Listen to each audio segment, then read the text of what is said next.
I live like a capitalist every single day, Chank. I live as a capitalist, okay? I live what I believe. Mini 5130 resubscribed for 16 months.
Test.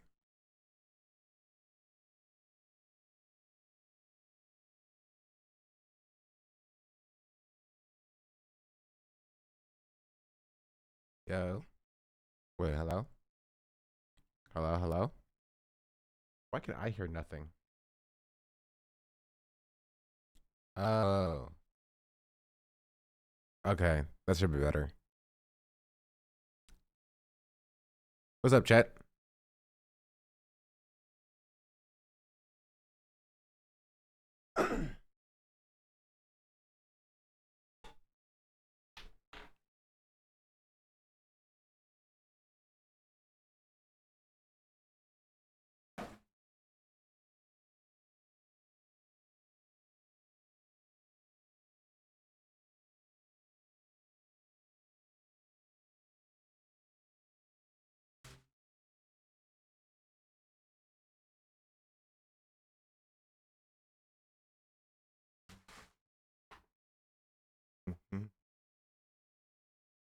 I live like a capitalist every single day, Chank. I live as a capitalist, okay? I live when I believe. Lascivious Eoth Freepolist resubscribed for 15 months.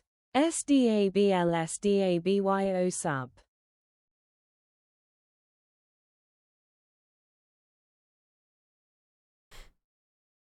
How's everybody doing?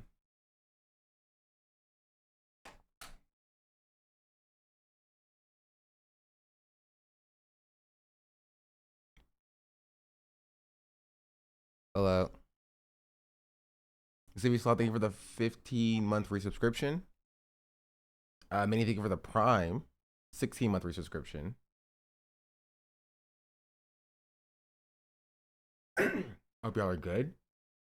I'm freaking out on the Nintendo Direct. We can watch it.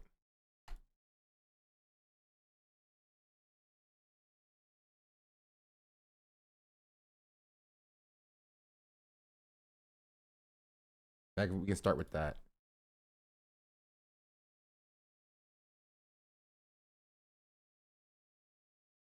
Wrong scene. You're looking fresh as usual. Thank you.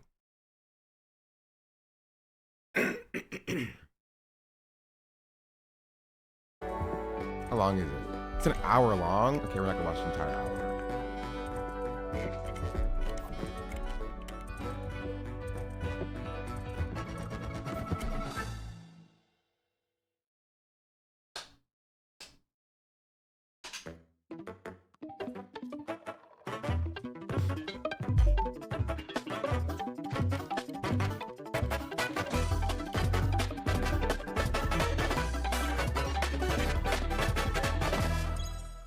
Show me the Switch 2.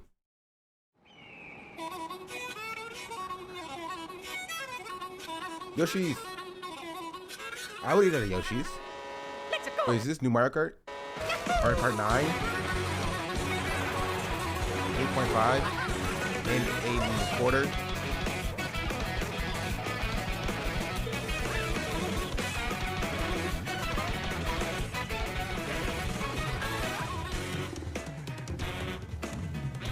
I'm not good at Mario Kart. No. There's one time I played Mario Kart for like a charity stream, and I lost. Dude, that's interesting. You can wall run? Bro, what is this game turned into? I remember playing freaking Mario Kart 64 on the Nintendo 64 when I was younger, like 8 years old, at like the Boys and Girls Club. And what do you mean you can just like drive into a truck and then take over that truck and start driving over people? If you would have told me that as a kid, my head would have exploded.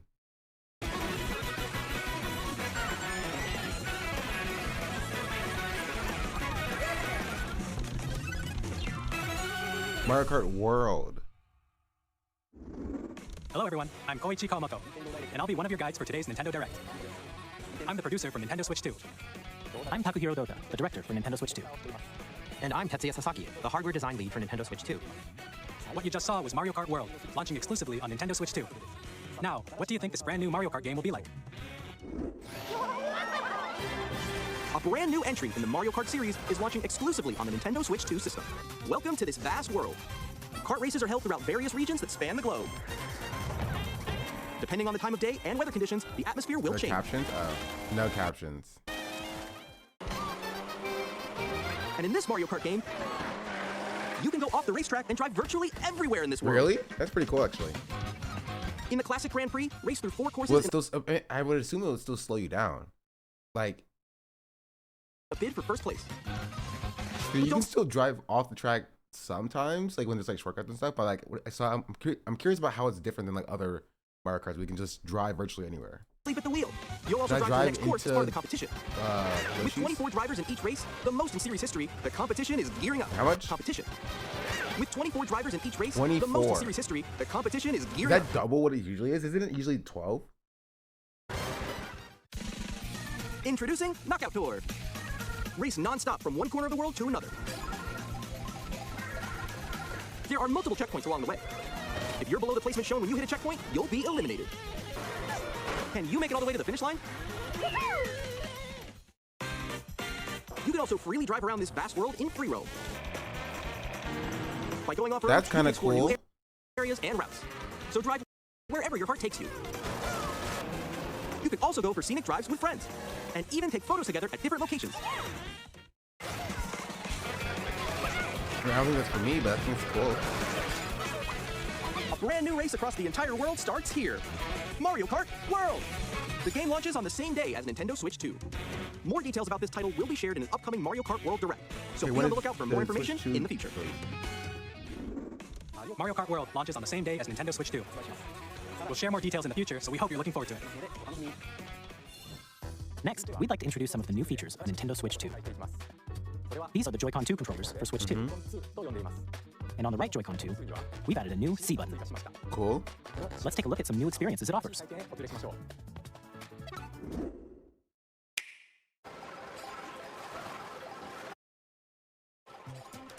I'm still ahead of all of you guys. That was you? So quick. Wait, are you playing in like a Discord call? Wait, no. Nick, I'm coming for you. Come on, no. Oh. Introducing Game Chat, a new feature for Nintendo Switch 2. Hey, what's up? Can you hear me? Hello? Switch cord, yeah. Hi, missed you. With this feature, you'll be able to communicate with friends and family while playing a game. Should we follow you? Yeah. Honestly, not the worst thing. I finally feel like Nintendo used to be like the couch co-op game, right? Where you play with your family like in the same couch. And it finally feels like in 2025 they're finally getting around to like making it more accessible to do like long distance co-op gameplay. It feels a little bit late, right? But like better late than ever. Okay. For an adventure. While using the Game Chat feature, your voice is recognized by a microphone built into the system. Oh, okay. Please don't hide. You realize online Let's keep gameplay was a going. thing. Well, they already knew it was a thing, but they just did not focus on it, like literally at all. Like their online gameplay structure sucked. It was pretty garbage, even with the Switch 1. Like playing online Nintendo games was like a horrific experience. But it feels like this is finally them being like, okay, this is a thing that's here to stay. We're never going back to couch co-op. Let's actually put money into investing in this. From a distance. Jump on here. All right, let's keep going. Let's make a left right there. When it's noisy around you, your voice will still come through clearly, letting you chat. This is interesting what the chatter is saying. That the game has got to be good. Yeah, like it's doing like voice isolation. With ease. How did you get hit by a boat? Okay, nice. It does look beautiful. It's okay. And you can use this feature in handheld mode too, letting you easily chat with friends and family. If you open the chat menu and turn on game screen sharing, Good job, good job. That's pretty cool. you can also share your game screen. That's pretty cool. That's something that like PlayStation has, but they struggle so much with. Like if you're in a party, you can screen share and you can get a screen sharing to you, but like it sucks so bad. It sucks so bad trying to. I play my PlayStation with my girlfriend, right? We try to play Elden Ring together, and so it's like, is it 140p or something? No. It's just like it doesn't work. I'd be like, yeah, screen share, start screen sharing. It doesn't pop up, right? She'll start screen sharing. I'll click on the notification. It doesn't pop up. It'll say she's not screen sharing. I request screen sharing. It doesn't. It's the worst thing to ever exist. See someone just like go on top of that dinosaur? Really? They can do that? Do it? You guys just did it. I would have been too. And it would just also cancel itself just randomly after 5 minutes. Oh, shoot. Oh, he's trying to eat me. Okay, I got it. Oh, no. Okay. You can chat to your heart's content, even while playing different games. Yeah, I know that one. It's so hard, right? It's tough. Oh, wow. I'm like in the sky right here. I fell. Oh, yeah, we got it. We're safe. Kirby, look, you're a star. That's so cute. So cute. You can Really, adjust the how size fast of your does it game run the screen. console battery? Guys, I mean, Nintendo was never known for having its very large batteries, but usually you would do this while being docked, I would assume, or plugged in. I'm lost. Like, Where'd you go? or expand another friend's game screen. You gotta get above that wall that's to your left. You're almost there, It's just like the wall. Like if she gets past the wall. This is where I have to do a little wall ride. Okay. So everyone can watch them play. Oh, I think I know where you are. Wait. Okay, I think we have to together. fly. Welcome. Ooh, okay. Oh, nice. Let's take a picture here. Okay, are you ready? Smile. Yay. Oh, yo, that's it. I like your pose, Meeks. On the right Joy-Con 2 controller, there's an additional button. With the C button, you can pull up a chat menu. Oh, dang. Oh, really? Wait, actually, guys, I got a call coming right now, so I'll be right back. Yeah. Okay, sure. So yeah, I have a PC, but this only works. Like what I'm talking about with my girlfriend is like, she's like at her house essentially, and I'm at my apartment. So we won't be playing on the same like device. When she's here, we'll play like Baldur's Gate 3 together, like just on the same game, because like that has like actual like co-op. But there's not many games that have co-op anymore. You Here, know you can quickly and easily mute yourself and more. And there's this. what? There's a webcam now. By connecting this camera to the system. Hey! Okay, that's also pretty cool. Like none of this is like truly groundbreaking. Like this is just what Discord does, right? But like this being built into a console, it feels like why are we not doing this currently now with like COVID era, being what it is. Like Xbox abandoning the Kinect, like 5 years before COVID happened. It's just like that's a missed opportunity. Hey, what's up? Hello. Yo. Yeah. Hi, how's everyone doing? Good? You can appear on screen and video chat while playing a game. Your face is on here. Wait, how many headsets today? Yeah, good. No. Here's how it works with Mine just on the my camera TV. feed. Not 11 of Xbox. True. I have at my parents' house as well. Cause there's this dance game called what's it called? Dance Central, that was just superior to like Just Dance. Like, great game. It was the only good game on the Kinect. I'll say it. Kinect Adventures was garbage. Like, it was really bad. Dance Central was just vastly the best game that the Kinect had to offer. There's also a weird like Kinect Dragon Ball game that also sucked. Oh, no, there was also a Star Wars game that wasn't bad. Yeah, Star Wars Kinect game. Yeah, it wasn't bad. There are better Star Wars games like now with VR headsets that you could actually play and it actually feels like you're actually doing Star Wars stuff. But when it came out, you were like a freaking Jedi and you were like doing the Force on things and you were using your lightsaber. Like it felt cool. Like now there's like an actual like suite of like Star Wars VR games that like are just better than just Dance Central is expressly superior to Just Dance. 100%. 100%.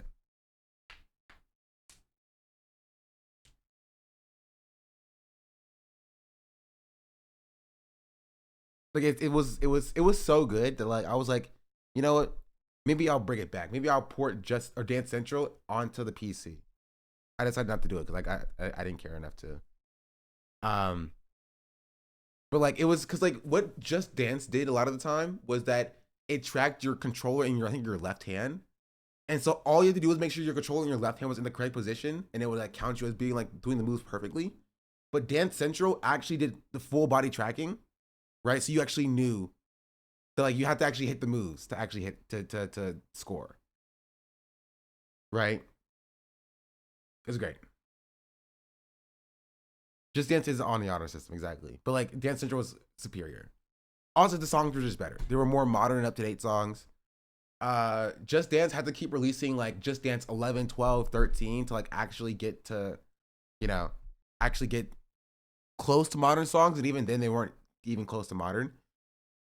And the dances sucked in Just Dance, but like Dance Central was like pretty up to date. Dance Central 2 was not as good, but I think Dance Central still holds the test of time. Maybe I'll play it one day. I'll pull out my Kinect you go. I bet you like Can that. you wait for me? Please look forward to games which use your camera feed like this. Oh, okay. That's pretty cool. That's pretty cool for Mario Party. Wait, go left, left. Oh. Using game chat. Even when you're apart, you can play games and hang so out cool as for if you were streamers? together in the Yeah. same room. Play together. But now the question to ask is like, do you need to be on your own? I would assume you have to be on your own for like this. But can you plug in like? You probably can't plug in 4 cameras on one Switch and like just have the. Yeah, I guess if you're in person, it doesn't matter. So that makes Compete in sense. online Close multiplayer enough. games. Chat while playing your personal favorites. Decide your own rules for a retro game competition. Or hold a sports competition between families. All together, anytime, anywhere. Game chat. That's pretty What cool. did you think? In developing Game Chat, our goal was for you to enjoy playing online with others more closely, including family and friends, almost as if you're all playing together in the same place. The camera you saw in the trailer is the Nintendo Switch 2 camera, which will be available on the same day as Switch 2. Could you use any? I mean, of course, you need an online membership to use game chat. This is what I hate. And it's not a Nintendo specific thing, but like the fact that like online used to be free. Chat for all the kids in the audience who don't know, this is your first generation of consoles. Online used to be free. It used to be free. You used to be able to just go online and play online if you bought the console. And now it's only free on PC, which is why I think PC is just superior to game consoles nowadays. And like if you can shell out the money to just get a low end PC, I think the Switch has its own market that it's carved out for himself, being a handheld console, right? And like PlayStation has some exclusives that aren't really exclusive anymore because like after 2 years they just end up on Steam anyway, because you know they want money. Xbox Gold wasn't free. Oh, I didn't use Xbox. I have Xbox.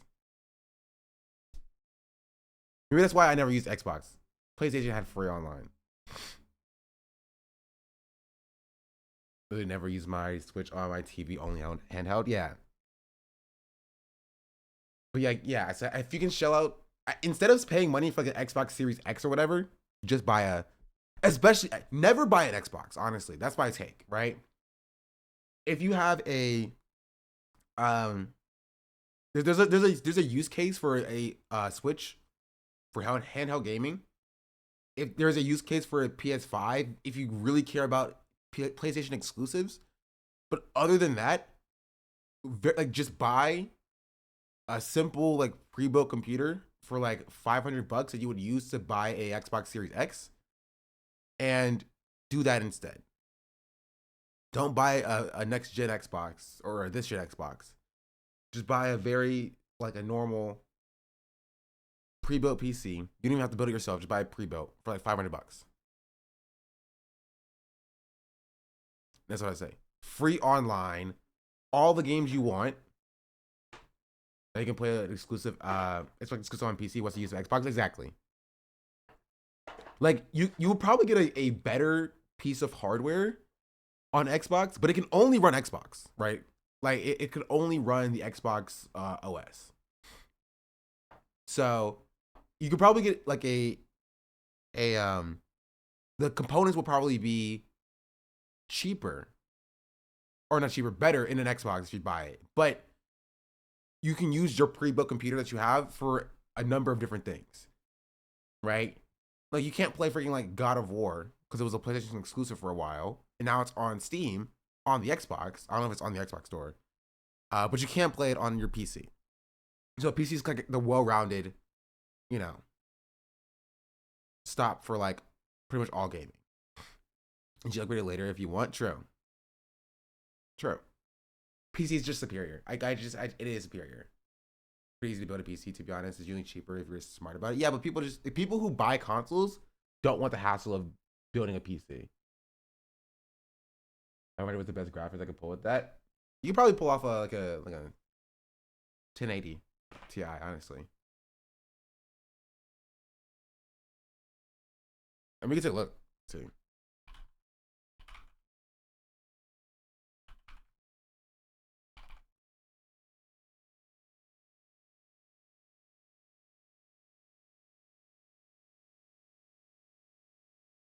Or like you can get like a not a pre-built, but a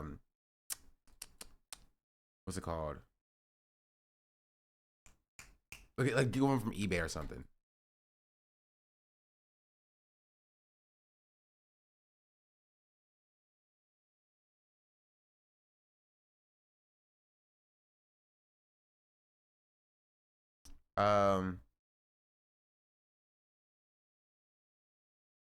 Yeah, okay, this is actually not that bad.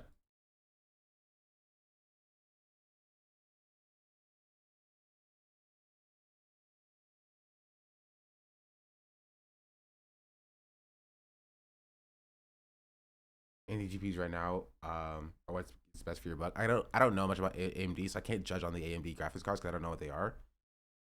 But like this, for example, is like a $500 pre-built PC. It has like a 1650 Super, which is actually pretty solid. It has Windows 10, but you can always upgrade that. i5, 3.2 gigahertz, 32 gigabytes of RAM. Like you'll be chilling with something like this. You can play most games with something like this, 100%. I think cannot run Monster Hunter Wilds. I mean, like if you're not sure about Monster Hunter Wilds, like I would say, honestly, I would say you can buy this because it comes with like a 1 terabyte SSD, and then you have like a i5 4570, which I've never heard of actually, and a 1650 Super. I ran with the 1650 for a while, like before I upgraded to like I think I have a 4070 now. But if you can shell out a little bit more money, then you can probably get something that's significantly better that can run most modern games for like less than like $800. Right? A Nintendo Switch Online membership. But like think about it. If you buy a PS5 for $500 and you play it online for a year, like $12 or whatever, what was it, $15 a month, like $150 on top of that just for a year, like eventually you're going to be priced out of so I can't play new releases. It depends on what the new release is, right? It really just depends. Also depends on what else you want to play. If you plan on like multitasking, like a lot of the times when I would play like new release games with my 1650, I couldn't like do that and like run Twitch on the side because like it would just be like too much for my computer to handle a little bit. But if you dedicate the entire system to like playing the game, you like put the graphics on medium, right? Oh yeah, do like low performance mode or something. You can play the game just fine. 100%. Will be required to use. But like, that's like we're talking about the highest of the highest end games, right? 99% of games that you have on the PC are not like going to require, have a 4090 or a 5090 now. Like you just won't. The thing is, as DDR4 memory, you have to upgrade your CPU, GPU board to get DDR5 memory. When there's a pain looking at Monster Hunter. Since we'd like as many people as possible to experience that is true. That's a separate thing, honestly. It will be available without a membership for a limited time. We hope you'll try it out. Additionally, Game Chat supports the Nintendo Switch Parental Controls app, and different settings can be adjusted. For example, whether I mean, then you might be the use case where like a console makes more sense. Is always required when a child wants to use Game Chat to play with their friends. We'd like to introduce another new experience you can share with family and friends. On Nintendo Switch, even if you just have one game, you can pass a Joy-Con controller to a friend and play together. But on Nintendo Switch 2, you can play together locally on multiple systems using just one game, with Game Share. As shown here, even games that require multiple screens can be played if one person owns a compatible game. With Game Share, you can temporarily share compatible games with others who also have Nintendo Switch 2, or a Nintendo Switch system. You can share a game with up to 3 other systems at a time. Game Share also supports online play with other Switch 2 systems, and you can use it with friends via Game Chat, which we showed earlier. That's pretty cool. Game Share can only be used. So you can play like Super Mario Odyssey. Wait. Super Mario Odyssey has a multiplayer mode? Is that the mode where like one person plays Cappy? With compatible games. This feature is planned for several titles, starting with a free update for Clubhouse Games 51 Worldwide Classics on Nintendo Switch. Game Share support is also planned for select games exclusive to Nintendo Switch 2, so we hope you'll look forward to it. Up next, we'd like to show you the Nintendo Switch 2 system itself. Please take a look. Guess what I want to see? Bigger At 7.9 screen, same inches, thickness. Switch 2 has a bigger built-in screen. Here's how that compares to Nintendo Switch. The system's thickness remains the same.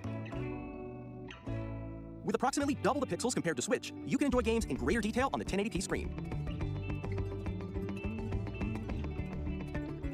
The screen supports up to 120 frames per second, allowing for smoother gameplay in supported titles. The LCD screen is more vivid and supports HDR, providing more contrast between light and dark areas of the images. The all-new Joy-Con 2 controllers connect magnetically. Strong magnets keep the controllers firmly attached to the system. Detach your controller easily by pressing the release button on the back. The SL and SR buttons are bigger for greater comfort and control when playing with the Joy-Con 2 held horizontally. The left and right sticks are now larger. Wait, if they give you OLED now, they're gonna have to. They won't be able to sell you on it in 2 years. Each Joy-Con 2 controller can be used as a mouse to play with compatible games. Both the left and right Joy-Con 2 support That's crazy. mouse controls. By adjusting the audio balance between the ranges, sounds from the built-in speakers are clearer and more natural in handheld and tabletop modes. Why does it need to be a mouse? It has a built-in microphone, so you can voice chat with friends anytime via game chat. It also uses noise-canceling technology to filter sounds, so your voice will come through clearly. Even if you don't have a surround sound system, games can be enjoyed with more immersive, three-dimensional sound, as if it were coming from all around you. Menu for the mouse sold. Place your Nintendo Switch 2 however you like with a large, sturdy stand. You can move it freely, like this. In addition to the USB-C port found on the bottom of the system, there's one on top as well. Honestly, finally. This does feel like a very much upgrade, right? An upgrade pretty wholesale from like what they offered from the original Switch. It's handy for connecting a USB-C camera or charging in tabletop mode. Nintendo Switch 2 comes with 256 gigabytes of internal storage, 8 times that of Nintendo Switch, for storing your game downloads, save data, and more. Still not fantastic, but sure. Reading and writing data is also fast. Like I've seen M2 chips or like SSDs that are smaller than the Switch 2 that like hold like 2 terabytes. I feel like we could do a little bit better than that, but it's fine. I guess for the cost. At least have like storage upgrade, you know? This is what I hate about consoles in general, is that most of the time you can't upgrade the freaking storage. I run out of storage so quickly on my PS5. I'm just like, let me buy more storage. I beg of you. I beg of you. Let me buy more storage. Use the Nintendo Switch 2 dock to connect to your TV and enable up to 4K resolution for compatible games. Wait, was that an Ethernet cable? Also, finally. Jeez Louise. Is also supported in TV mode. The Nintendo Switch 2 dock has a built-in fan that keeps your system cool. This helps keep performance stable. That's cool. On Nintendo Switch 2, you can play Nintendo Switch 2 games. PS5, by the way. Yeah, but like, let me just internally update it. Could you put it in an SSD? Like, I have to take it apart? I don't freaking know. I just end up deleting games, honestly. I just delete games and like I ran out of storage on my computer. I just bought a 2 terabyte SSD. So I was just like, whatever. So now that's in there. Like it's easy. I bought one off the freaking internet. It was like the cheapest one that they had on Amazon. I just add it into internal SSD. As well as compatible Nintendo Switch games. Physical and digital games are supported.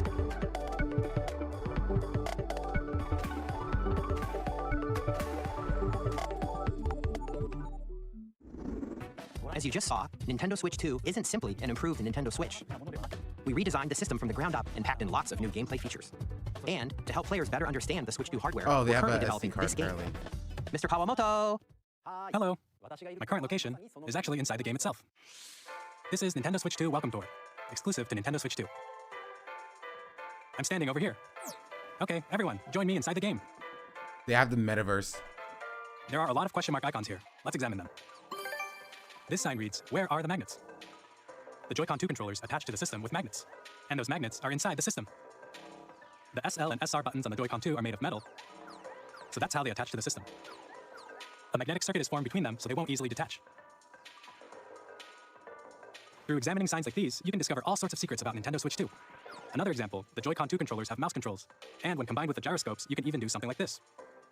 You can adjust the position of the golf club and aim for the cup by rotating the Joy-Con 2. By combining the mouse controls and gyroscopes, things like this are possible. There are secrets to discover, even as you're playing minigames and tech demos. Some of the secrets range from the unique features of the system to tiny details you might not notice until they're pointed out. There are plenty. Nintendo Switch 2 Welcome Tour will launch as a paid digital game on the same day as Nintendo Switch 2. A paid game? Stop. Stop. I was like, okay, that's fine, I guess. Paid? Stop. So please check it out if you're interested. Now, I'd like to share some more information regarding Nintendo Switch 2. This is the game card for Nintendo Switch 2 titles. It's the same shape as Nintendo Switch game cards, but it's now red and it has much faster data reading speeds. It's Next red. up is additional storage. Switch 2 will only work with micro SD express cards. They're a different type of SD card and will make high-speed data transfers possible. Okay. Micro SD Express, sure. So I guess that's technically like upgraded storage. Can I buy is there like do they even make terabyte SD cards? They probably do. Let's see. 8 terabyte SD card. Micro Express. If you want it. I don't think you need 8 terabyte, but I'm curious. Oh, SanDisk introduced 8 terabyte SD card last year. Okay, just go to 1 terabyte. That's all you kind of need is a 1 terabyte. Oh, it's only $50. No, sorry, this is 128 gigabytes. That's $50. Okay, well, give me a.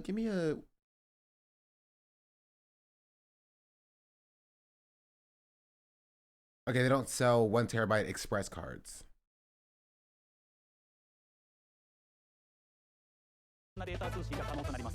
Please note, the regular micro SD cards used for Nintendo Switch will not be compatible. Additionally, to transfer data from Switch to Switch 2, you can log into your Nintendo account to use the System Transfer feature. With this feature, you can transfer save data, digital games, and more. We're also releasing a new Pro Controller. It has a C button, which launches will the original Pro Controller still work? I don't have one, but I'm curious. Can I buy a Pro Controller on freaking eBay for the Switch 1? Don't have to pay $60 to Nintendo for this one? And on the back, there are new GL and GR buttons, which you can use to assign existing button controls. In addition, an audio jack has been added. We've introduced a few new features, and after today's presentation, the official Nintendo Switch 2 website will go live. There will also be an Ask the Developer article on the website, where the three of us will talk about the development of Nintendo Switch 2. We hope you'll check that out as well. And now, the Nintendo Switch 2 launch date. Nintendo Switch 2 launches on June 5th. We're Wait, that's actually not that bad. It's like 2 months. very much looking forward to the day when you all get to experience it, so please wait just a bit longer. Now, broadly speaking, on Nintendo Switch 2, you can play 3 types of games.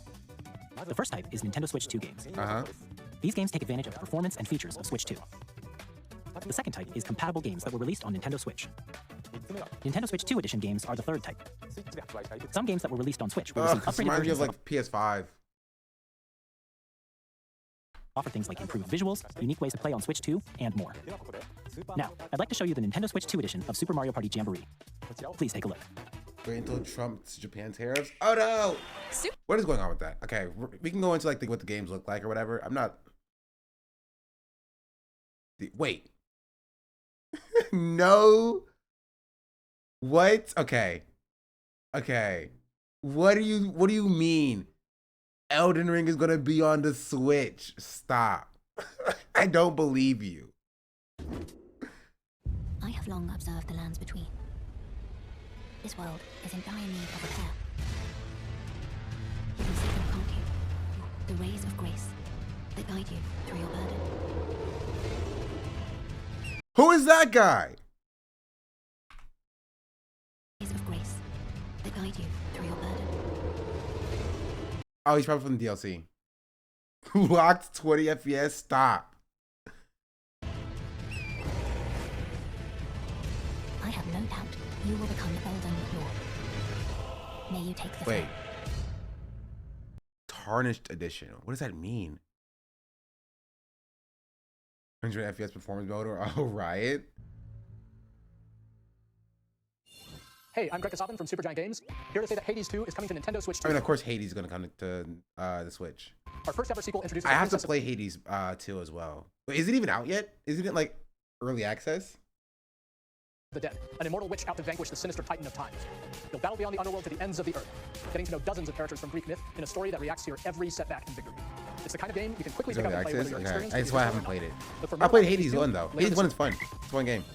皆さんこんにちは。カプコンの中山です。我々がお届けするタイトルはストリートファイター6です。ストリートファイター持ち寄っての対戦はもちろん、任天堂スイッチ2向けの新モードもあります。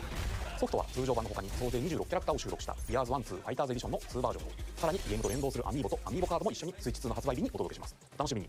You gonna play this one? Probably not. Street Fighter is not my fighting game of choice. Boot sequence. Weapon safety mechanism confirmed. All operating at normal levels. Just tell me if Warframe is there.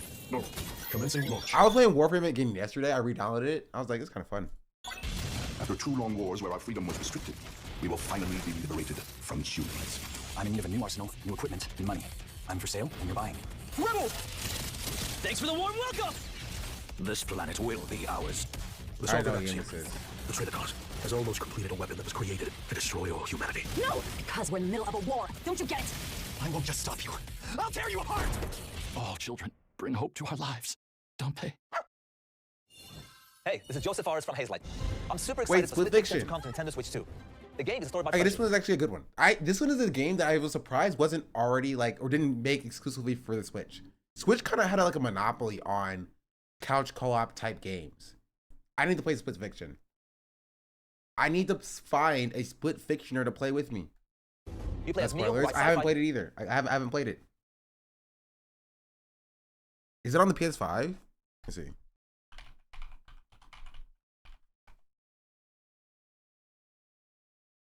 It's okay. For people who played Split Fiction, right? Do both people have to buy the game on PS5?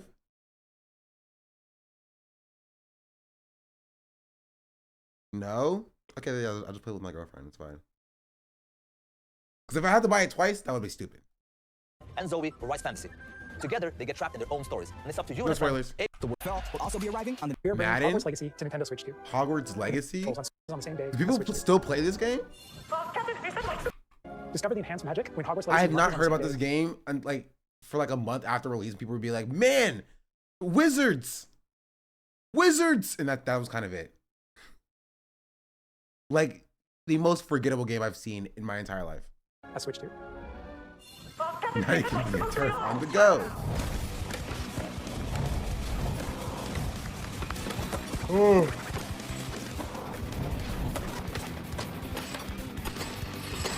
Silksong had a small tease. Dog. Silksong ain't coming out, chat. We know this.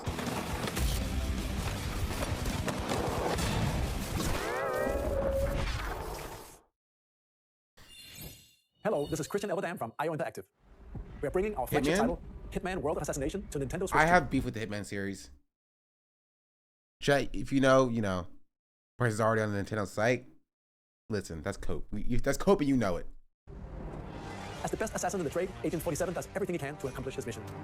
And how each mission progresses will vary depending on the player's imagination. Our ever-expanding game will release on the same day as Switch 2. Plus, we are excited to bring another familiar agent to the platform.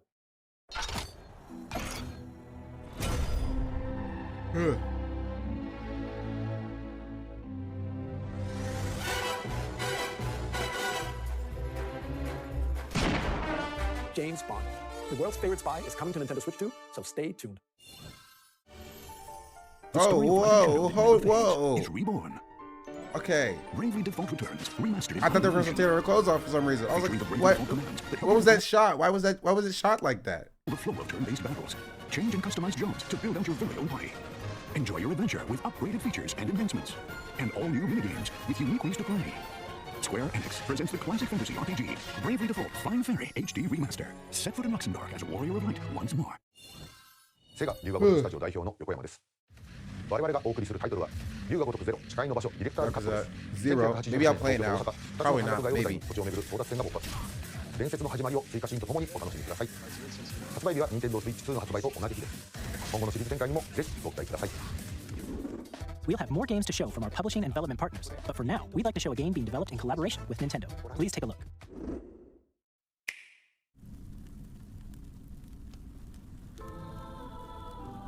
When the Zonai Is that how much it's going to cost? Somebody in chat said $450. Which is kind of steep, if I'm being entirely real. It's kind of steep.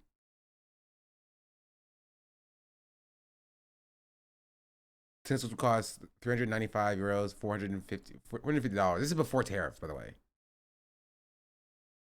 So like, it'd be like $800 with the tariffs. Joined hands with the Hylians, who dwelled on the surface. Their union led to a great and prosperous kingdom. But in time, a terrible evil arose. A war was fought to vanquish this evil, one which future generations would call... Hey, it's Link. The Imprisoning War. Perhaps you truly have traveled back in time. So that's Hyrule Castle? Then, that must mean this really is the past.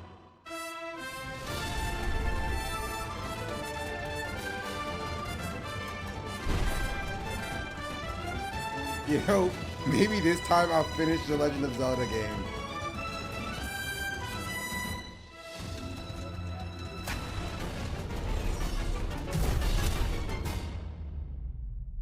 To be fair, I got pretty far into that was Hyrule Warriors Age of Imprisonment. Not Tears of the Kingdom, the first one. Breath of the Wild. I beat like 3 of the Divine Beasts. I just never finished it. It's being developed by Koei Tecmo Games, with support from Nintendo. We hope you're looking forward to the untold story of the Imprisoning War, which took place in Hyrule long ago. And now, some news about Nintendo Switch Online. You can continue to enjoy Nintendo Switch Online on Switch 2. And with Nintendo Switch Online Plus Expansion Pack, you can enjoy a new membership benefit exclusively on Switch 2. Please take a look at this. GameCube! Nintendo Switch Online Plus Expansion Pack will be getting a new classic game library exclusive to Nintendo Switch 2. Nintendo GameCube, originally released in 2001. Here are the titles that will be available at launch. A Legend of Zelda game that looks like a cartoon come to life through cell shading. Controlling the wind using a mysterious baton, Link sets sail on an adventure across the Great Sea. The Legend of Zelda, The Wind Waker. Transcending history and the world. I played Tale of Soul souls and Calibur, but swords not eternally 2. I played untold. Soul Calibur In 5. this 3D, weapons-based fighting game, Back in the each fighter day. comes equipped with a different weapon. And Link from the Legend of Zelda series enters the fray. Soul Calibur 2. Experience a world of white-knuckle racing at speeds over 2,000 kilometers per hour. 30 machines will put it all on the line in death-defying races. Featuring the series' first machine customization and story modes, get ready to experience F-Zero GX. In games that support multiplayer, up to 4 can play together locally or online. Enjoy these classic games with clearer image quality and higher resolution than the original releases. You can also check the controls for each title and customize them to your liking. More titles will be added in the future. Nintendo GameCube, Nintendo Classics, the Switch 2 exclusive game library coming to Nintendo Switch Online Plus Expansion Pack, launches the same day as the hardware's release. And a dedicated controller designed after the original GameCube controller will also be released. It can connect wirelessly and also has a C button to quickly access Game Chat. The Nintendo GameCube controller, exclusively available for Nintendo Switch Online members, will also be available the same day as Nintendo Switch 2. A lot of the stuff Nintendo does, it just feels like nostalgia bait a little bit. Anybody else get that? A little bit? Whether you're familiar with the games or haven't played them before, we hope you're It's, looking hey, you forward to remember this Nintendo thing? GameCube, Now you can Nintendo play it Classics. again. Of course, Because you can there's continue no to play way some you, games from the there's system shown zero here way on you're Nintendo playing Switch. GameCube games now, Okay, by the way. let's see some more games from our publishing and development partners.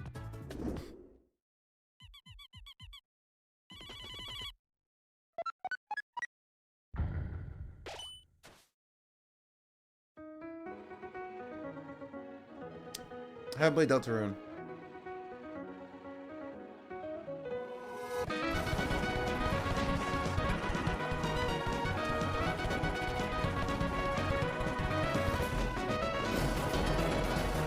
You know, I still play GameCube. I mean, there's no way for you to play GameCube games if you don't have a GameCube. Buying GameCube, it's like, I mean, like legally, you know, legally. There's no way to play GameCube games if you don't have a GameCube, right? And so, like, if you don't provide a way, then they do that because it's very easy to nostalgia bait on it, right? You'd be like, oh, we want to play GameCube games? Well, you can play GameCube games legally for $70 a month or whatever. Or buy a GameCube and then, you know, buy a GameCube and then buy a GameCube controller and buy the games themselves for like $600 or something crazy like that. Hi, I'm Randy from Gearbox. Borderlands 4, our upcoming flagship Borderlands game, will launch on Nintendo Switch 2. Borderlands is Man, back. people don't like Loot Randy and from shoot your way Gearbox, through a I've world learned. filled with wild enemies and outrageous weapons. Like, anytime Randy from Gearbox comes up, people are just not happy. Borderlands 4 will launch in 2025. We'll be sharing a lot of the game in the months ahead, and there's more from 2K on the way. Hi, I'm Dennis Shirk from Firaxis Games. We're releasing a Nintendo Switch 2 edition of Sid Meier's Civilization 7. In Civ 7, you'll establish an empire and guide your people throughout the ages of history. Is Civ fun? With the new mouse controls, players can enjoy a more intuitive gameplay experience. Civ 7 launches on the same day as Switch 2. And if you already own the Nintendo Switch version, you can experience mouse controls on Switch 2 by purchasing the upgrade. And we have even more news from 2K. Hi, I'm Lionel James. And I'm Ben Bishop. Our final announcement for today is that WWE 2K is coming to Nintendo Switch 2. Plus NBA 2K as well. We can't wait to see you in the ring. And on the court. 4 kids by this old tattered man. Off they went, armed with nothing but youthful enthusiasm and a profound lack of preparation. Boom! Terrible at steering a rock. Let's slay some trees. Awesome! You nailed it! Hook, line, and sinker. Taste. Taste. Oh! Roguelike. It froze? We are an action-adventure RPG set in nights. Thank you, discover 7リメイク in 20年以上の時を経て7リメイクシリーズにぜひご期待ください。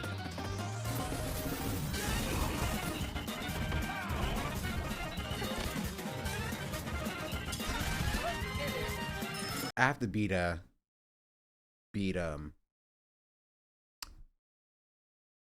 Hollow Knight.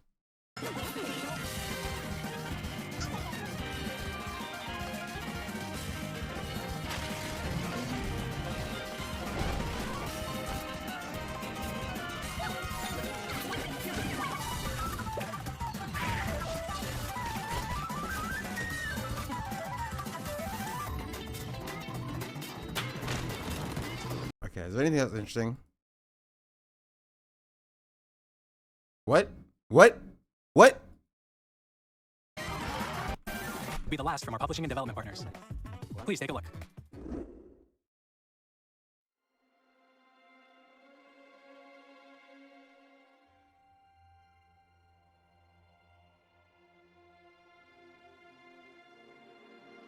I give you my blood.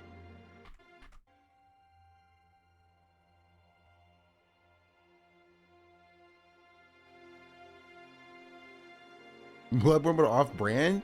But Bloodborne can run on the PS4, like the base version PS4. It can run on this freaking game. You can run Elden Ring. I give you my blood. Which I still need to beat, by the way. I give you my life. Turn a wheel and transport him to a night of moonlight, to humanity's very dusk.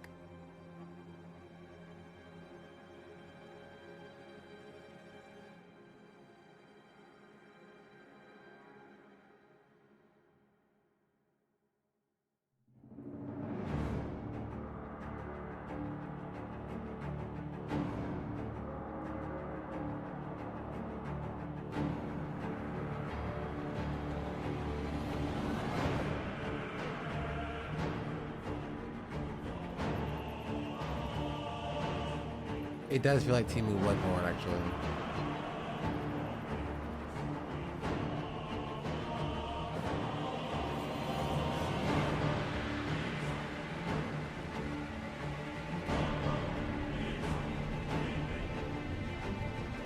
Victorian vampire game doesn't appear to be in cosmic horror.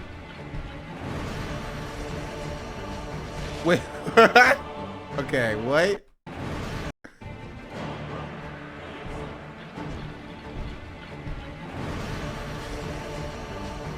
Horror farming.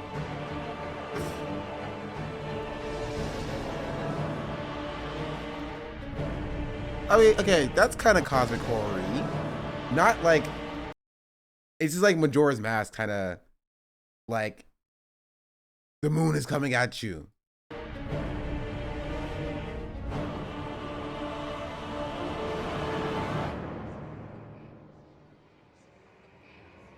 The moon haunts you.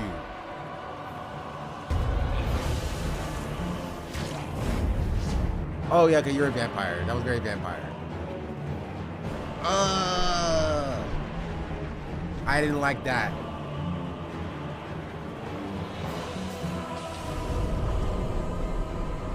Close your eyes and contemplate now the moon. This feels like, okay, if Elden Ring, Night Rain, or Elden Ring was the A team at From Software, Night Rain was the B team. This feels like the C team. That makes sense. The soon to depart. I pray that you are able, carrier of blood. Wait.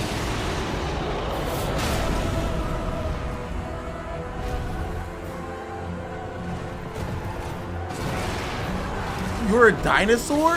What is this game, bro?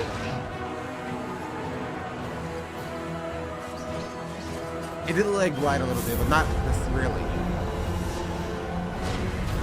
The moon tears will flow for one. And one. Like the boss, this boss is supposed to be like a very scary boss. It's just a dude in pajamas. He's just a dude in pajamas.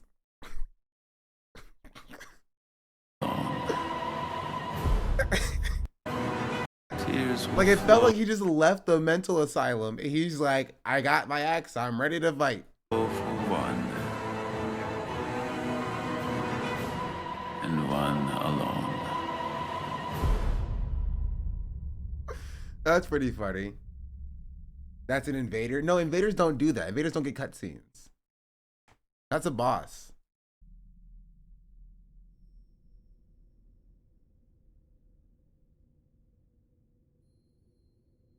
What is this?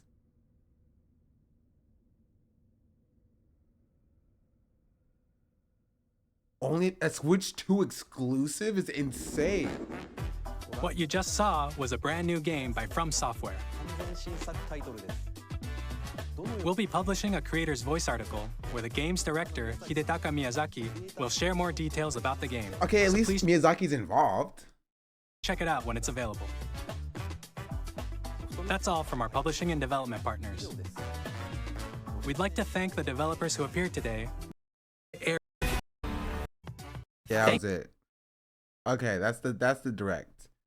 Twitch 360 and a Twitch 2 exclusive. A depressing 2 out of 10. Me button names make people sure people know this Victorian era. Nah, they know what they're doing. They know exactly what they're doing. This is the FromSoft's base team working on Duskbloods. He's giving studies Solar Shades over still there's kind of pettiness. Yeah, they're definitely trying to invoke Bloodborne-esque. You missed Donkey Kong? Okay, we'll watch freaking Donkey Kong.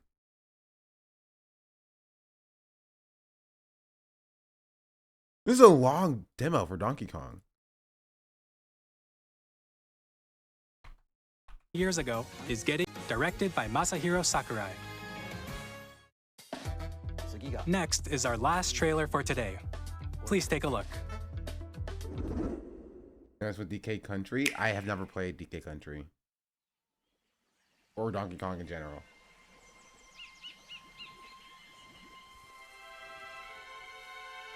Duskbloods is multiplayer? I don't know. That's what someone in chat said. I have no other information about it. What about the 1.5? Ingrid.io.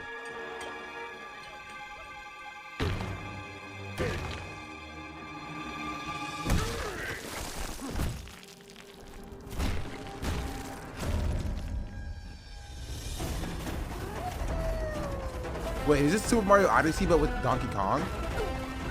That actually looks pretty cool.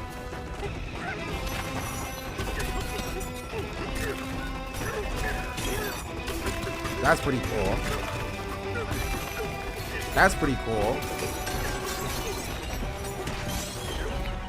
I like, okay, to be fair, I like the gameplay in this. Gameplay in this looks a lot more fluid than Super Mario Odyssey. And Super Mario Odyssey it was a very fun game to play, but this is a lot faster paced.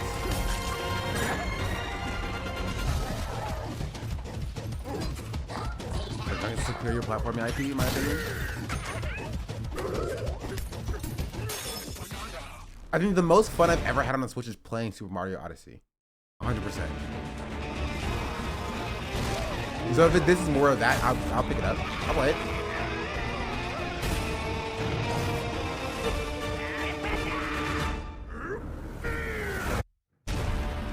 Donkey Kong Bonanza.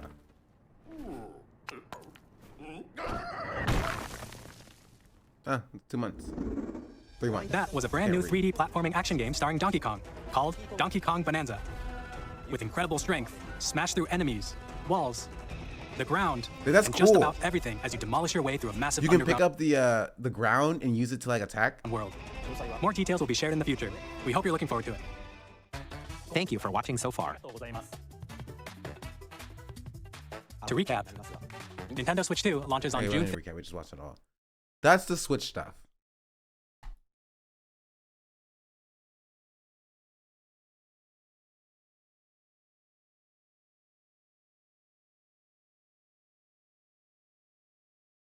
Oh, I should probably go live on YouTube now.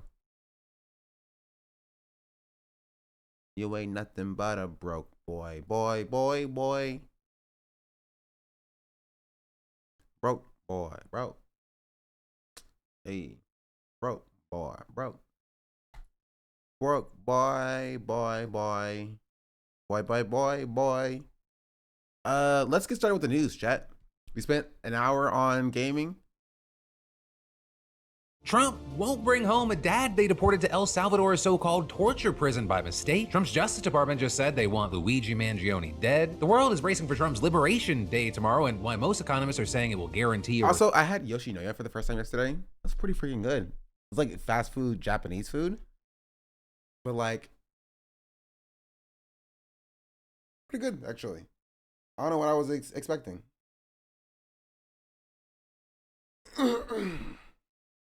You see, Carolina's planning on morning stream now. She's trying to steal your mods from you.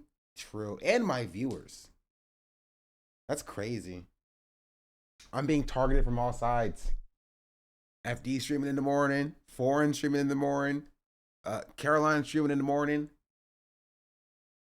Recession? Is Cory Booker's historic overnight speech a blip or a spark? And then just a happy, nice, good news story to keep you sane. We're talking about all that and much more on today's brand. This is a disgusting microphone. New Philip DeFranco show you daily dive into the news, how it's being covered, and how people are reacting to it, starting with this. The Trump administration just admitted that it mistakenly deported a Maryland father to a Salvadoran prison, despite the fact that he was in the US legally with protected status that prohibited the government from sending him to El Salvador. And the reason? Well, in court filings, lawyers for the Trump administration said that the man was deported because of an administrative error, even though ICE was aware of his protection from removal to El Salvador. And so now the man's family is suing, but Trump's lawyers, they claim that the American courts don't have the jurisdiction to bring him back. So the man in question is Kilmar Armando Abrego Garcia. And according to the court records, well, even if they don't have the jurisdiction to bring him back, they can definitely still sue ICE for wrongfully detaining him, and his family can get paid at least. Salvadoran national who came to America back in 2011 when he was 16 years old after fleeing gang threats. And in 2019, a US immigration judge granted him a kind of protected legal status called withholding of removal, which means that he was the subject of a deportation order but was still allowed to stay in the US, and the government can't deport him back to El Salvador because he's more likely than not to face harm there. And with that, the judge specifically cited the fact that he would likely be targeted by Salvadoran gangs if he was deported. And all of this is it's also been reported that obviously, chat. My point is that like ICE being like, oh, well, we can't, you don't have the jurisdiction to bring him back. Like, doesn't mean that they can't face any legal repercussions. But that's the point that I'm making. Not that like they care more about money than they care about their family member. I'm saying that like ICE being like, well, you don't have the jurisdiction to bring him back has no bearing on whether or not they committed a legal act of deporting him in the first place. that Abrego Garcia is married to a U.S. citizen and has a 5-year-old disabled child who is also a U.S. citizen, though notably it doesn't appear that he has a green card. But as far as what went down specifically, according to The Atlantic, which first broke the story, Abrego Garcia was stopped by ICE agents on the way to pick up his son from the house of the boy's grandmother on March 12th, with the agents allegedly telling him so the habeas petition is seeking to bring him back. But why doesn't the courts have them? Okay, I'm gonna let him speak. I'm gonna let Phil speak. protected status has changed, then waited for his wife to come to the scene to take care of his child, and then drove him away in handcuffs. And within 2 days, he had been transferred to an ICE staging facility in Texas. But then, one day after that, on March 15th, him being placed on one of those 3 flights that the Trump administration used to send people to. This is the main issue, is the fact that, it's not the main issue, this is a really big issue. The fact that it takes less than a week for them to pick somebody up and then ship them off to a different country. Right? They take somebody from their home and they immediately move them to a different jurisdiction, right? And then immediately ship them to El Salvador without any time for like the process that they are due. Nobody knows where they are. No one knows what happens to them until they've already gone somewhere entirely different. So much so that the paperwork can't keep up. And it's by design. They're doing it by design, right? And it will lead to things like this happening. And currently with the deportations being like popular in America, as more of these things continue to happen, they're going to become less and less popular. The Trump administration are going to tip their hand, right? They're going to tip their hand. They are going to push their luck by people thinking that deportations are necessary by deporting the wrong person too many times until the point where it becomes unpopular. The people will be like, okay, this is a problem, this is an issue. And then people will be like, okay, these need to stop. Because you obviously can't, deport people when it's necessary. Right? Because like they just can't stop being fascist. They can't stop being more fascist than they need to be to like actually be like the fascists. Right? Or be effective fascists. They're going to keep pushing too hard and people are going to crack. To El Salvador's terrorism confinement center. Right? And this, despite concerns about due process, questionable legality, especially because most of the deportees were Venezuelan, and the fact that a judge ordered the flights to turn around or stay on the ground. Since he was because like it will happen once you have stories like this. People who are legally should not have been deported, being just taken and deported. People with like freaking Jumpman tattoos of like Michael Jordan getting deported because of those tattoos. With no due process, within like days of being picked up. Right? The American populace is stupid, 100%, but like they at least don't like the idea that they can be deported either. And so once you deport people based upon like nothing, they're like, well, this is kind of wrong. Right? I'm fine if it's criminals, right? And they're even fine when it's not criminals, but like they don't want to be seen as somebody who's supporting something like this happening. Which is why you have Joe Rogan speaking out against it. Reported, Abrego Garcia's family said they've had zero contact with him, but his wife also said that she identified him based on his tattoos and scars and news photographs of the prison released by the Salvadoran president, which notably is also the same prison that Secretary of Homeland Security Kristi Noem did her widely criticized tour and social media blitz last week. Now, with all this, one very important thing to keep in mind here is that in addition to having protected status, Abrego Garcia has not been charged with any kind of crime. And this, despite the fact that you had JD Vance claiming on X that court documents show he was a convicted MS-13 gang member with no legal right to be here. Because as places like Axios have explained, Abrego Garcia has not been convicted of gang-related crimes. He was just accused of it in court. Right? And while Vance didn't link to the evidence that he was talking about, the documents he at least appears to be referring to are court filings from Trump administration lawyers. Right-wing positions wholly stand on the basis of it won't happen to me. Yeah, but when it gets a little bit too close, right? Because it's very easy to compartmentalize when like they're like, oh, that person's definitely a gang member. Like, oh, this person was convicted of a crime, even if the crime was like, shoplifting 15 years ago, right? It's very easy for right-wingers to compartmentalize that. But when it gets to a point where like they are deporting like legitimately 100% innocent people who are not convicted of any crime, and people who are legally protected from deportation, that's when even right-wingers are like, I don't know about that one. That may be a little bit too far. Like this father who has no tattoos, he may be brown, but like he was legally protected and he was in the process of seeking asylum, and he had a court order saying that he should not be deported, and you're just deporting him for no reason where his family didn't know where he went. I don't know about that one. Lawyers. And that's when you lose the right-wingers. Lawyers alleging that during Abrego Garcia's 2019 deportation proceedings, an informant but like again, told it doesn't ICE even really matter because like Democrats are not going to take advantage of that. The Democrats are not going to take advantage of the fact that like Joe Rogan is like, this is a bit weird to me. I don't know how I feel about this. right? They're too busy like doing nothing, you know, doing that dance in front of the Kennedy Center or whatever we saw. That he was a member of the gang MS-13, arguing that a judge denied him bond because the evidence shows that he is a verified member of MS-13 and he did not present evidence to rebut those claims. But with that, Simon Sandoval-Moschenberg, a lawyer for Abrego Garcia, firmly denied the accusations, saying the only basis of his gang membership was a confidential informant, and adding, in court filings, the US government has never produced an iota of evidence to support this unfounded accusation, with the lawyer also telling The Atlantic that the allegations against Abrego Garcia stem from an incident in 2019 where he and 3 others were detained by police in a Maryland Home Depot parking lot. And during questioning there, one man told the officer, they're fine with deportations even if citizens are acting caught in crossfire. Yeah, they'll say that until it actually happens. Legitimately. Like we saw the person, the Republican, who got ICE called on her by her opponent because she used like undocumented migrant labor. You know what I mean? Like they'll say that because it's what they're supposed to say until like it starts to actually affect their lives, you know? And so it actually starts to affect the people that they know in person. They're like, oh no, I'm totally fine with that happening, even if citizens are caught in the crossfire, until citizens are actually caught in the crossfire. And then they'll be like, yeah, we saw it happen in the first Trump presidency, right? People who were like, you know, I like Trump, but some of the things he's doing is a bit too far, and I'm a Republican. Not a lot of people, but there was a good contingent of people who were like, they still voted for him again, obviously, right?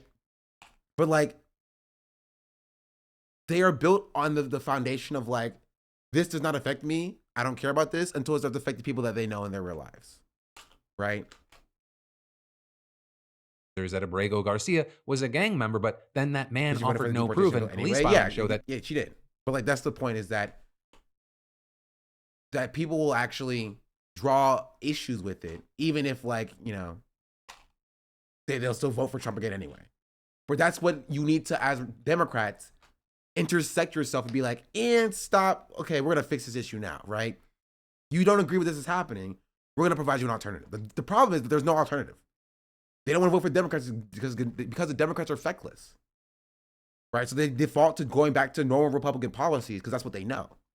And there's no, like, you know, group trying to like walk back those insane claims, right? Democrats aren't doing it.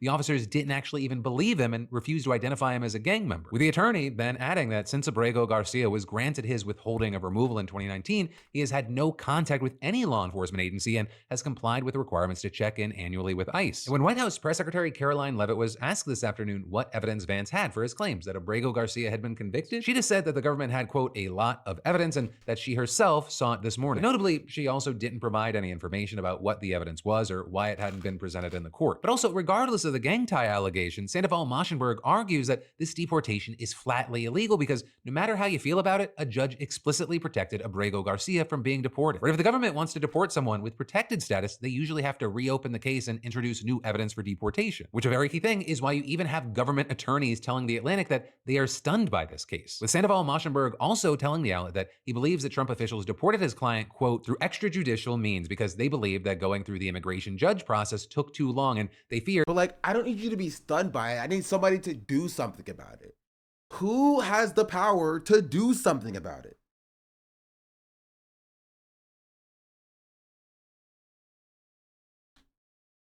Because like, this is what like freaking liberals like Hutch were always saying, like, oh, just take it to the courts. The courts will just rule in the favor of the you know, of the immigrants, right? Just take it to the courts. Just take it to the courts. It doesn't matter if they take it to the courts and the courts decide that you were protected and they deport you anyway. The courts are meaningless. Laws don't matter if they're not abided by. If an American citizen is deported, like an American citizen is deported, that would be illegal. But what's stopping ICE from just being like, oh no, we did it. You can't get them back anyway.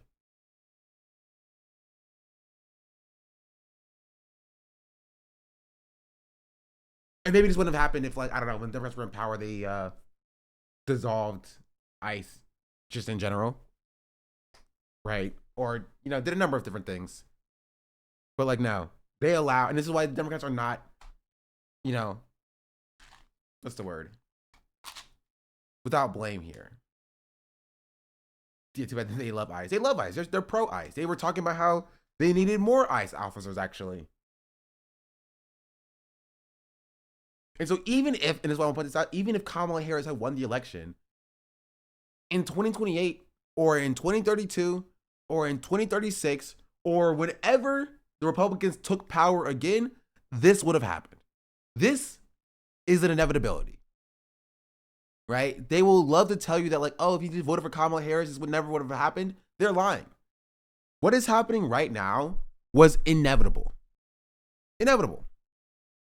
It was inevitable when you have a Democratic Party that actually won't fight for the people. It will just kick the can down the road to the next election when the Republicans actually took power. Because they would take power eventually. If you don't actually stop them from holding power. If you don't actually combat them from taking office. You will lose an election, which you did. The Republicans will be in power, which they are. And they will be doing stuff like this.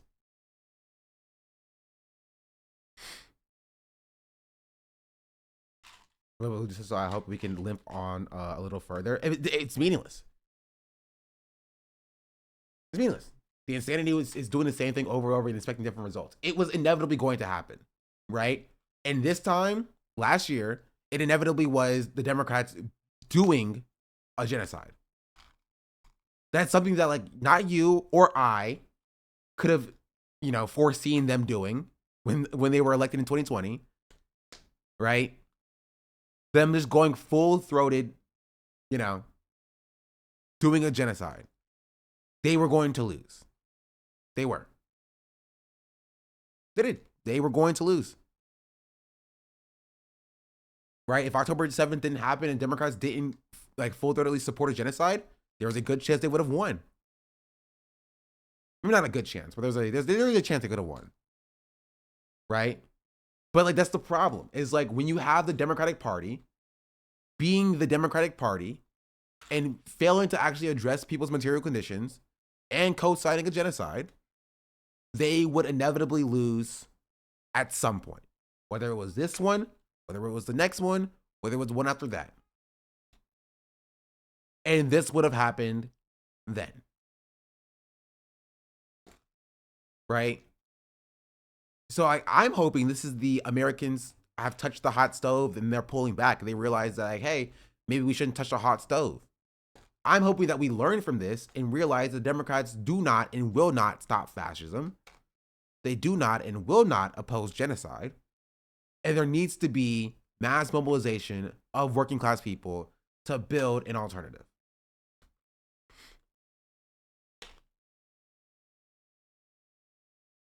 That they might not win all of their cases. With him adding that he's never seen a case where the government knowingly deported someone who had received protected legal status from an immigration judge. Right to that point, Trump's lawyers aren't even trying to hide the fact that they knew he had protected status. In their court filings, they explicitly wrote, ICE was aware of this grant of withholding of removal at the time of Abrego Garcia's removal from the United States. Reference was made to this status on internal forms. With the lawyers also explaining that Abrego Garcia wasn't on the initial manifest of the deportation flight, but was listed as an alternate who got moved up the list as other detainees were removed from the flight, and claiming that the flight manifest did not indicate that Abrego Garcia should not be removed, and adding, through administrative error, Abrego Garcia was removed from the United States to El Salvador. This was an oversight. But then going on to insist that his deportation was carried out in good faith because his purported membership in MS-13. With Sandoval Maschenberg also telling the outlet that the case appears to be the first time the Trump administration has admitted to errors when it sent 3 plane loads of Salvadoran and Venezuelan deportees to the Salvadoran prison. Right in this, as we've talked about before, attorneys for some of those people have accused the Trump administration of falsely labeling their clients as gang members because of their tattoos that have nothing to do with gangs. But there, Trump officials have disputed those claims amid widespread concerns about violations of due process. Now, with that said, as far as what happens next with Abrego Garcia's case, lawyers representing him and his family have asked the court to order the Trump administration to ask for his return. And that, even if it means withholding payment to the Salvadoran government, which has claimed it's getting $6 million annually to jail U.S. deportees. But then, on the other side, you have the Trump administration asking the court to dismiss those requests on multiple grounds, arguing that Trump's primacy in foreign affairs outweighs the interests of Abrego Garcia and his family. And this, as I mentioned earlier, claiming... And how do people not see that as a way for them to just do this to American citizens? How can... This is literally like Patriot Act shit. Like, straight up, like, this can be used against American citizens. Like, how do people not see that? They can just say, well, I'm sorry, your rights as an American citizen are outweighed by our foreign policy needs or whatever, or domestic policy needs. So therefore, you don't have any rights anymore. Like,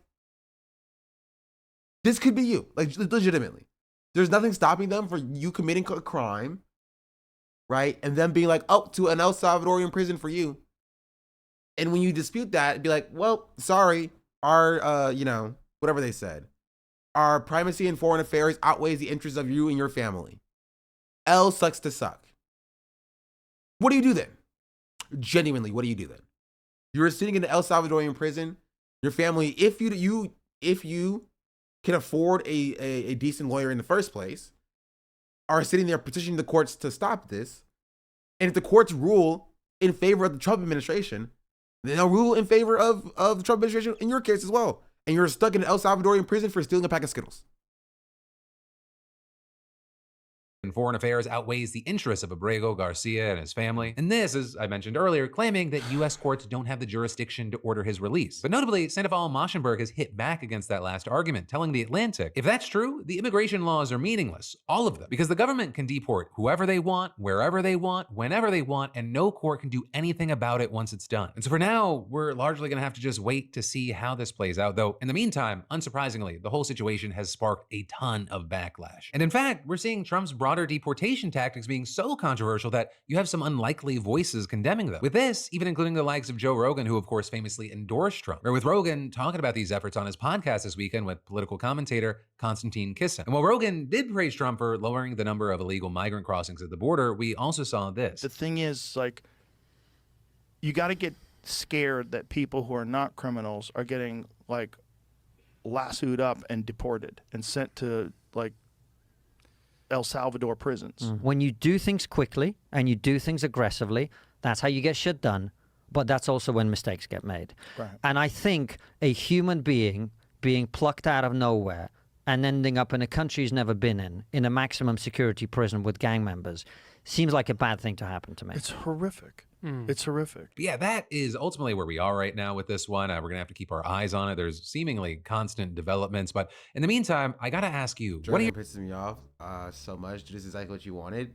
You got excited. Yeah, this is what what you got excited about. Exactly.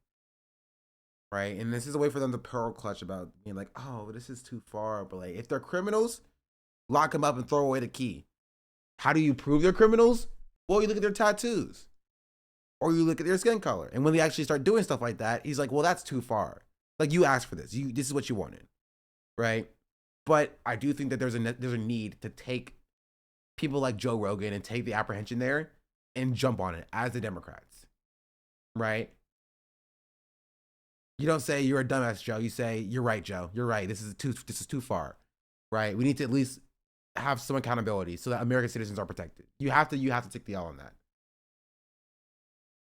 your thoughts here? Because for those that are new here, yes, this is a news show, but I also want it to be a conversation. But then from that, next up, some quick but big news. The Trump Justice Department wants Luigi Mangione dead. Or with a seeing just this morning, Attorney General Pam Bondi directing federal prosecutors to seek the death penalty for Mangione. Right in this, as we all know the story, he's accused of shooting and killing United Healthcare CEO Brian Thompson, with Bondi calling Thompson's killing a premeditated, cold-blooded assassination that shocked America, and notably citing President Trump's agenda to stop violent crime and make America safe again. Right in this, notably following the first day of his second term, where Trump signs an order directing the AG to pursue the death penalty for all crimes of severity, demanding its use. And that after Biden put a moratorium on it back in 2021. And while yes, this is big news, it's also been expected. But also the key thing here is it could take a minute before any part of this story actually plays out. Because in addition to the federal charges, he's also facing state charges in New York and Pennsylvania. And we've seen prosecutors on both sides saying they're okay with letting the New York case play out first. And notably there, New York doesn't have the death penalty, so he's facing up to life without parole. So a big update, an expected update, and we're gonna be seeing more soon. And then I've got more news you need to know in just a moment. But first, parenting is a non-stop marathon with chasing soccer balls through mud, racing to games, and pivoting to dinner plans, all while staying incredibly present. The struggle is real even when the life is good. And that is why Vessie's weekend sneakers are my go-to for whatever life throws at me. Make the struggle less by choosing today's sponsor, Vessi, they offer shoes and apparel designed for you not to worry about weather. You know, their sneakers, like all their products, they're built for real life. Like when I'm at my kid's game and it's sunny one minute and the next it's a storm rolling in. Or when you're chasing your dog through wet grass or just enjoying a hike without worrying about the weather or terrain. Vessi handles it all from sand to snow and everything in between. They have seamlessly blended style and function, right? These shoes have the look. I forgot about the TikTok deal Of stylish footwear, but they're designed like rain boots, perfect for everything from jeans to gym shorts. In comfort, it's like wearing a sock. Whether it's start, just scan the first order at checkout. That's Vessi.com/DeFranco. Get them now. But then next up from that, we got to talk about the political, social media, and business news of the TikTok ban deadline approaching again. Because even though January feels like a million years ago at this point, it was just over 70 days ago that TikTok went dark for around 12 hours, with Trump then signing an executive order to delay the ban by, well, 75 days. Which, to save you pulling out a calendar, that means that the extension is up on Saturday, April 5th. So yet again, the future of the app is up in the air because the law requires that the app's owners, ByteDance, divest from the same cadence as everything's throwing me off. company or get the boot in the That's United the point. States. And right now, it's unclear who would actually take over. Though with that, Trump told reporters on Air Force One this week that he expects a deal to be made before Saturday. There's tremendous interest in TikTok. The decision's going to be my decision, as you know, through Congress. They've given me the power to make the decision. We have a great team of people essentially taking bids. I'd like to see TikTok remain alive. If no deal, will you extend the deadline? Oh, there'll be a deal with TikTok. I'm pretty sure. It's nothing too specific from him, and in fact, that's been kind of what he's been saying for roughly the last month when asked about the matter. But we have a lot of interest in TikTok. We're dealing with 4 different groups, and a lot of people want it, and it's up to me. But, you know, even though we haven't gotten a ton of concrete answers from him, there has been a ton of reporting over the past few months on the many names and groups putting their hat in the ring. As you might remember, both Microsoft and Oracle have been mentioned as interested, as has billionaire Frank McCourt. But I feel like we should have more information by now. I think, honestly, they're going to extend it again. I think they're just going to keep extending it in perpetuity. Because I haven't heard anything about TikTok selling. I don't use the app anyway. I got out the app. Apparently, it also sucks now. It's also been reported that Mr. Beast is part of a bid being led by entrepreneur Jesse Tinsley. And I mean, Trump, he's even floated the idea of a US sovereign wealth fund buying TikTok. And then, over the weekend, the New York Times also reported that the private equity group Blackstone is considering taking a small stake in TikTok, with the Times there adding, Trump has been repeatedly approached by parties pitching him ideas, and his interest in different arrangements can be fleeting. Though also, according to the outlet, right now, one of the most likely deals is that the existing US investors in ByteDance just roll their new stakes to a new independent global TikTok company. Additionally, we've seen other reports saying that Oracle is in fact the front runner, but there could be some legal issues there. For example, Politico reporting that one deal being discussed in the White House would involve Oracle running TikTok, but saving a role for ByteDance. And that, even though the law requires ByteDance to give up control of the company and algorithm, retaining at most a 20% financial stake in TikTok. And so even though some in Washington, they're trying to fight against any deal that includes carve-outs for ByteDance, Politico is reporting that there may be little anyone can actually do to prevent this deal, even if it does go against the law. But then with saying that, you know, some might wonder. Don't you mean suggestions for the people in power? What happens if there is no deal, right? If talks with whoever falls through and by Saturday, nothing's on the books. And well, even though Trump has insisted that it will not be necessary, he has previously said that he is willing to extend the deadline yet again. So it wouldn't be the craziest thing if we end up meeting up same place, same time again, like in July. Additionally, he's suggested that he has a few tricks up his sleeve, like cutting some tariffs on China to get a deal through. Also, something that's interesting with the situation is you might have noticed that people on the app seem a lot less nervous about the potential of a ban, which, you know, is a standout thing because last time in the week leading up to the ban, I mean, everyone was in full-blown panic mode. But largely, this time around, at least so far, it's mostly business as usual on the app. With us even seeing CNBC doing a report talking to creators who say they're just less nervous about it, right? Some saying that they just don't feel like the app is actually going to get banned, and others noting that they've had the time to diversify their platforms and reach. And so for now, we're just kind of having to wait to see how things play out into the weekend. But then, next up today, y'all, we got to talk about how he may be done by the time that you're seeing this, but as of right now, I don't know. If ByteDance still has like a financial stake and like editorial control over the algorithm, then actually maybe they won't. I don't know. I honestly, at this point, I don't care. Cory Booker is still going. Okay, I don't care about this either. I want to see the tariff. We're gonna go to tariff action. to 20% off site-wide. But then, next up from that, the tariff situation, the cost of goods situation may be about to get crazy. And that because in about 24 hours, we're gonna be finding out just how big of a trade war the world is gonna be in. Where we know that 25% tariffs on Canada and Mexico, as well as a 25% tariff on all auto imports start tomorrow, or are supposed to. But that also, it might just be the tip of the iceberg because President Donald Trump is reportedly going to announce another wave of tariffs on just about everyone and everything in what he's been calling Liberation Day. Now with that, the exact Liberation Day. Details are unclear, with the president just teasing that the tariffs would be nicer than what American goods face in other markets, saying we were going to be very nice by comparison to what they were. The number I want to see like more like actual reporting on like Liberation Day.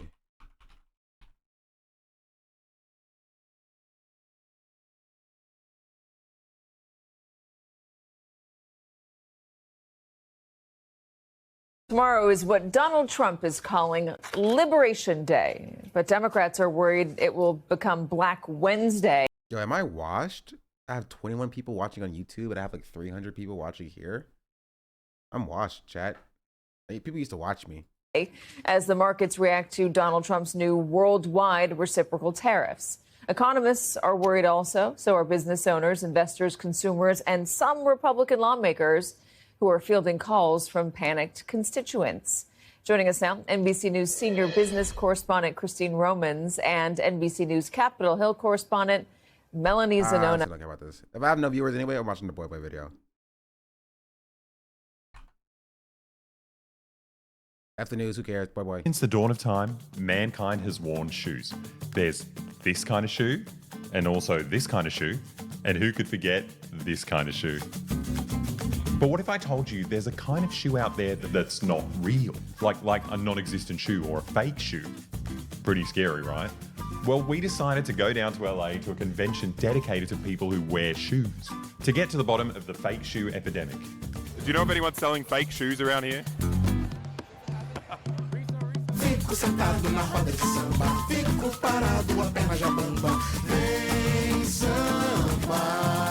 I hate shoe resellers. Hope they're not selling fake shoes, man. That'd suck. I hate shoe resellers. They suck. Good morning and welcome to Boy Boy. Good morning, says Patricia. Good morning, says Alfonso.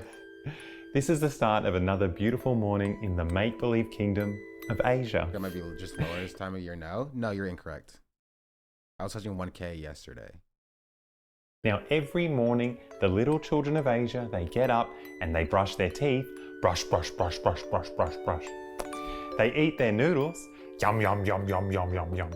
And then 1 in every 5 kids in Asia has the very special job of going down to the factory for a 12-hour shift to make the 16.5 million shoes that are made every single day. Now, what if I told you the make-believe kingdom of Asia is a real place?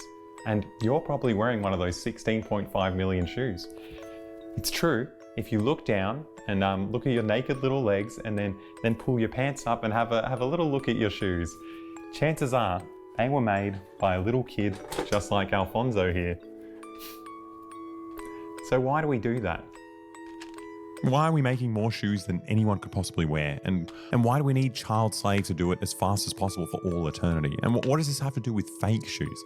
Well, to answer that, we've got to tie that up for a moment, take a step back, and look at the... Why is my...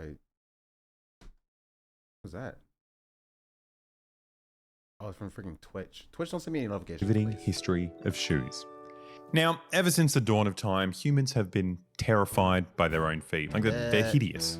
But for the 530 million years before we resembled Homo sapiens, we actually lived a pretty perfect life. We were immensely proud of our smooth, colourful, and symmetrical lobe fins. Look how happy we were back then. And for comparison, here's a photo of how sad we look now. I mean, it speaks for itself, really. I mean, we drew the short straw of evolution, right? We grew these hideous, these like gross little patches, like little tufts of hair, like kind of like we're just these giant hairless rodents. And then I think the worst trick evolution ever played on us was that they got rid of our fins and they gave us these hideous things. I mean, it's just, I don't know, we just became the laughing stock of the animal kingdom.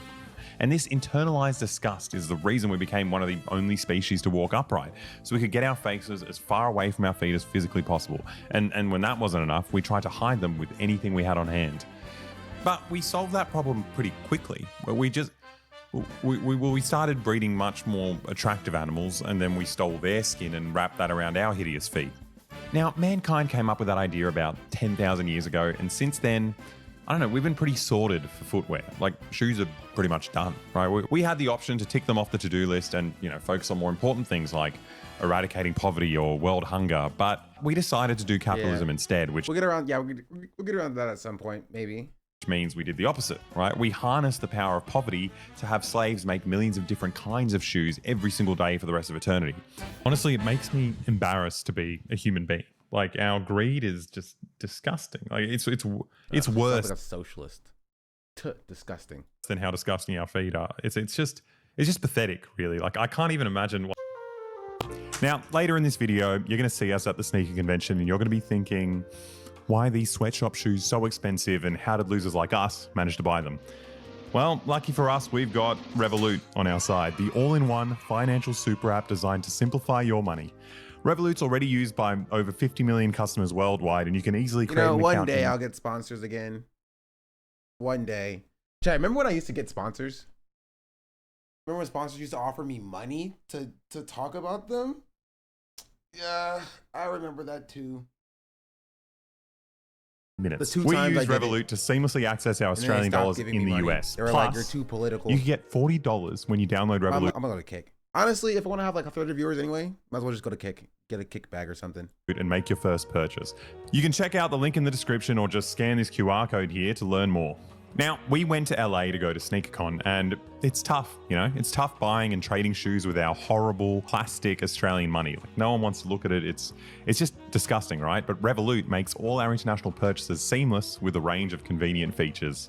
Besides, who wouldn't want to spend using these high-quality stainless steel metal cards, They're even customizable, which, you can design right in the Revolut app as soon as you create your account. Or maybe like everyone else at this Ethan? That's not true. Ethan has sponsors. Expo, you need cash instead. Easy. We used Revolut to withdraw cash, and they don't charge any fees up to your plan limit worldwide. Now, Revolut's also got competitive exchange rates and low fees, meaning we don't lose out to all those predatory exchange rates out there when exchanging our dollary-doos for USD. And the convenience doesn't just stop there. They've got discounted lounge passes for thousands of airports worldwide and affordable eSIMs you can purchase without even, leaving the Revolut app. It's amazing. So we were able to stay online during our entire trip and track the prices of shoes in real time. Don't forget, you can download Revolut using the link in the description or with this QR code, and you'll get $40 off after your first purchase. Okay, back to the history of shoes.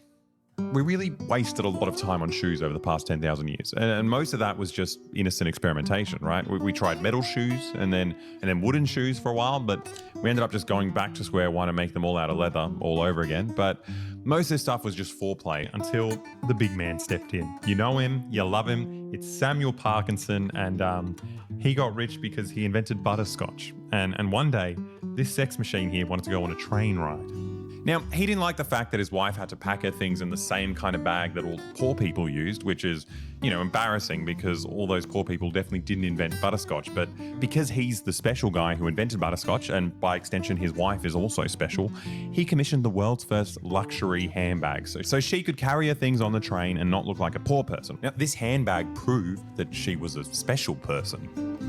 Now, at the time, Samuel didn't realize this, but he pretty much started the $272 billion industry of selling luxury items as modern consumer goods. Now, these have the same utility as any normal item, right? It's essentially a pouch, which we've been making since the dawn of time. But you have the option to pay more for this type of pouch, so you can signal to everyone around you that, you're the kind of person who pays more for things. And that's something people want to do. Look, it's not just for signaling that you're a rich person, right? Like, it's a little bit more nuanced. Like, in economic terms, broadly, it'd be called like niche marketing or commodity fetishism, right? So let's say you have an item that serves a purpose, right? Everyone who wants one already has one, like pretty basic. You can't really make a lot of money off these because it's a kind of cap to your profits. Like, it's already saturated.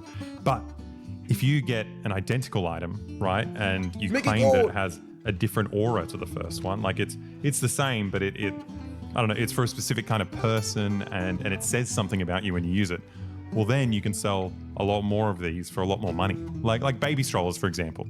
Baby strollers already exist, right? But you can sell more of them if you claim there's a new one that's like specifically for manly men. And this is the S1 tactical stroller. Or pens, you know, everyone already owns a pen, but you can sell more of them if you claim these are special pens for women. Or wine, but it's for gay people. Or water, but it's for dickheads. So we know full well that this stuff already exists, right? But the company can make more money. Saratoga water, baby. Saratoga water, baby. Because they've kind of tricked me into thinking that this item was made specifically for me. And that's exactly what these Nike board members are celebrating in this video clip from 1985. They had just signed the biggest sponsorship deal in the history of the NBA with the Air Jordans. Now, this room full of marketing executives somehow convinced black kids that their new shoe was made specifically for them and wearing it was gonna, transform them as a person. Now, this pair of shoes looked pretty much identical to the existing Nike Air Force Ones, but I guess they colored it in a bit and they added a little to convince black kids Air Jordan. They had just signed exactly what these Nike tricked me into thinking that this item was made specifically for me. And that's exactly what these Nike board members are celebrating in this video clip from 1985. They had just signed the biggest sponsorship deal in the history of the NBA with the Air Jordans.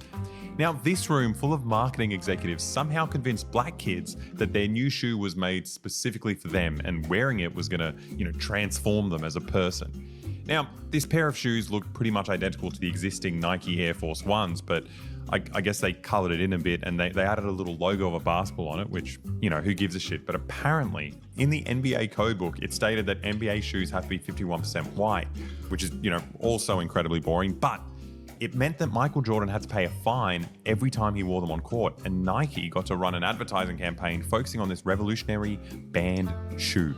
Fortunately, the NBA can't stop you from wearing them. This sounds super tedious, but it gets even sillier. Now, up until this point, That's where the banned shoe comes from. Established basketball players wore basketball shoes on the court and then designer clothes off the court. But Michael Jordan wore his signature shoes off the court too, showing them off as part of an emerging category of fashion called streetwear. Nike was doing something new here. They weren't really selling a shoe, as you can tell by their cringy tagline. If it was just a shoe, why did they try and ban it? But they were selling a new kind of commodity that, says something about the person buying it. It worked, right? Nike essentially kicked off the modern sneaker industry. They got sports shoes, which existed for decades, but they worked out a way to sell millions more of them at a Also, Air Jordan 1s are objectively pretty bad basketball shoes, if we're being entirely real. They're not good to play basketball in comparison to other shoes. A much higher price. Others aren't, to be honest. Yeah, I mean, it started with the ones. Converse are better. Converse aren't great either, if we're being entirely real. Now, originally, high fashion was reserved for women and French men, but you specifically want shoes that have at least some level of ankle support, which Converse and Air Jordan 1s and most Air Jordans don't give you, right? And so you want low shoes that let your ankles move, or you want high top shoes that have some support for your ankles, and neither of those give that really at all. Literally at all. Be a black man in America, and as a consumer, you can show off your sense of taste and high status, but do it through this new type of accessible luxury good. And instead of giving your money to some creepy European guy at Gucci, you're giving it to an even creepier American guy at Nike. And that was it. Nike invented a brand new market for shoes. And to meet all this sudden demand, Nike needed a whole lot of slaves. So at the same time, they opened their first sweatshops in Asia. Today, these child slaves are making 16.5 million shoes a day, and these shoes are being shipped across the world to the homes of psychopaths like these guys that you can see on the internet, and they don't even seem to wear the shoes. They just wrap them in plastic like your nonna does with couches, and their job is to tell you to buy more shoes. You want to know what sneakers to buy here in 2022? Well, buy these 8 sneakers. They are just... Do you notice something about all the people he's shown so far? I want to keep playing. Phenomenal. You can't not have these in your collection, as far as I'm concerned. There are even sneaker-based shows where celebrities come on. They're white. They're all freaking white. Gosh darn it. Now, keep in mind that black people love sneakers. Black people are also collectors of sneakers. But when it comes to people making sneaker as a hobby, as a business, that comes from the non-black constituency. Like, it just is. Right? When it comes to, like, having shoes, wrapping shoes, not wearing shoes, and, like, sneaker as a business, like, it's non-black people. Black people will buy shoes. Black people will wear shoes, right? As fashion, not really as function, because they suck as basketball shoes, right? But like when it comes to like trying to like commodify the hobby of like sneakers, to really wrap shoes, yes. People who wrap shoes to be able to sell them in the future. Those black people who collect shoes wear them together, outfits for said shoes. Yeah, it is lame. It's stupid. It sucks. Right? It sucks. The wall in the video chatter. To be fair, this is a store, right? This is a little bit different. Right? I think it's kind of the same, but it's a tad bit different if you like operate a store than like your bedroom becoming your store essentially. Like there is no reason you need this many shoes. And then a separate case for your shoes. There's zero reason for it. None. Like you can't wear this many shoes. He has identical shoes. 3 of these shoes are the same. The exact same. Like what are we talking about?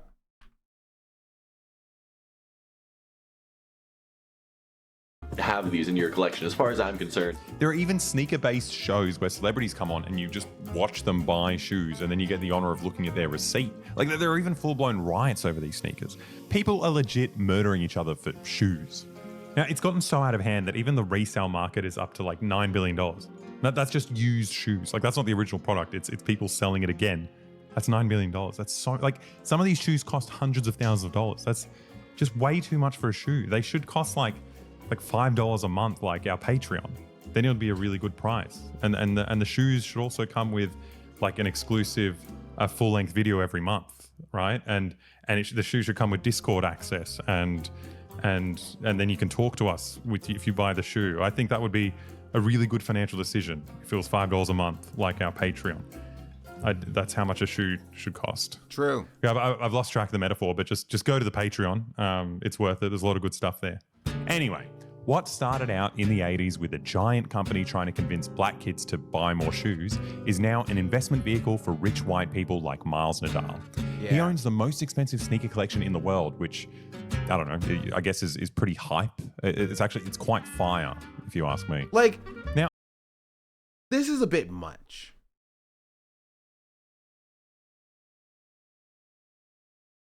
Having white gloves in like a museum to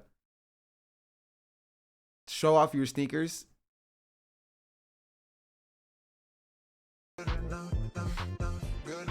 These are by reps and kind of issues, especially if you care about workers.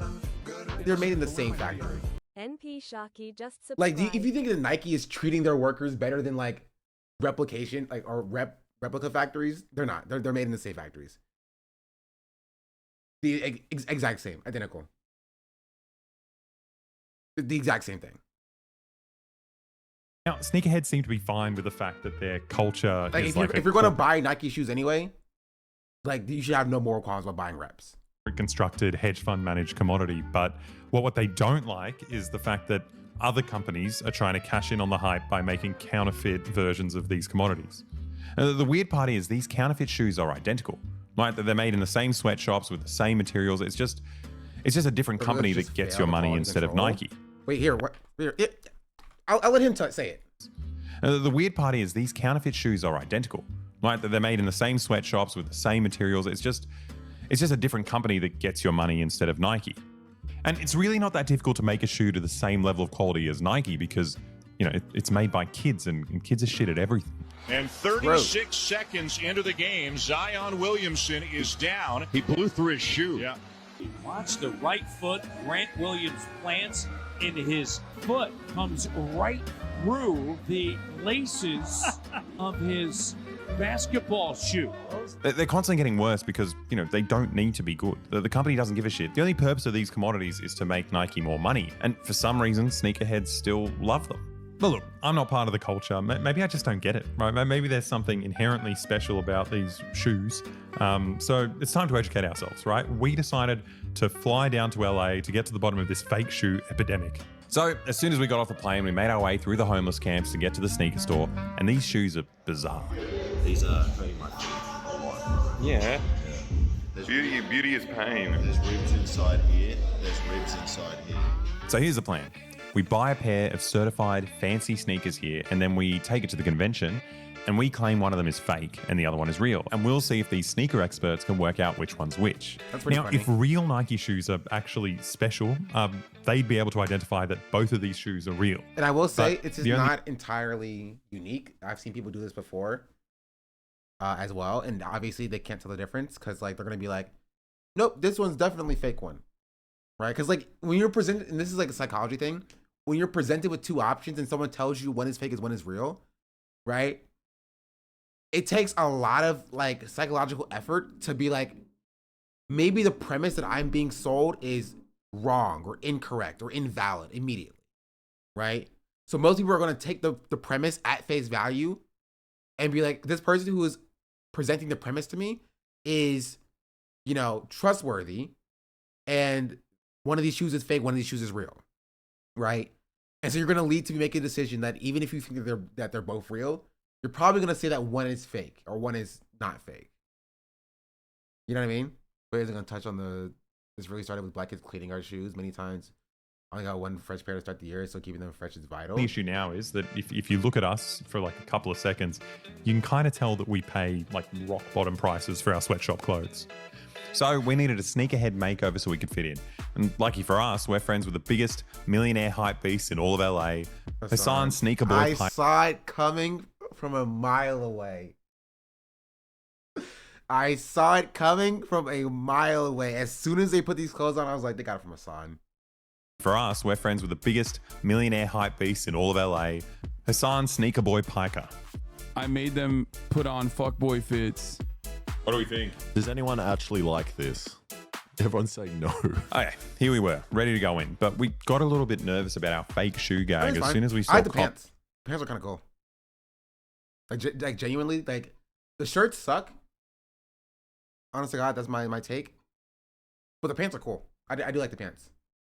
Okay, here we were, ready to go in, but we got a little bit nervous about our fake shoe gag as soon as we saw cops detaining someone for possessing these infamous fake shoes. That's holding a high percentage of things that they're into. Get about 90%. I didn't realize how serious brand loyalty was here, but whatever, we're at the convention now.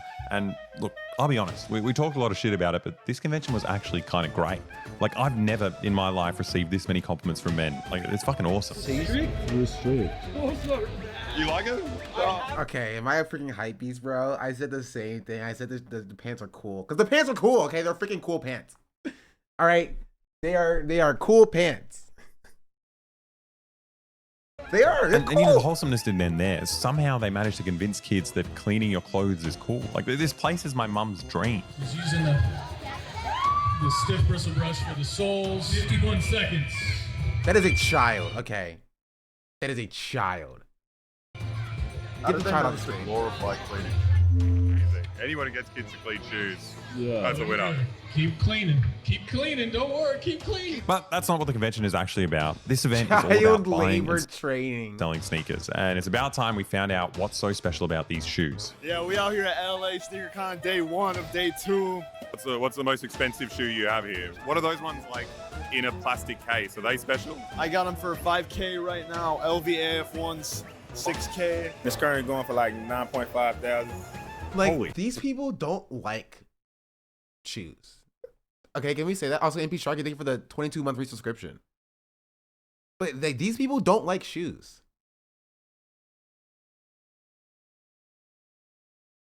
You know what I mean? They don't like fashion. Yeah, they just like money. It's like, oh, well, like, I feel like I can get money by getting into this hobby, so then I'm going to get into this hobby. Like that's really it. Shit. So there are people walking around here ready to spend $9,500 I on a do shoe. think that there are shoes that tell a story, right? You can be like, hey, these are the freaking Concord 11s. These are the story behind the Concord 11s or whatever. And I'm like, okay, that's cool. That's interesting. You don't need 5 pairs of Concord 11s because you can sell them each for $500 a piece. I don't know if you can say that for everyone. Well, not this guy. I mean, this guy specifically. Right now, LV AF1s, 6K. It's currently going for like 9.5 thousand. Like if you're talking about your hobby and the only thing you can really say about it is how much the stuff you have costs, like I don't know, it doesn't feel like you actually care about, like, you know, the hobby. It's Cavalier, that's AF, but some people don't do like the clothes. I mean, sure, they can like the clothes, but again, if that's all you have to say about it. Shit.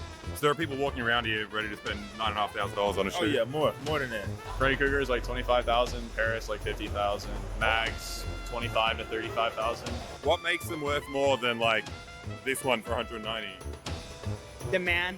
People want them. People just want them. Yeah, people just want them. So that one's like a rare size. So the demand is up on it and the quantity is limited. It's all supply and demand, you know. If nobody wanted it, it wouldn't be worth that much. What makes it worth more than the other ones?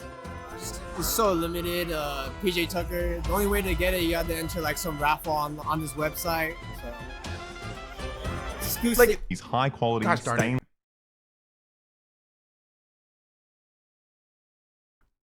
Right, what I'm saying is like this guy, like I respect that. Like, instead of give me like, oh, you know, demand, people want it, give me a story, right? Sell me a story, right? Be like, well, this one is a limited edition run that only you can get from the you know, sneakers.com app when they ran it in July 2024, right? It was a limited run. They only had 500 of it. Like, give me a story, right? Tell me why you like this hobby. And like, even if I don't get it, tell me why you like it, right? Don't be like, oh, you know, I'm here because my boy said I can make mad bread off of it, and so boom. And then Pokemon cards do the same shit. No, but there's a story there. But also, yes, but also, again, scalpers are also a problem in Pokemon cards, right? There are people who like Pokemon cards who can like tell the story of the Pokemon card. But if you're just like, yeah, this one is a bunch of money, right? I bought it for 6K. I'm selling it for 9K. That's money. Like, you know, that's like, again, I think that's gross. It's so stupid.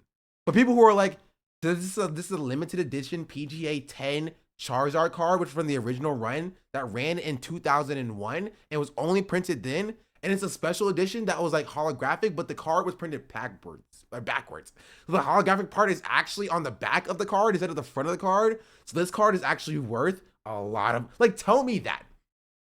Tell me that. Tell me this thing, right? Why does it have value to you, right? Why is it cool that you have this instead of you just trying to get something that somebody else found value in and trying to offload it to somebody else? You know what I mean? With another lore? I mean, yeah, that's kind of the entire point to collecting, right? If you're a collector, there's a lore there. Like, again, I have like, I don't know where it is. But I have a comic, I'm not like a comic collector, but I have a Heroes in Crisis issue number 3 comic book that I thought was cool when I picked it up. Because it's like the worst comic book that I've ever heard of, right? And it's commonly known as one of the worst comic runs ever, right? And so I picked it up. And I have a story. Somebody asks me, why do you have Heroes in Crisis number 3? I'd be like, oh, this is like, you know, this is the story behind this comic book run. You know what I mean? Like, I want to see you caring about your hobby and not you just getting into it because you feel like you can make money. But also, I was growing up buying sneakers and I hated the fact that they were so gosh darn expensive and that people would sit there, right? Now there's bots that do this, but like even back then, people would sit there with like 17 different phones lined up, all refreshing to try to snag a bunch, like as many sneakers as they possibly can, right? And that was one thing. At least back then, scalpers put in the work.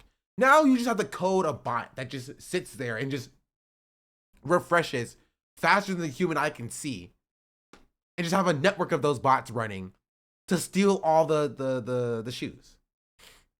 But yeah, you have to like line up at Foot Locker. You have to camp out, But take me back to then. All right, take me back to then. Gosh, freaking darn it.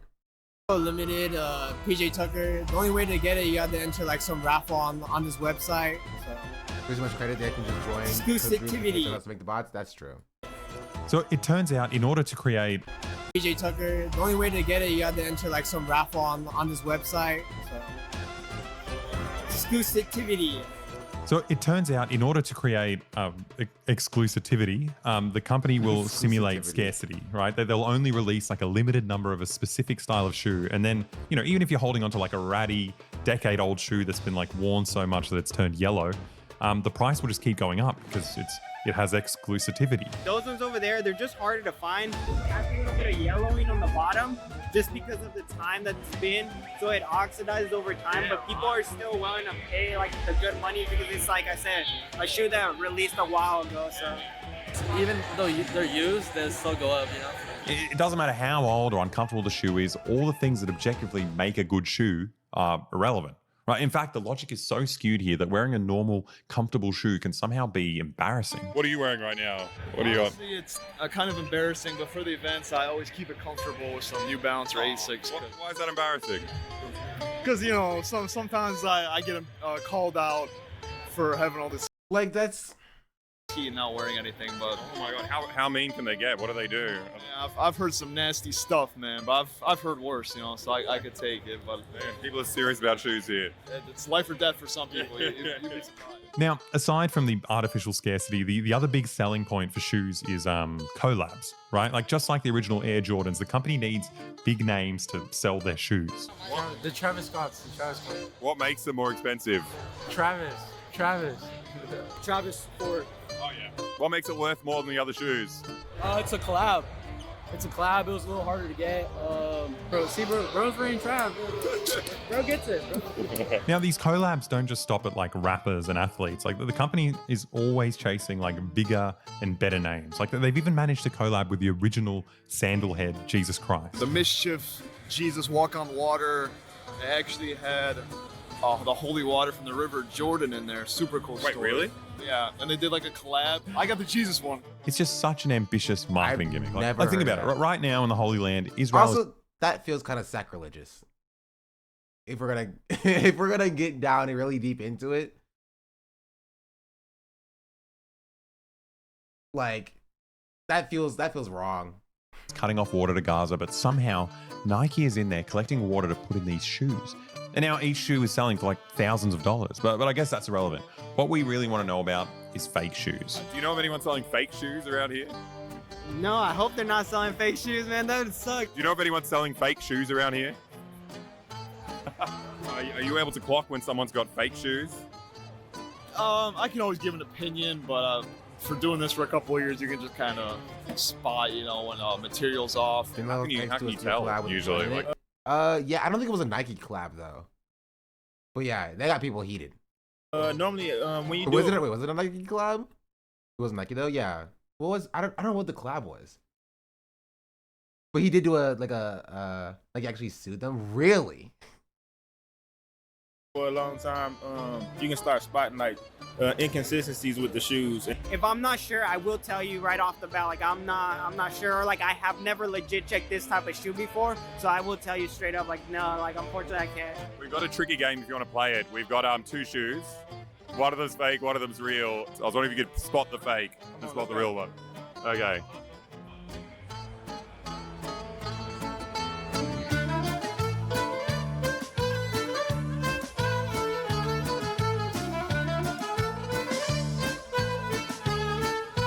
Are these dunks? I think these are dunks. Fake real. You got it. Fuck yeah. Good work. You're a professional. Yeah. You do it for a while, you know, to look for it. Fuck yeah. What? How could you tell? For one, I just thought the toe box looked a little too wide. Right. The weight of it is much lighter. I can tell immediately just holding it. If you look at the shoe, it's really the same, I feel like. Yeah. But it came down to, like I said, like I had to really look at the size tag to make sure. It's just a little bit different fonting. You can kind of tell on that. Sure. So we can laugh like, you think it's food? I mean, like, if they had a difference in like, if they had a difference in scent, like if you felt you could tell like this one came from a real factory, this one came from a fake factory, then maybe. But like, how would you know? You know. Let us respond. Zero TikTok to women asking men how many tampons women go through per month, and they were all just like, "Wow, that's right. How did you know?"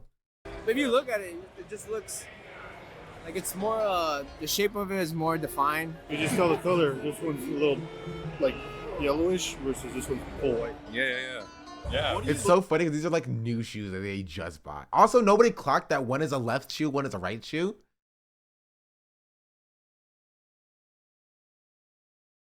You know what I mean? Like, Looking for when you smell it. You see The glue. oh, you said the glue. Glue. Yeah, like it has like a different scent. Like after a while, you can smell the difference in the glue. Yeah, it's kind of funny, like watching these shoe aficionados struggle to make up random differences between, you know, an identical pair of shoes. But the more I spoke to them, the less goofy they seemed. Like when you ask them serious questions like, you know, where are the shoes made? They seem to know all about like the supply chain. They do know that they're getting scammed. Like they seem to know that there isn't really a difference between these shoes. Where are they made? I think China, if I'm correct. Yeah, overseas. So Most of them come from China. That's where a lot of fake pairs come from, but real pairs are made too. Where are they usually made? Like but the real ones as well, or same shit. Yeah. what I tell people, don't get fooled by the material because a lot of the factory and like the quality now is really crappy. So even though it can look like it was a crappy material, it could be fake, that could be the real one because of the material and the quality control they have now. So which is the quality. Like they know. They were like, man, like Nike kind of sucks now. Like quality control sucks. Like it could be like truly like a fake shoe, right? Truly a fake shoe, but like, or it could be a real shoe, but Nike's quality could just suck. They're in it for the money. I mean, I don't want to say that they're just in it for the money. It's also, again, I do think that there are, most of the people here are in it for the money, right? But there could be people here who are true like connoisseurs who like are a part of like the hype and they want to be like a part of something, right? And maybe again, I don't get it because I don't collect Pokemon cards, I don't collect shoes, I don't collect like articles of clothing. I'm not a collector person in general. But like it could just be more about like the community, right? Like they're in a like-minded space where like they're like this guy's having fun. Where this guy is happy to be able to talk to somebody else about his hobby. Right? If it's truly about just, you know, output of just selling as many resold shoes as possible, they wouldn't take the time to like, you know, talk to Boy and I did a thing about like what's going on here, you know? Like they're show people. They're normal. They would just hit the ceiling on how good you can make a shoe that the fake ones caught up eventually. The Gary V hobby. I think Gary V's worse. Like, my problem is more just like the industry itself and then like specific like resellers. Even though I hate resellers, I don't like resellers. Right? It was why a lot of resellers hate fakes, right? They hate reps because it lowers the amount of money that they can charge for their reselling. Right? Or because it makes their hobby accessible. You're financially invested in an expensive hobby, you're more likely to try and justify it. That's true. Right? And a lot of people don't like reselling because they like the exclusivity that they have of being able to like, they're like, oh, I spent a lot of my own money getting involved in this hobby and buying the expensive shoes. I can sell the expensive shoes, so I can buy more shoes. And somebody can have the same exact shoes essentially with no difference, with no work. I hate that. And so that's why a lot of people hate reps. But hey, if these people want to like sell shoes to each other for tens of thousands of dollars, go for it. You know what? Go for it. Why not? Why not? I'm not buying $25,000 shoes. But if this person sells this guy, who then sells this guy, who then sells this guy over there, $25,000 shoes, that doesn't really affect my life. Go off, do you? Right? The only issue that I see is if like children feel like they now need to have the most expensive, newest quality crafted, you know, shoes or whatever in order to fit in, that's when it becomes an issue. Right? That's when it becomes a problem. Where like you have like the kid who was like cleaning his shoes up there. If that kid feels like he now needs to be real or, you know, genuine, and he can't be a poser, and so he needs to shell out like, you know, $3,000 for a pair of shoes in order to be real, I think that's when it becomes a problem. That's when it becomes an issue. Right? But like, you know, these consenting adults, you know, dropping their own money on these shoes. It's like a, you know, it's whatever. Do what you want to do. That happens a lot. Yeah, and I think it's an issue when it happens. You got a favorite shoe? I like Jordan 1s, just in general. Any colorway, I'm fine with that. I've also learned when I was growing up, to like, I don't care what people think. Because I would wear like Jordan 1, like, you know, like mids. And they're like, oh, you wear mids? How dare you? Or I'm just like, I don't care, you know? If I like a shoe, I'm going to buy it. Right? I don't care if it's like if it's like the shoe you need to buy, or if they're you know, they're like the coolest or newest shoes. I'm like, hey, I like the way this shoe looked. I think I could wear that and it looked nice. Then I'll buy it. Right? It doesn't matter to me. I don't really like low tops though. I don't like my ankles showing. I'll go high tops if I get anything. He's gone down on the real ones as well. Ton on every shoe, just in general. Most of the shoes have like glue stains, or like, as you can tell, like right here, like the stitching on behind, it's really like, it's just really bad. It's actually much more complicated than I initially thought. Like, I assumed everyone was just brainwashed by... So you just gotta wait out the trends. That's crazy. Because I remember like freaking like 4 years ago, people would like laugh at me for like wearing mids. And it'd be crazy because they'd be like, oh, what shoes are those? What shoes are those? What shoes are those? And I'm just like, oh, they're just Jordan 1 mids. And like, oh, wait, those are mids? Oh, those are you wearing mids, bro? How, like, it's kind of crazy. Like, they're like, man, those shoes are so cool. What shoes are those? And you're like, oh, they're mids. Like, wow, those are mids? Oh, mids are... I was always told mids are gross, so now I have to tell you that mids are gross. How dare you wear mids or whatever? Like, it's stupid. I had a really cool pair of Jordan 8s, I think. But I grew out of them. I bought them when I had smaller shoes. You know what I mean? So I can't wear them anymore. They're like back in my parents' house though. By these companies, but it turns out they might be more cynical than I gave them credit for. They seem to know it's a scam, but every one of these consumers seems to be in a race of like buying and selling, trying to out-scam the other consumers. Where do they make them? Where do they make them? I don't care what your opinions are, honestly. Again, I don't care. I will wear whatever I want to wear. That's my take on like shoes, on like other types of fashion, other types of like accessories. I'm gonna wear what I'm gonna wear. I don't care about like what is cool or what is hot or what y'all want to wear. Y'all can wear what y'all want to wear. I'm gonna wear what I'm gonna wear. I've stopped caring about what people think about my fashion when I was like in high school. I'm an adult. I'm a grown person. It'll be chill. It'll be alright. Oh shit, I don't know. I don't know where things look like. Let's see.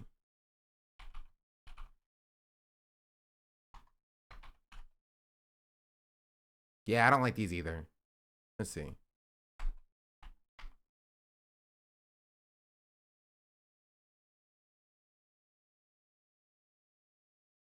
Let's see. I like 1s. I don't like 2s. I like 3s. I like 4s. I have a pair of 4s over there. I have 2 pairs of 4s over there, actually. 5s are cool. 6s are chill. I don't like 7s. I like 8s. I do like 8s. I'm a fan of 8s. Don't really like 9s. 10s feel like 11s, but like the 11's little brother a little bit. 11s are also cool. I've never owned a pair of 11s. 12s are comfortable. I do like 12s because they're comfortable. And I've not worn anything past 12. I have not. 16s are so ugly. 16s are ugly. 15s are ugly. 17s are ugly. Like everything past 12s are just not good to me. 13s are maybe 13s. Maybe I'll give you 13s a little bit. But like, eh. 15s aren't bad. I don't like them. I don't like what's going on up here. But like, yeah, I think that like most of the thing before 12, maybe before 13, you'll probably be fine. Which ones are still worth getting? Ones are classic, so like you can never really go bad with like a pair of ones. 4s and 5s are chill. I personally like 8s, but I know people don't like 8s. And 11s are chill as well. This is my first and they cool. And that's what I'll say. That's what I'll say. But really, you can wear any of these shoes with any outfit and it'll look good if you could actually, you know, pull it off.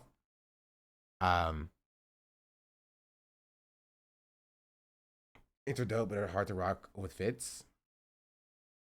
I have a pair of 11s. I think that I currently still have. I have pairs of 1s, 4s. I have the 8s that I can't wear. I have a pair of 10s that were suede, and I ruined them because like it was raining and I walked through mud. They were ruined. I tried to clean them and I pulled the suede off, and now they were cooked. Unfortunate. They were cool. They were like, let me see if I can find what they were. They're like blue and suede.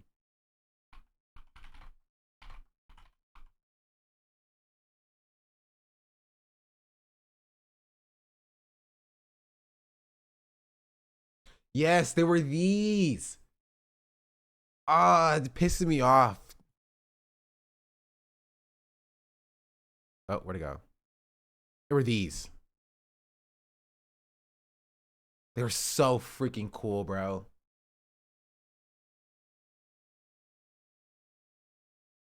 Jean shoes. They are jean shoes. Ah, they were so cool. I wonder how much it costs if I were to get them again. $271. Not that bad, actually.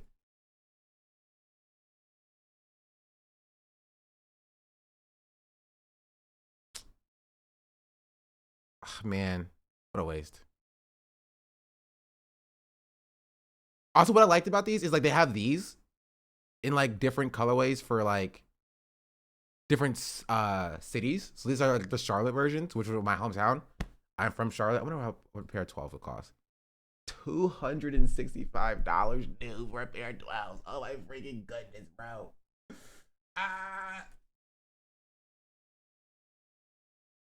It wasn't on discount rack at Ross or TJ Maxx. My mom wasn't having it. I mean, I only got into shoes once I like started being able to pay for them myself. My money from Chick-fil-A went into buying me a new pair of shoes once every 6 months, essentially.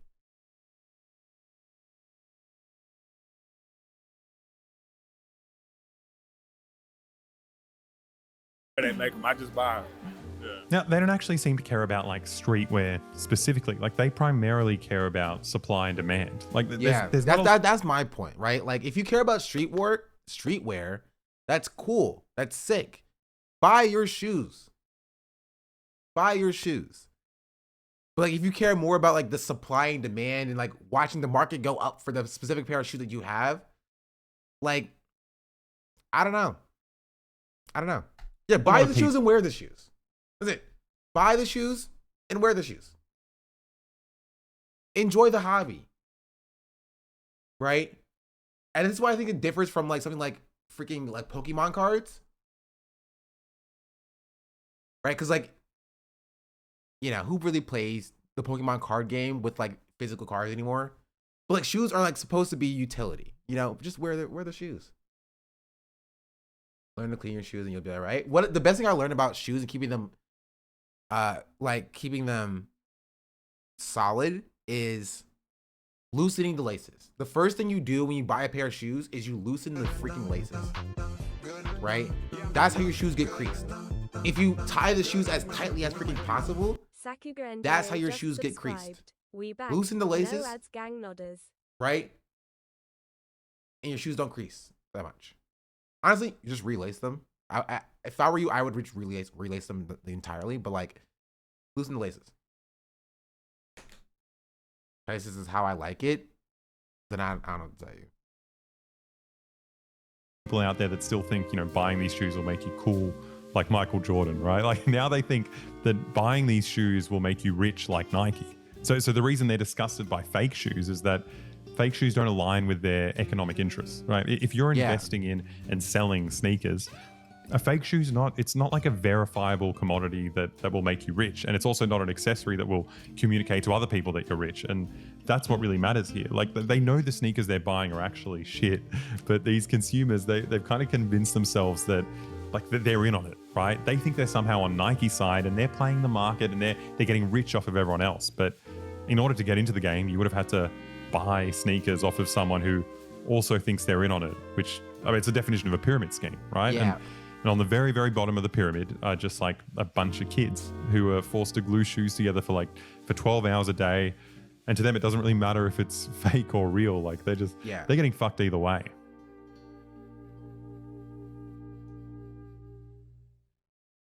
Yeah, true.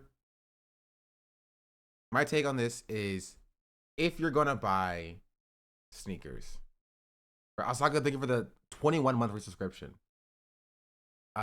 If you're gonna buy sneakers, right, and you don't care about getting rich off of them, buy reps. That's my take. It's coming from the same factories, the same child labor is making them. And if you have ethical qualms about child labor, you wouldn't buy Nike or buy reps because they're both made by, child sweatshop work in general. But if you're gonna buy,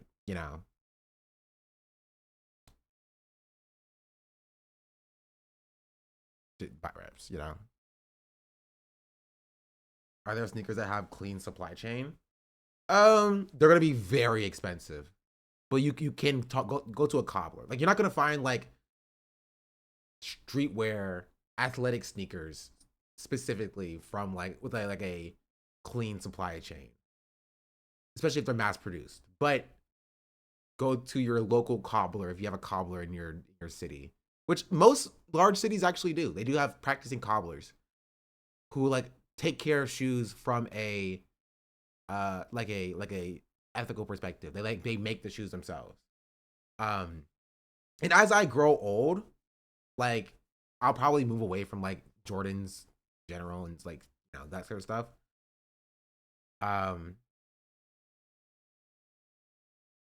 What is a cobbler? Jeez Louise, I feel freaking old. Cobbler is somebody who makes shoes by hand. Maybe not necessarily by hand anymore. There's machines that help them, but they are people who make shoes. Right? And cobblers were a thing either. Wait, really? Yeah, no, cobblers are a thing. Not cobbler dishes. How do you spell cobbler? Actually, I don't want to. Yeah.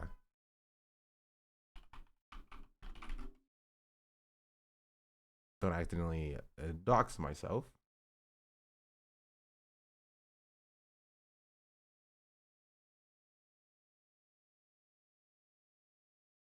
Here. A lot of people don't know what a cobbler is.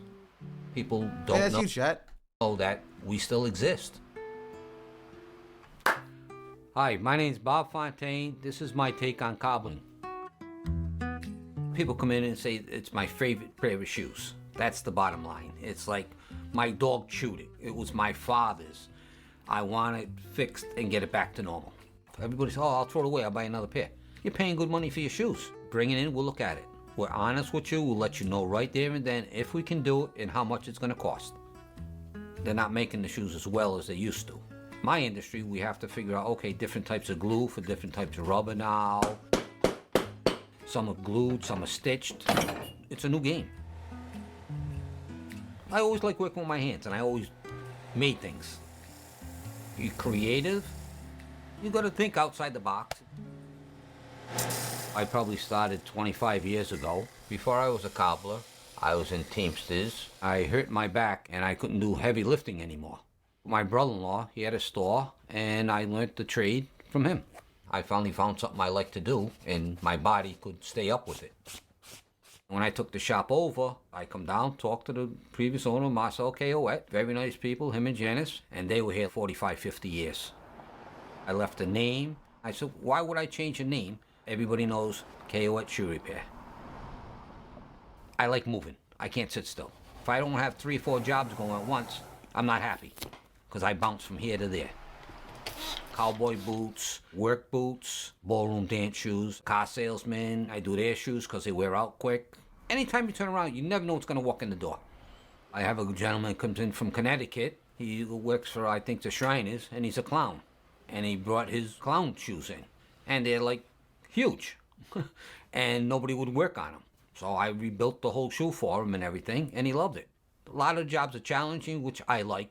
The ladies' high-end shoes, the Louis Vuittons, the Christians with the red soles. I do the sole guards on them. And a lot of guys don't want to work on them because they're very expensive and you got to take your time.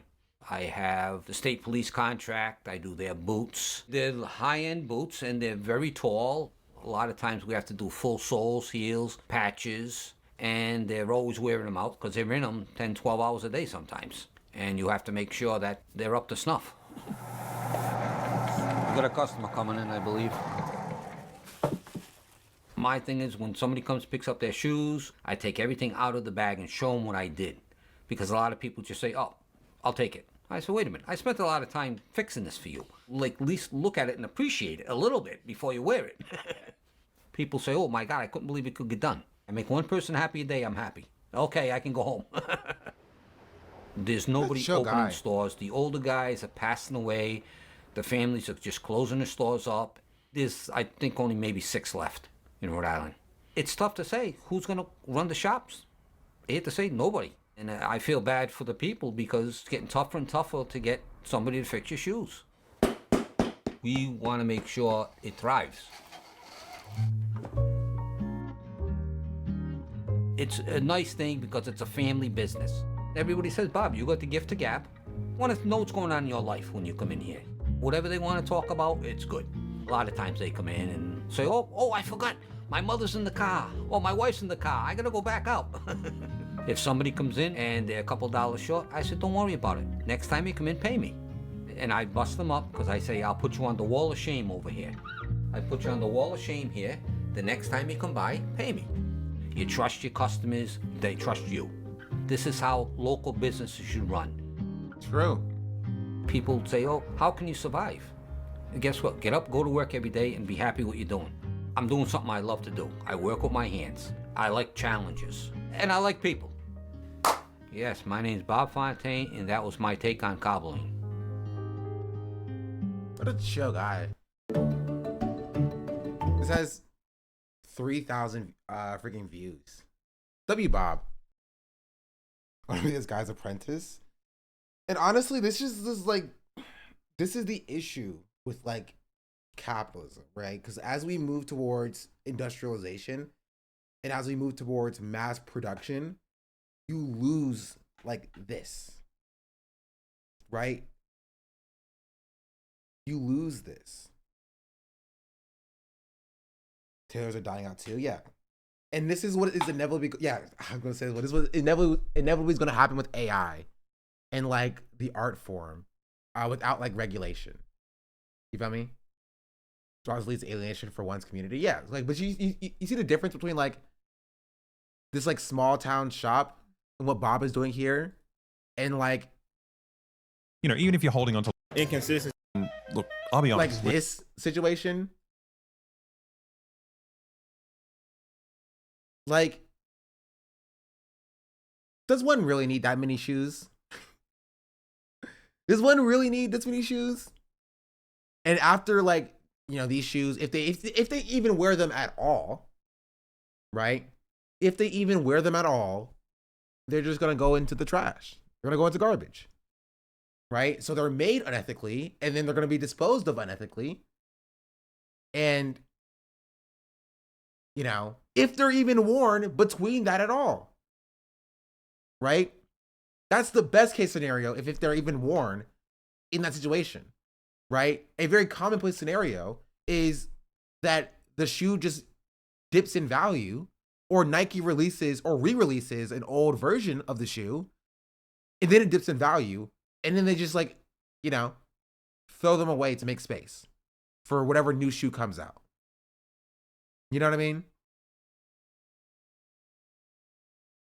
Unfortunately, most affordable clothing aren't worth taking to repairs anymore. With a pair of shoes costs $100, if it's an old pair costs the same or more. It's not easy to justify fixing them. Yeah, that's my point, right? It's what happens when you have like mass industrialization, right? When you have a society that moves towards overconsumption and mass industrialization, when you can churn out shoes as unethically as possible, but as quickly as possible, for as cheaply as possible, right?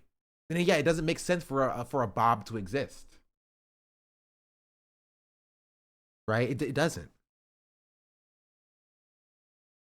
Cheap boots don't last long, but it doesn't matter. They don't need to last long if you can buy another pair of boots for like $50.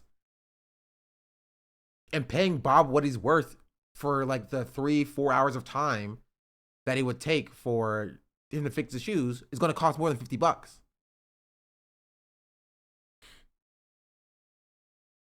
Cowboy charges $50 for a new sole who never lets me pay more. But he deserves more, is kind of the thing. Especially as the prices of everything else increase. You know?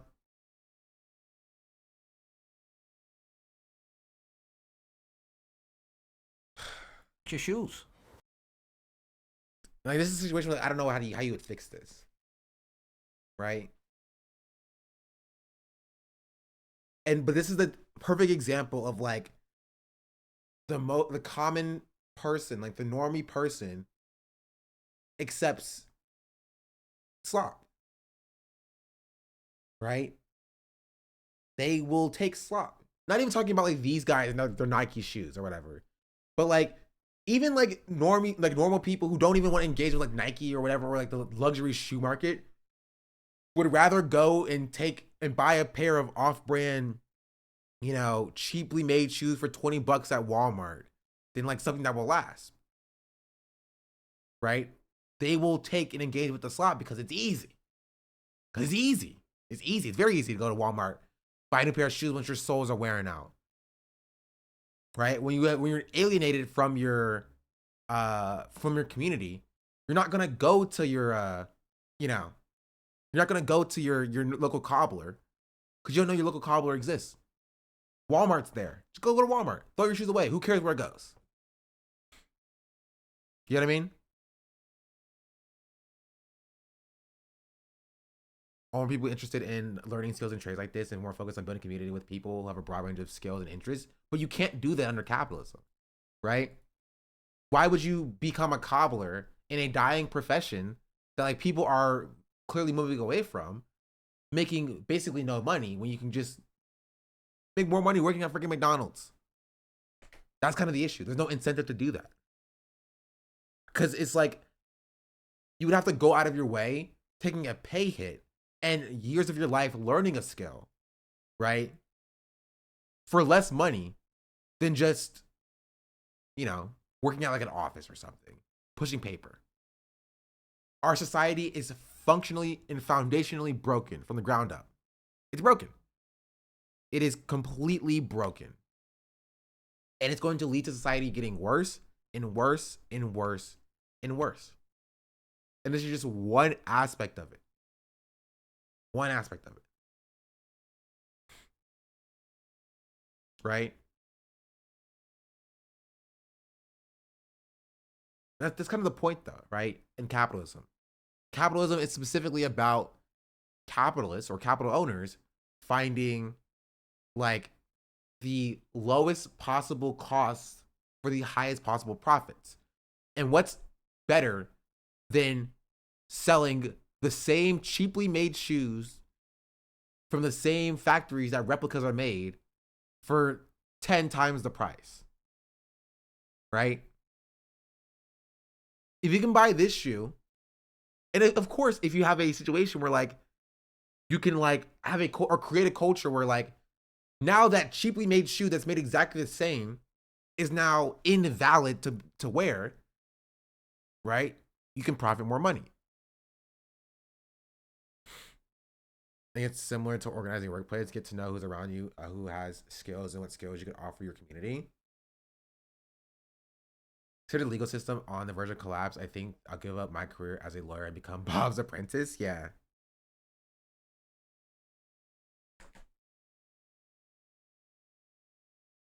The difference between working and creating commodities for survival and working to create things for Marx and Engels had the idea of socialized economy.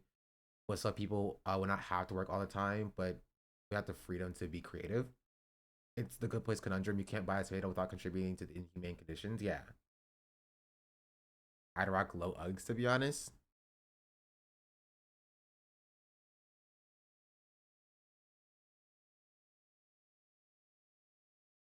Yeah, I didn't know I had so many low Uggs enjoyers in the chat here. But yeah, that's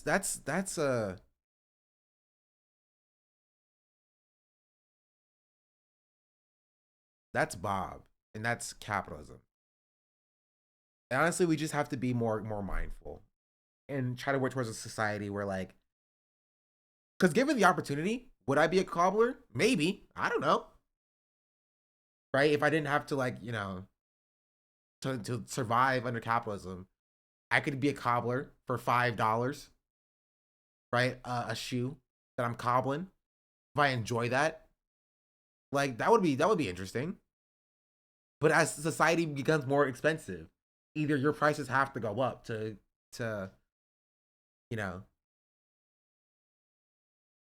to keep up with that, or you just die.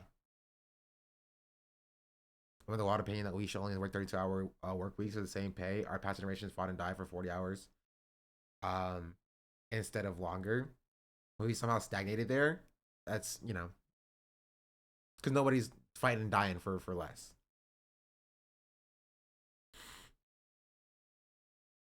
How would you even learn at this point? They're all going out of business or retiring. There are still people in the same way that, like, there are still people who, like, do, like, analog photography. There are people who will teach you if you really wanted to learn. You know what I mean? But if you ask me, like, in 20 years, I'm sure that there'll be less people, but there'll still be somebody, right?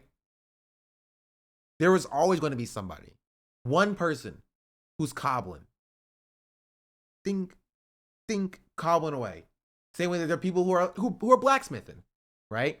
There are cobbler TikTok accounts, right?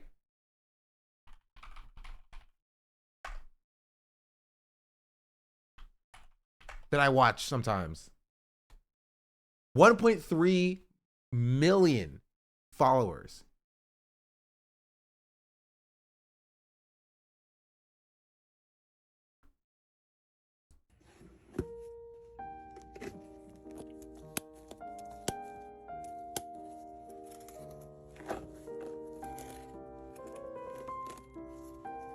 Like, this is what people say when they say people will, like, adapt. Now, it does suck that, like, you have to have a huge TikTok following in order to, like, sustain your life doing what you love as being a cobbler, right?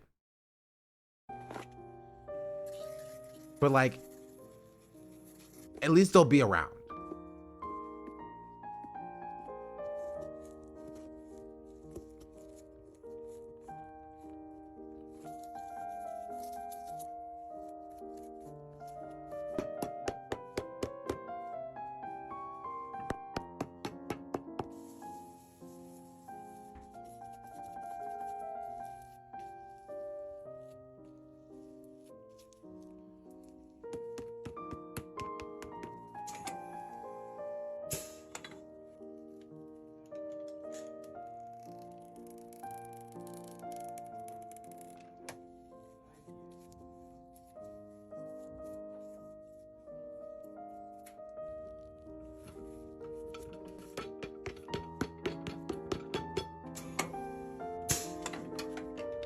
And you also see how they are now, like, maybe not are now, but, like, they've integrated technology into the profession, right?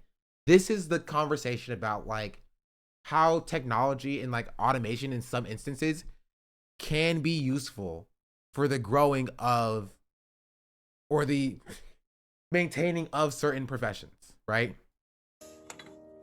So long as they're not used to, like, replace these people.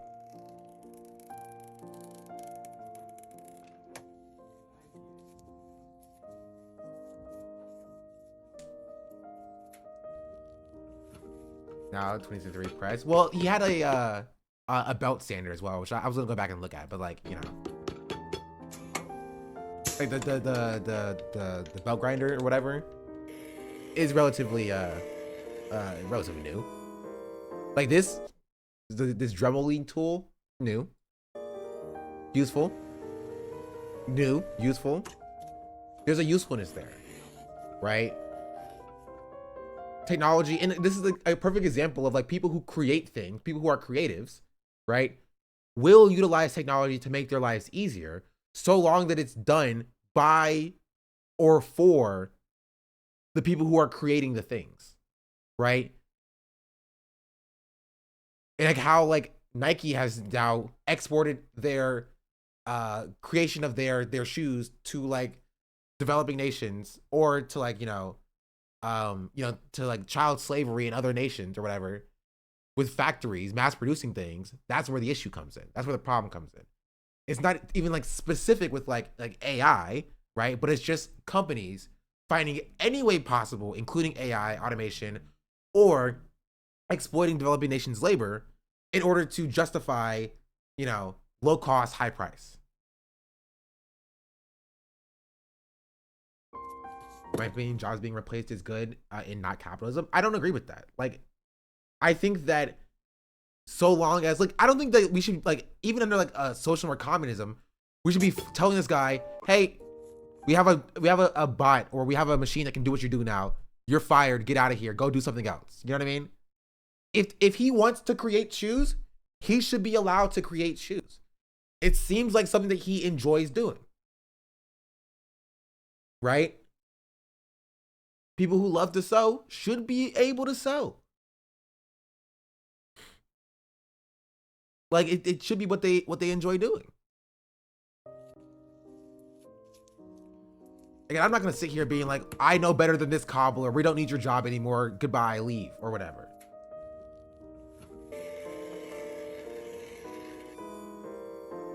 Totally agree, but if we automate, then he doesn't have to. Nothing's would be stopping him from engaging in it as a hobby. Well, then it'd be functionally no different than like what he's doing now. You know what I mean?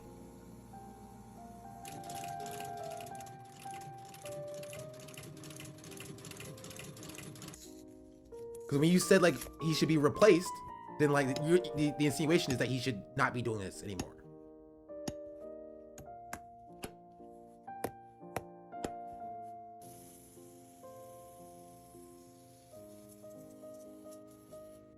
Like you said, it's looking the most ethical way to get a pair of shoes. Yeah. Some people literally enjoy cleaning. They can't do it as a profession though, because custodians are paid jack shit. But there are people who enjoy their job. They should have better working conditions. Yeah.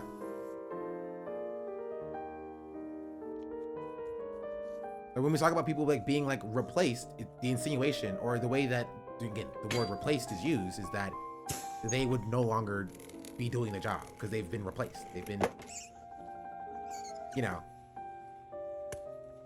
I don't know, but a better word to say is it's just replaced. Right? And so I think that if all the cobblers come together and they say, fuck automation, we're gonna do this by hand, sure. Okay. They do their cobbling by hand. Right? I'm not gonna sit here and be like, nope, sorry, I require you to use automation for your cobbling job as a cobbler because I know better than you do. You know what I mean? But if they're like, hey, I could use automation in this way to make myself more productive, by all means. Wonder what adhesive cobblers use? I'm sure you can find out.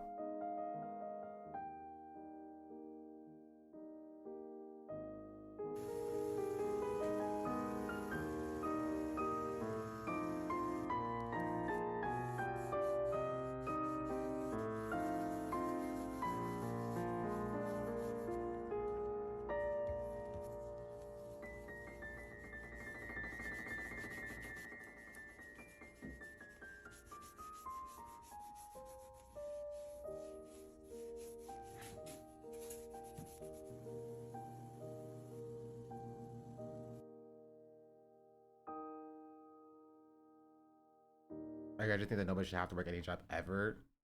Any job should only engage with by choice. If all jobs were automated, then people would have the free time to do this if they wanted to.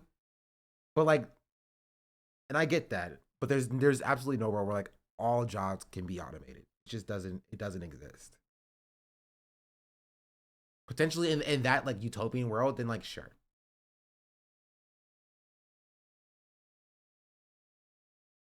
Right, but currently, as it currently exists, labor is necessary. The other week, I made this here lie, and today I travelled up to Longford to put it and myself to the I've seen this guy test. before See, as the well. ploughing championship was on, and the cream of Ireland. I don't think this is the best video he has though. Universal, unique, untouched, unadulterated, the raw, uncut. Let's just cut to the chase. We're going to be using the nectar of the gods and a bit of sandpaper just to bring that back down to bare metal. Gonna take it apart first, actually. Might make it easier. You get a big screwdriver and a little spanner. Hammer into place there now. Let's get twisting. Apart at last. See there now under the rust, we're dealing with none other than the finest Sheffield steel. Look at that shine. Ah, this is lovely, lads. The sunshine warming my back. Look at the clouds. It'll be lashing rain now in 10 minutes. This is the part where I ask you guys to turn a blind eye as we use the fruits of the electric motor to help clean up our screws here. Here it comes. God, I love mayo. Looking pretty clean now. I have the diamonds. Perfect example of somebody using technology It'll be lashing rain now in 10 minutes. to assist his trade Ask you guys as to far turn as a he blind would like to, right? eye as we use the fruits of the electric motor to help clean up our screws As it here. should be used. Here it comes. God, I love mayo. Looking pretty clean now. I have the diamond stone Sorry, here. I We're think just going to Sheffield give W. I both don't know sides a Sheffield. good old edge in through the countersunk hole. Gotta screw it through this hole, and then we can lock them tight, but not too tight out of fear they don't work. And here we are, lads, back at our grassroots with another lovely restoration video. Goodbye and good luck. Universal, unique, untouched, unadulterated. I'm after finding this old chisel, but the woodworms have beat me to it. So too has the rust. Today, we're going to fix it. So we'll start by giving it the usual blast of WD-40, then coming along with a bit of 120 grit sandpaper here, and just taking off all that rust. So the rust is well gone at this stage. I've worked my way up to 400 grit just to get this fella looking nice and shiny. Start sharpening, we need to make sure the back is perfectly flat. I have a diamond stone here in the vise, and we're probably going to spend the next half hour doing this. Now for the real sharpening, I have this fancy schmancy setup here. So first we sharpen her up to 300 grit, then on to 600, before bringing her up to 1200. Finally then we can throw on our strapping pads and strap this bad boy all the way up to 1800 grit. This one brings us to 2500 grit. Finally then, 5000 grit should give us a mirror edge finish on the end of this edge. Anyway, the moment of truth, will it shave hairs? Absolutely. So the steel is going right well now, but that's only half the puzzle. We still need to sort out the handle. Using this old set of vice grips here and a hammer to see if we can knock that handle right off. So I have the pole lathe back in action here. We can see when we push this down, it spins our piece of Come ash on, naturally. dude. So I have the chisel up there now, and we're just going to slowly round this fella That's out. insane. So I have it shaped out how I want it now. The next step is to grab our sanding disc, and same old story, just sand that fella down. I saved a bit of metal from the old one, so we're going to hammer that one onto the new one here. Now I do have an excuse for using a power tool to cut out this hole here. I left my braces and bits down in the other workshop, so I am forced to use power tools to bore out this hole. So you guys can turn a blind eye or unfollow, it's up to you. So now it's time to drive it home. I have a scrap piece of wood here, so we're just going to place it along like that. He's like, if you want to unfollow me for using power tools, I understand it. Next we have to introduce the handle to my near and dear friend Lindsay Doyle, so we just get a bit of that in there, and that'll protect and seal the handle. Here we have it now, perfectly balanced. I have a timber framing job tomorrow, and this fella will make himself very useful. Thanks for watching. Talk to you in the next one. Good luck. I'm after finding this old chisel. He goes on rants about capitalism sometimes. Okay, I need to see those. I need to see those.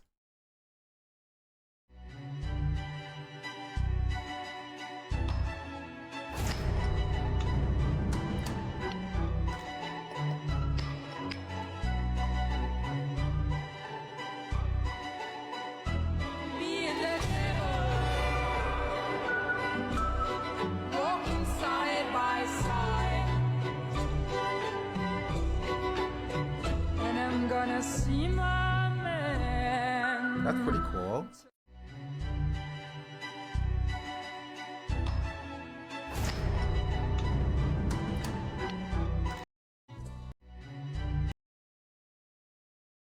Like I love people who are like into like these skills, and this is very lucrative craft, by the way.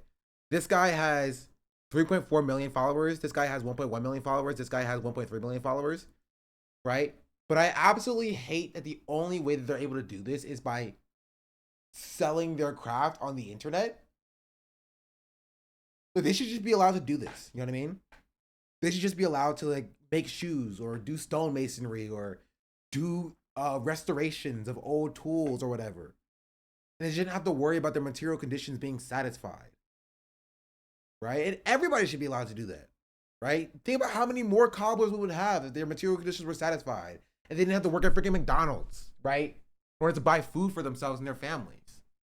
How many cobblers would we have?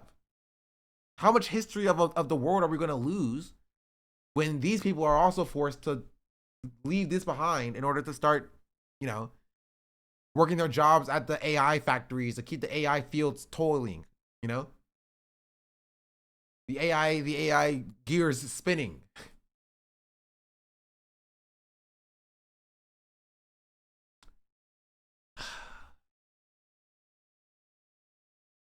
Artists have to give up their passion in order to feed themselves. Yeah. Reaping and sowing what they code. It's just an unfortunate reality that capitalism has thrived at. I do want to see this guy talking about capitalism, though. I'm curious. I finally found a suitable piece of ash, and the time is finally here to make a hurley. The other week I made this here loy, and today I travelled... Oh, this is a new one someone just sent. I was planting spuds up on my grandmother's when I broke her favourite spade. I've always said it, lads, plastic is only a load of codswallop. Notice how perfectly intact the shaft is. That's the thing about timber, it wouldn't let you down. Elm is the perfect timber for this job. As you can imagine, this shape would be very prone to splitting, but elm has grand strong interlocking fibres which make it a very hard timber to split and an ideal candidate for this role. Next I cut the hole for our peg, which is made out of oak. Oak is incredibly strong, which makes it an ideal candidate for our peg, which we'll be using to connect our handle to our shaft. The shaft, by the way, is made out of beech. Beech is also a great choice for the shaft. It's hard, durable, strong and shock absorbing. For this part I could have used more or less any timber, but I chose to use ash because I like ash. I bored a hole through it with my drill, got it on the lathe and turned it. To hold it in position I'm using this oak dowel again oak for its strength. Basically just glued it up and tapped it down through our holes. Next I cleaned it up with a rasp and a bit of sandpaper so he'd be nice and neat for his date with linseed oil. With everything done I took it back to the scene of the crime, the lazy beds at my grandmother's house, reunited her with her old companion so it could be put back into service. Slán go fóill. I was planting spuds up on my grandmother's when I broke her favourite spade. I've always said it, lads, plastic is only a load of codswallop. Notice how... I never forgave myself for selling my last distant crosscut. It was 2 years ago at a craft sale in the Western Mail. I hadn't sold a thing all day, so when a man came up to me offering me €100 for my beloved crosscut, I foolishly agreed. Now I did have a few other crosscut saws, but it's very uncommon that I'd come across a distant Philadelphia out in the wild. So when I found one for sale, hidden amongst a bunch of rusty car parts a few months later at an auto jumble, I knew my prayers had been answered. I've always found a profound sense of connection between myself and the vintage hand tools I restore and use. There's a word in Arabic, baraka, that I think fairly well sums up my affection. It refers to the immeasurable grace or sacredness infused into an object over years of careful and respectful use. It implies that the life force or personal essence of the person who crafted or used an object can be infused into the object itself. I first encountered the word baraka whilst watching a short film called Ordinary Things in the Museum of Country Life, also in Mayo. It was beautifully written by a man called Theo Dorgan and was made up of archived footage of traditional Irish crafts and customs. Soon after I found it available to watch online, and I must have watched it about a dozen times since. It remains standing as a pillar of my personality. But back to a less spiritual way of thinking, maybe I like old tools because I like them, and you like the things you like, and you don't like the things you don't like, and that's just the way it is. Or maybe it's because oftentimes they were made before capitalism decided to invent planned obsolescence. Or maybe that they're made out of high quality materials whose thunder plastic stole never enslave you to an electrical grid or drink your petrol. I mean, come on, just look at this thing. I mean, you can tell by the cut of it that this thing was made by a person who took pride in making it as did the users take pride in using it. Well, there you go. She cuts. I'm off to tell chainsaw users that I think I'm better than them and they've got soft hands. Slangafol. Hello. I never forgave myself for selling my last distant. I just got a little good feeling about history and just playing with games is dope. I watch this content like this a lot. A guy who smelts tons of bronze, a guy who builds cards and crafts in general. It's nice. I think it's the reason we're all attracted to it is because capitalism in decay. I think we all just harken back to a time where like things were easier. You know, and we didn't have to slave away for like nothing in return. And we all look back for that simpler times.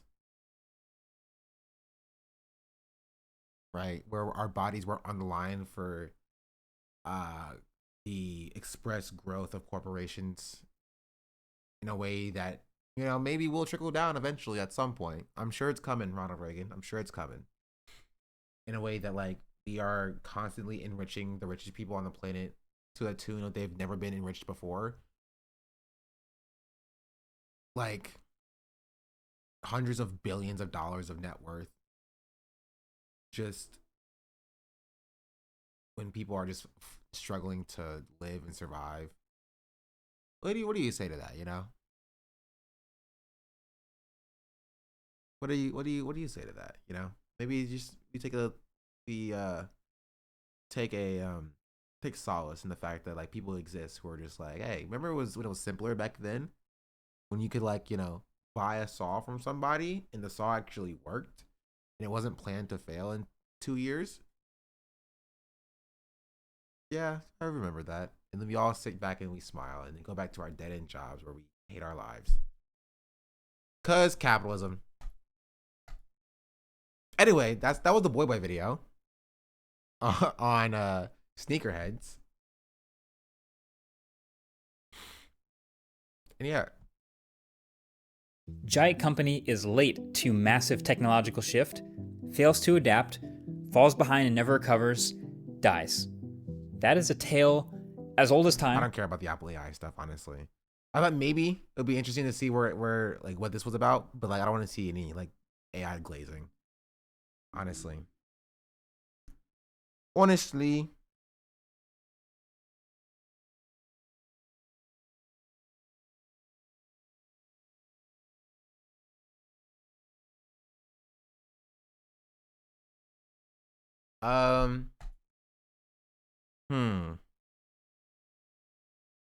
What else did I want to talk about today? That was on the docket. I want to talk about Tariff Day.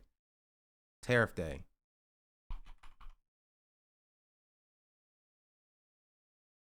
This one right here.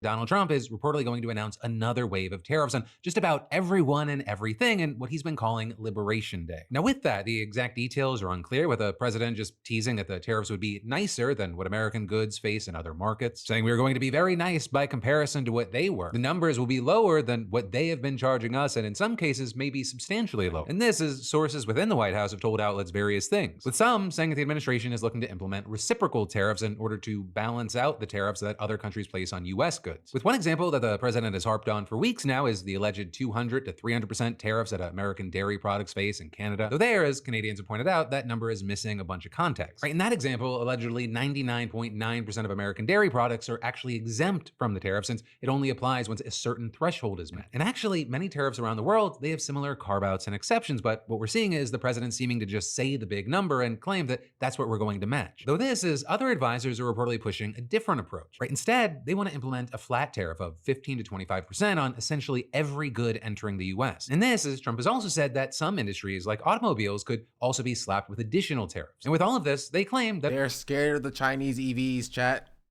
Let it be known. it'll raise upwards of $6 trillion in revenue. You know, with that saying, the money can be used for a variety of things. Obviously, balancing the budget is a top priority for Republicans, at least on paper. But also, other options that have been floated around include some kind of tax rebate or payout to Americans. But what I'll add here is, while that sounds great, right? You're gonna give me money? Love that. Any sort of rebate like gonna go under with even with like 5% tariffs. Maybe then they'll come back to United States of America.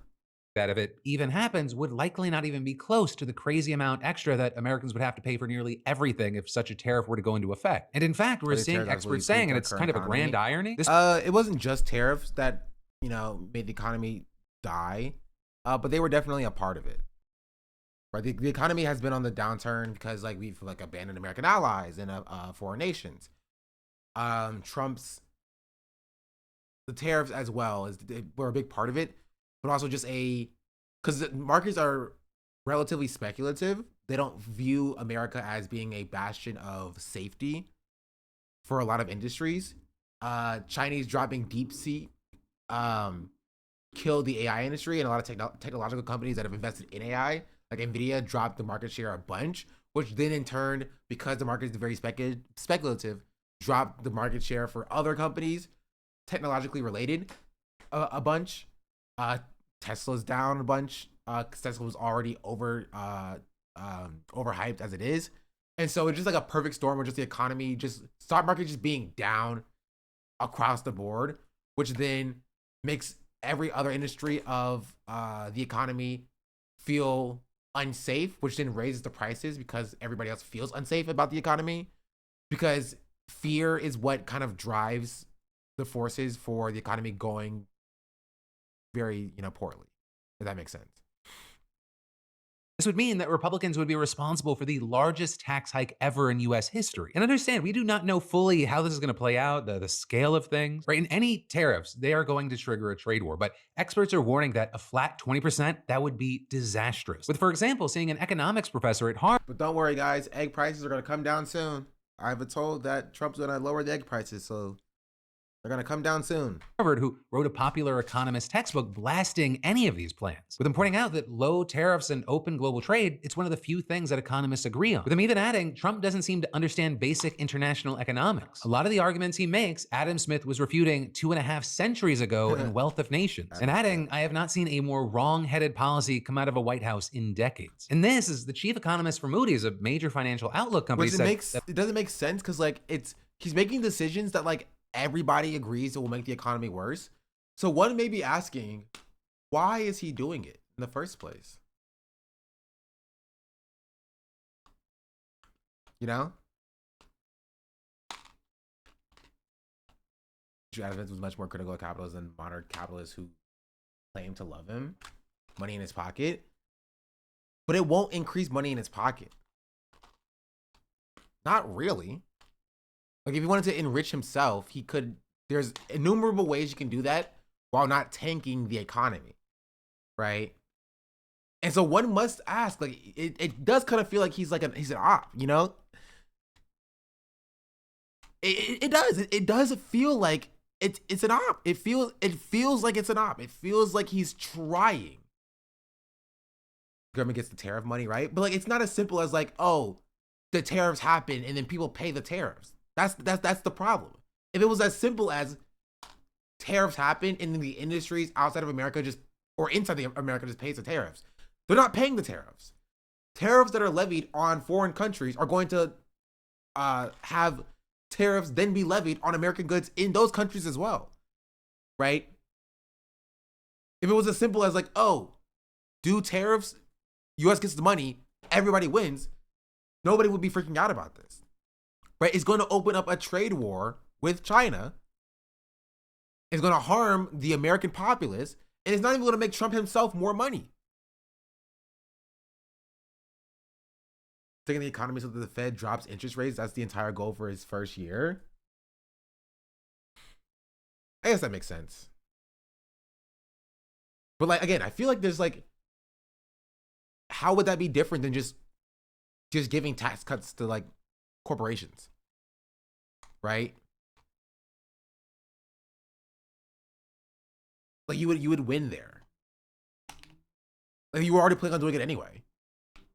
Why take it out so directly on you do that too? But again, I don't understand why you would take it out so directly on the American populace.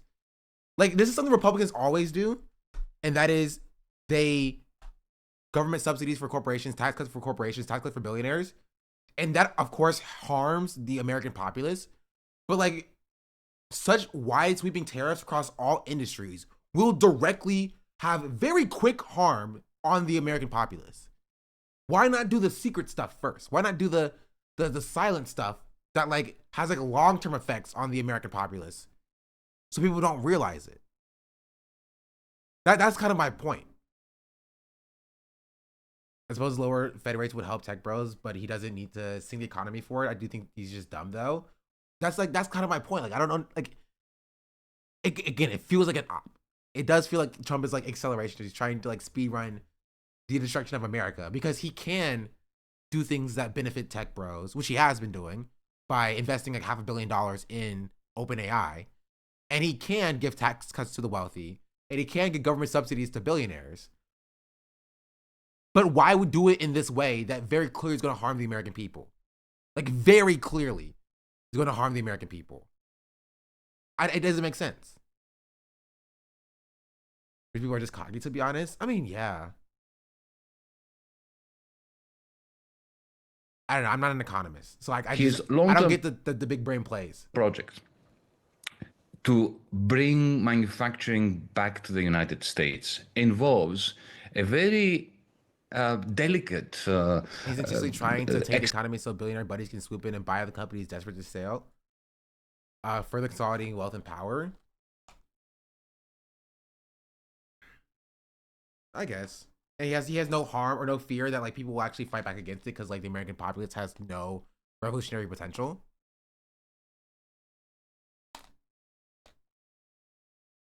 Do you ever think that people will rise up or do anything? They're always limit testing. I don't think he thinks that far ahead. So you just vibes, honestly. Honestly, he's just doing it because like he's wanting to see if he can. That actually makes more sense. This is just a dick swinging move from Trump. He's like, I'm doing this just to dick swing. People are saying that I can't do these tariffs. I'm doing the tariffs just because I can.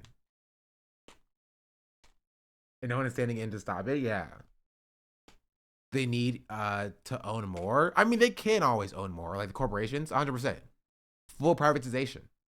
Exercise. On the one hand, he wants to reduce the value of the dollar, the exchange rate between the dollar and the sterling, the euro, and so on. He wants to bring it down in order to make American exports more competitive and imports into the United States more expensive, and therefore shift jobs back to the Midwest, let's say. At the same time, and that's what I'm saying. But it won't. Why does he think that it will?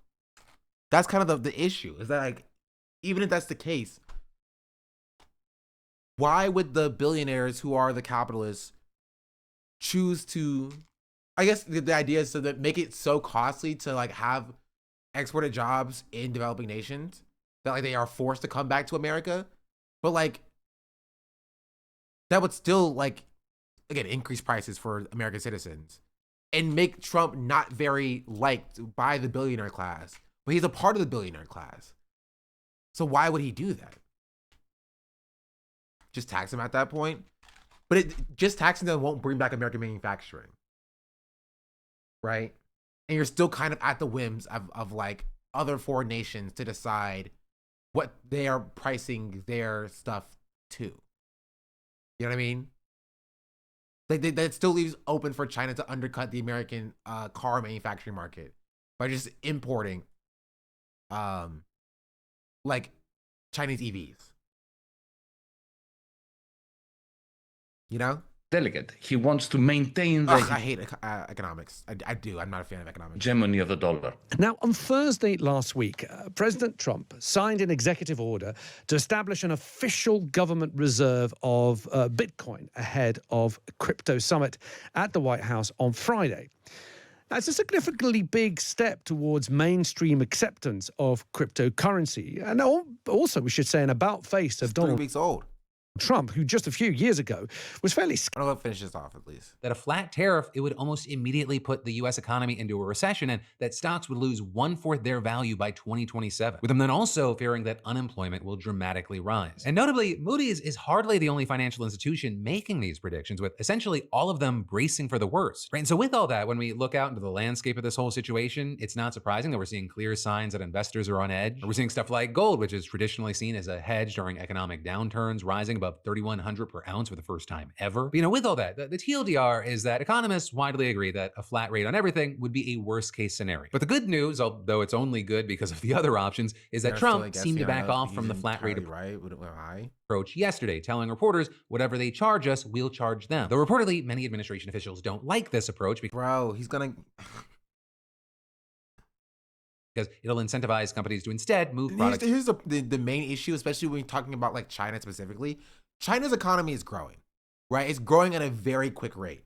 And America's economy is not growing very much at all. And so if you get into a trade war with China, I don't see America coming out of it ahead. Right? I just don't. Not really.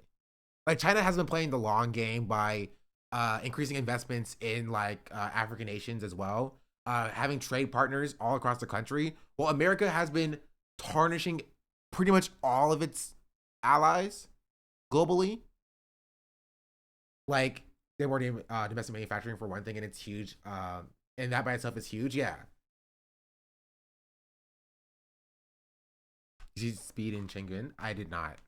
Craig Giannis talked about that in the video, I think. We'll go back to the video after this if that's the case. China's economy is more than a third of America's at this point. Yeah, it's just America is not growing. And they also announced a trade alliance with Japan and South Korea, which is like also like unprecedented. Like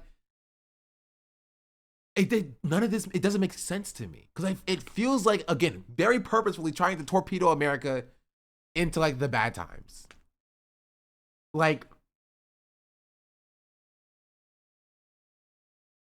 I just legitimately don't think Trump believes that any country in the EU can restrict the economic power of the US. He's wrong, and I think that probably explains his insane actions in terms of foreign policy. Just like pure hubris. I watched a China video 6 months ago and told people an economy will collapse in 2 months. Trust.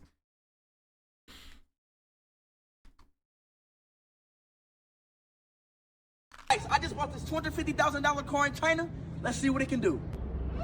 Sir! It can jump? Bro. I just bought this $250,000 car in China. Let's see what it can do. Sir! The car even does the suey! Chat, the car can even dance by itself. Look. Up, down, right, left. This car can even turn by itself. Look. It can turn by itself. Hell no. It can turn by itself. I'm not even pressing nothing. Oh, did it just jump? Oh, hell no. The hell? Chad, hell no. Chad, these cars in China crazy, bro. I just bought this. I'm surprised that car is twice my salary. Oh, don't worry. Like in America, it costs like twice as much money. Maybe not twice as much money because we don't have cars like this in America. But it'll be more expensive. Hydraulics are so back. Earthquake safe. True. 2025 on tariffs. This may mean higher costs for U.S. businesses and consumers on a limited number of products from a certain offending countries, but those higher prices correct existing price distortions in the marketplace and ultimately ensure the healthy operation of market forces in the long term and level playing field for the U.S. manufacturers. But we don't have any U.S. manufacturers. Like they would have to have this would not be a prior to 2025 thing. It would be a prior to 2027 or 2028 thing. You have to build the factories first. We don't have any factories. We have no manufacturing. So right now, the U.S., the Americans in the U.S. have higher prices with no goods currently being produced in America. So it'll be higher prices in the long term for potentially U.S. manufacturing with still higher prices in the long term. Sorry, higher prices in the short term. Like what are we talking about?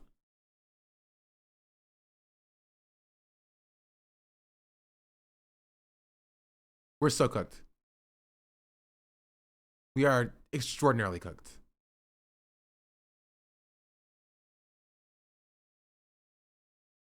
How does you do? Hey, have a try. This is translator glasses. Translator glasses? Yes, you can ask this teacher to and ask some medicine knowledges. What? Try. Yes. Wait, this can translate live? Yes. Have a try. Alright, bet. Speak Chinese. Alright, go. 这副眼镜是成都高新区的成都的企业制作的。Oh, it says sorry, it didn't work, bro. Oh! Did you see that? What the fuck? Did you see that? Hold on, wait. Speak Chinese again. 欢迎来成都。 Hey, sweetie, it's working. Whoa! Hey, bro. I speak Chinese. I speak Chinese. I speak. Hello. Also, if anyone can control F tariffs here, suppose I do it in the full dock. See the car actually jumping? I mean, we saw the speed video.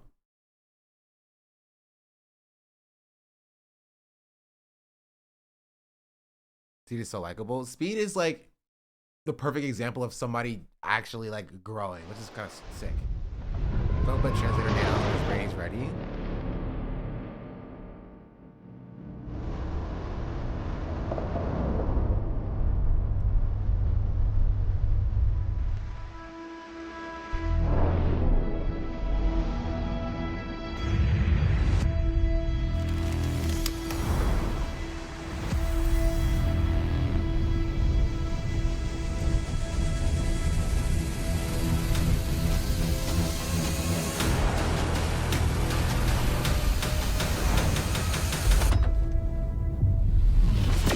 Wait, it's self-driving?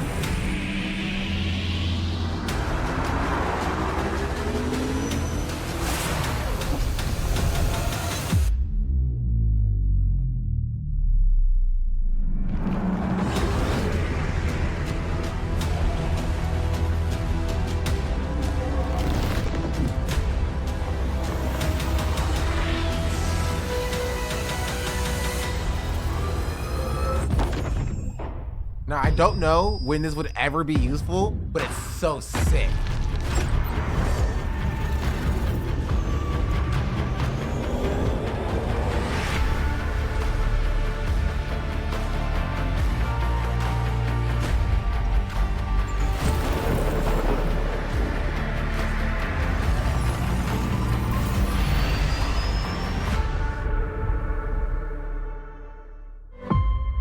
Racing speed is seeing in China is crazy. I saw a tweet saying this, and I saw the CIA gave the call.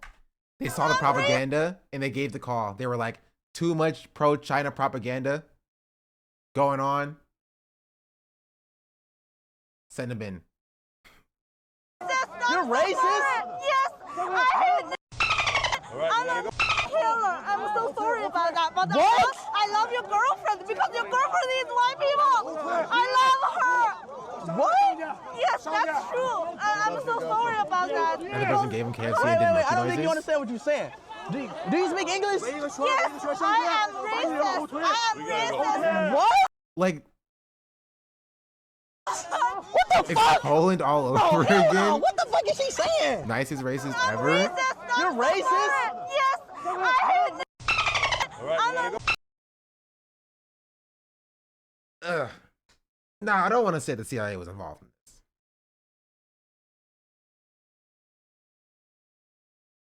I think she was just rage baiting for clout. I do think she was rage baiting. She had paid off or something. No, I do think it's very much of a rage bait. Can it be put up to that? No, I think it's more of a rage bait.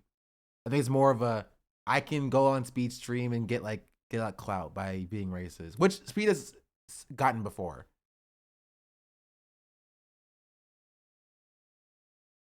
Watching this the first racism I've seen, yeah. Speed loves this kind of shit, doesn't he? I don't think Speed loves people being racist towards him.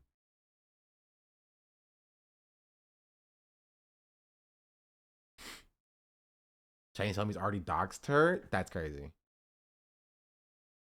He be eating fried chicken everywhere though. Okay, he could just like fried chicken. All right, I don't know what y'all talking about. Y'all getting mad at a can a black man not eat fried chicken without opening himself up to just being called racist? Like, oh, I'm sorry, black man eats fried chicken. He's now baiting into being called racist slurs.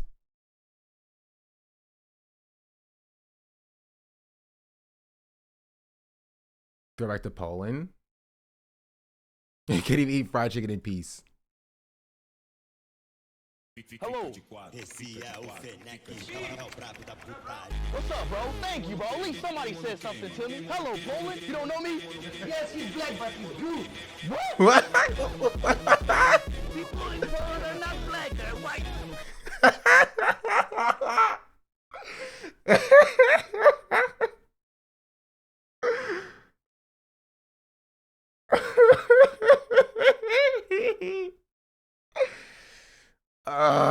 That's so funny.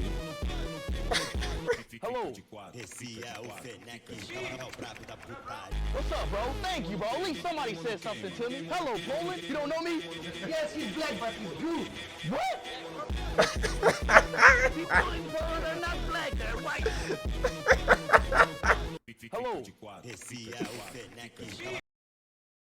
And honestly, like genuinely, like he's kind of respectful as well. Like he's like straight up like compared to like how like other streamers are like getting in people's face and barking at them or whatever.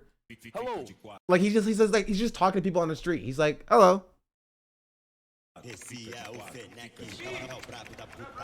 up, bro? Thank you, bro. At least somebody said something to me. Hello, Poland. You don't know me? Yes, he's black. Like he's gotta chill. Is that normal? He used to be like he barking at baby's face. That was old Speed, okay? He did that like over a year ago. You know what I mean? This is different Speed. This is new Speed, right? This is a Speed who's come into like being a better person. Babies deserve it for real. Yeah, this is cultured Speed.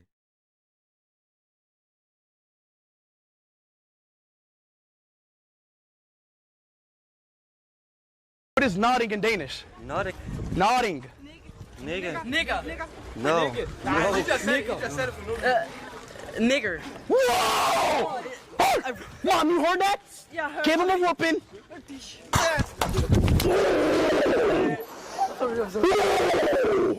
What is nodding in Danish? Nodding. He handles these things so well. Maybe not normal, but you get it. He runs at him. I mean, again, this is like actually the exact same thing. It's just rage bait, right? They're like, oh, Speed's here. Oh, black person. I don't really see a lot of black people. I can just say the N word, you know? Like, that's just yeah. You just Shaolin monk react to Speed's kung fu training. I did not.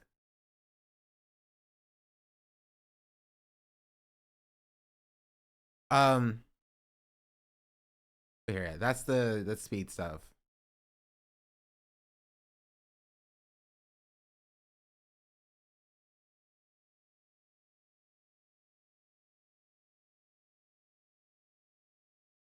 Elon's on his way out. Stop. No, you're lying. Trump tells Inner Circle that Musk will leave soon.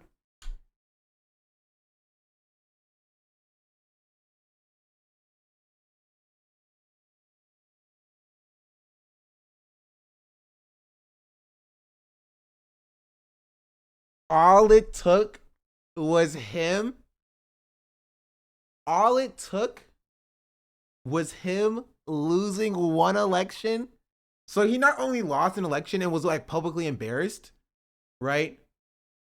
He also lost $2 million. And he's being thrown out. Bro. President Donald Trump has told his inner circle, actually, I'm curious. I want to see if there's a video with it. Wait, he's been $25 million? I know he dropped $2 million to just two random people. Did he invest $25 million in general? Like for the total election?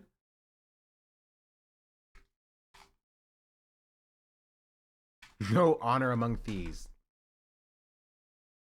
Oh, 2 million was in Florida. Oh, I got them confused. Okay, thank you. 25 million Wisconsin. That's even worse. That's crazy.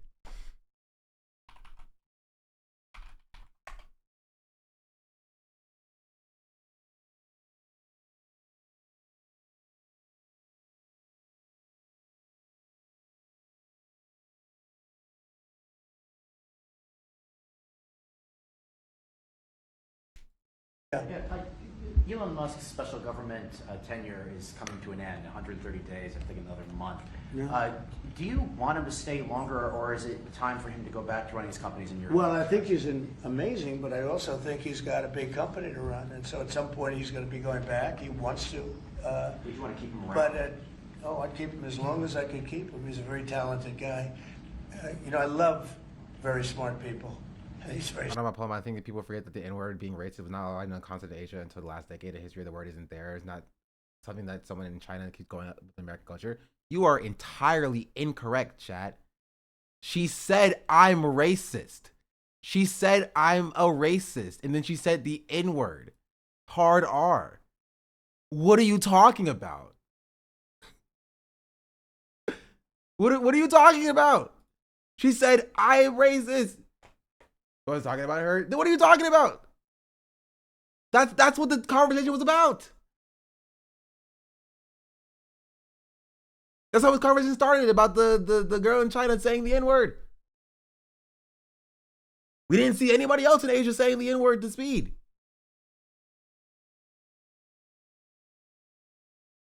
Smart, and he's done a good job. Doge is, we found numbers that nobody can even believe, like 400 billion, 500 billion. It could be close to $1 trillion by the time they end on different things. And he's led the charge, and you've seen a lot of his people. And these are people that joined up. I always say they're high IQ people. I like high IQ people. And There isn't the same cultural context, but I think where the child coming from, but it doesn't change what she said, obviously. She said I'm racist! What are we talking about? What are we talking about?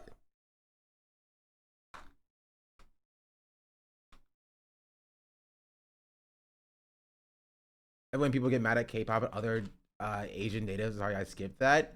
We're not even talking about K-pop. You brought that up out of nowhere. You came out of nowhere to defend just people saying the N-word.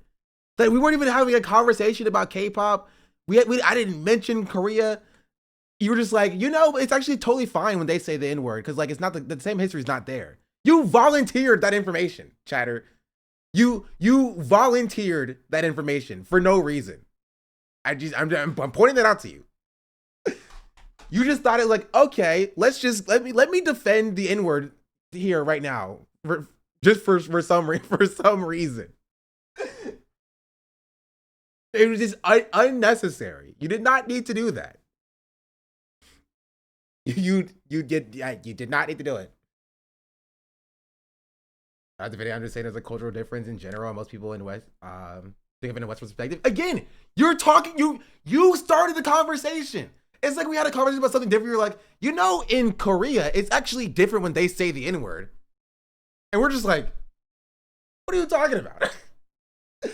Literally nobody was talking about that, and you were like, actually, that's not what I was saying. That's exactly what you're saying. That is exactly what you're saying. It's identical to what you're saying. Nobody brought up Korea. Nobody was talking about Korea. And you're defending the use of the N-word by saying that there's a cultural difference there. That is exactly what you're saying.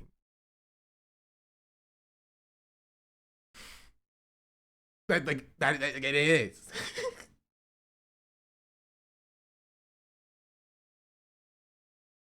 Yeah, we're talking about an entirely different country.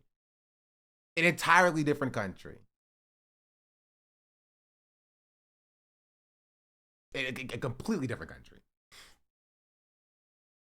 Okay, where the chatter is coming from, because K-pop Twitter has been crazy for the last couple of months about black appropriation versus appreciation. What are we talking about? Who is talking about K-pop? Why are we talking about K-pop?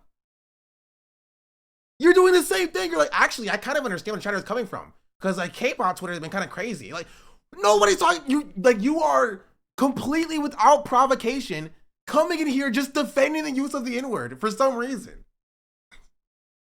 Nobody was talking about K-pop. We weren't even talking about Korea. We were talking about something totally, completely different.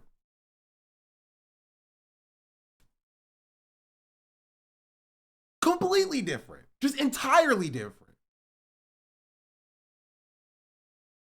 It just, We weren't even talking about Korea. Why would it even be relevant to bring up any cultural difference in Korea? It doesn't make sense. We moved on entirely.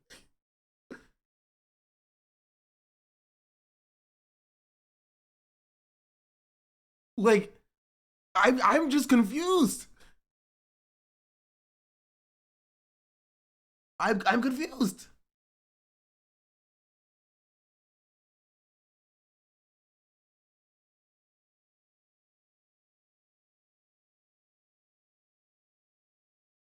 I'm floored. I'm flabbergasted.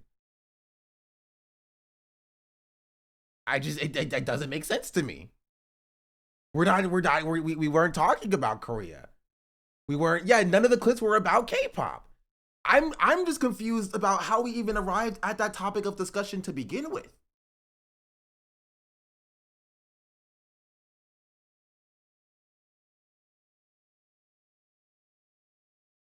I have confusion. We're gonna move back on to Trump and Elon Musk. They've done a great job. No, at some point, Elon's going to want to go back to his company. I will say, he's got, despite the way he's been treated, so he's an American patriot, but the way he's been treated with Tesla is just terrible. It's just terrible. In fact, you have a Tesla, and you love it. You love it. He was saying before he bought a Tesla. A lot of people are buying Teslas, I think, and I hope they are. He should not be treated that way. He's done an incredible service. I'm still defending the fact that Speed reacts in a very unserious manner that kind of gratifies the fan saying it to his face. Are you black, Cheddar?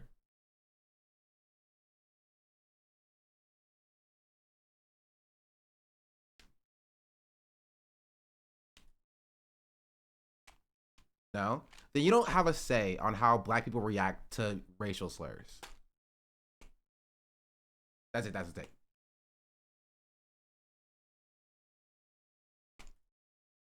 Speed is a entertainer. He's a streamer. What do you want him to be like?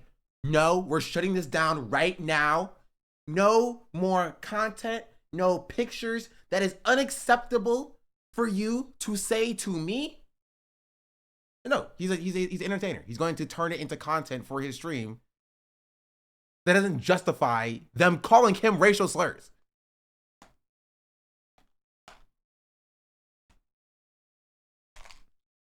It doesn't. Oh, I'm sorry. You didn't act in the way that I deem is appropriate for you to act. Therefore, you know, you've now justified people calling you racial slurs. What are we doing? What are you talking about?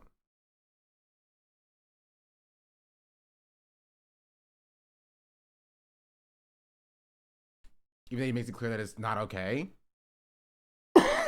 We were wanting to like beat up the people who call them racial slurs. Wanting to fight these people.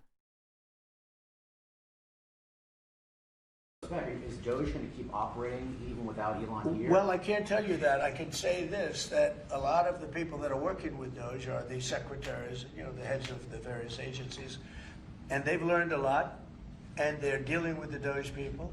I think some of them may try and keep the Doge people with them, but, you know, at a certain point, I think it will end. But they have also gotten a big education, and they're doing a really good job. There'll be a point at which the secretaries will be able to do this work and do it very, you know, as we say, with the scalpel. And that's what we want. Yeah, Jeff? Mr. President, have you had any updates?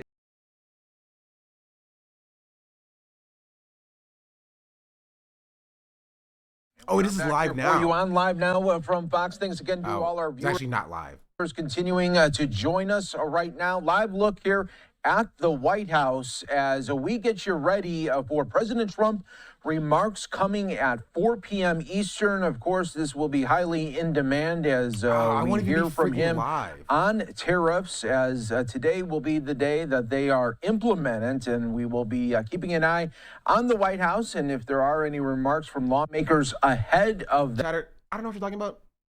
And also, I don't care. We're moving on. That, of course, we will bring that to you on Live Now from Fox. All right, everyone, Mike Pace here. I'll be with you for the next 4 hours as we bring you top stories, live feeds, and breaking news as they come in. And we do have a breaking news report here that we want to bring to you regarding Elon Musk. Politico is reporting that Elon is thinking about stepping back from his Doge efforts. We are learning from Politico reporting that the president remains pleased with Elon Musk and his Department of Government Efficiency initiative. So he says, but like, bro lost an election and got booted immediately. I saw it was 100% correct when he said that Donald Trump does not like losers. Got booted immediately. Just immediately. And to be fair, honestly deserved. Because like, if you couldn't even handle this election, where like you dumped $25 million into, how are you possibly going to handle like actual congressional elections in the coming years? Cory Book Green, thank you for the 4-month resubscription. Or the 6-month resubscription, technically. Much appreciated. We hope Doge goes too. It doesn't look great for Doge, I will say. And that was Elon Musk's like brainchild. Really harness the powers of capital and still lost? Yeah. Both men have decided in recent days that it will soon be time for Musk to return to his businesses and take on a supporting role. Yeah, this is like when you say, yeah, no, me and my girlfriend mutually decided to take a break, you know? It was mutual. It was the decision. Like, like, nah, she broke up with you, dog. She broke out with you, bro. Like, Musk got to the point where, like, he was, like, attached to the hip to Donald Trump. And Trump didn't like Musk to begin with, chat. Like, let's be entirely real. Trump did not like Musk to begin with. Trump hated Elon Musk. Hated Elon Musk. And so now he was waiting for a reason to, like, break up. And after he lost the Wisconsin election, he was like, listen, Elon, this isn't working for you or for me. And listen, it's not you. It's actually, no, it's you. It's very much you. So pack your bags, get your things, and go back to live with your parents. According to 3 President Trump insiders who were granted access to describe the Elon losing the election as shadow president. Yeah. evolving relationship. Go back to your emerald mind, Elon. Go on your own, Elon. You lost the election, Elon.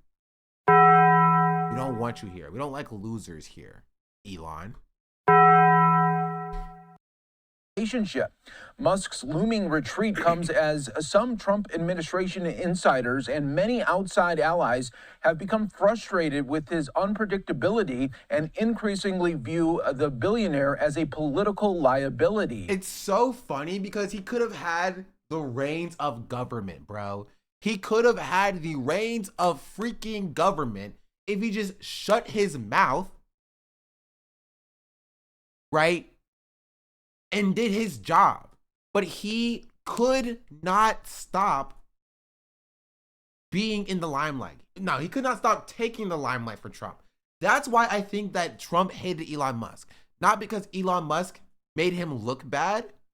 I think that was part of it. But mostly because Elon Musk wanted to be the star of the show. You can't have 2 main heroes, you know? This isn't Avengers. Trump wanted to be the star of the show, but Elon Musk kept going and being in the news for sick heiling or for, taking over the Department of Treasury or whatever and firing people and doing this and doing that. Like, and Trump was like, people aren't paying attention to me anymore. Right? And until, like, he got a reason to fire Elon Musk, which he did for Elon Musk, failing to secure the Wisconsin election.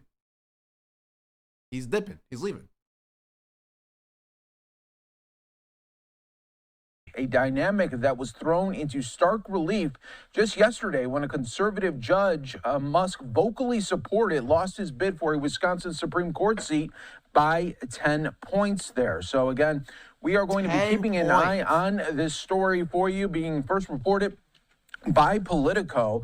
And we should also let you know that on the news of this report, Tesla stock has rebounded by more than $25 so far today from session lows. So again, we'll be keeping an eye on those impacts as well right here for you on Live Now from Fox. Live Now. Welcome back. Thanks for staying here with us on Live Now from Fox. I'm Brianna Isbell. As you can see, Elon, we begin today's show in Wisconsin, where liberal judge Susan Crawford defeated the Trump-backed Brad Schimmel for a seat on Wisconsin's state Supreme Court in the most expensive judicial election in U.S. history. Many view the race as a referendum on Elon Musk, the world's richest man and Trump megadonor, who's been heading the Trump administration's efforts to dismantle key federal agencies. Judge Crawford won 55% of the vote, even though Musk spent over $25 million on the race to help elect Schimmel. On Sunday night, Musk gave out $1 million checks to 2 Wisconsin voters, one of whom happened to be the chair of the Wisconsin Federation of Young Republicans. Oh, wow. That seems like it needs some federal investigation. That seems like it requires some federal investigation. Crawford made a reference to Musk during her victory speech. As a little girl growing up in Chippewa Falls, I never could have imagined that I'd be taking on the richest man in the world.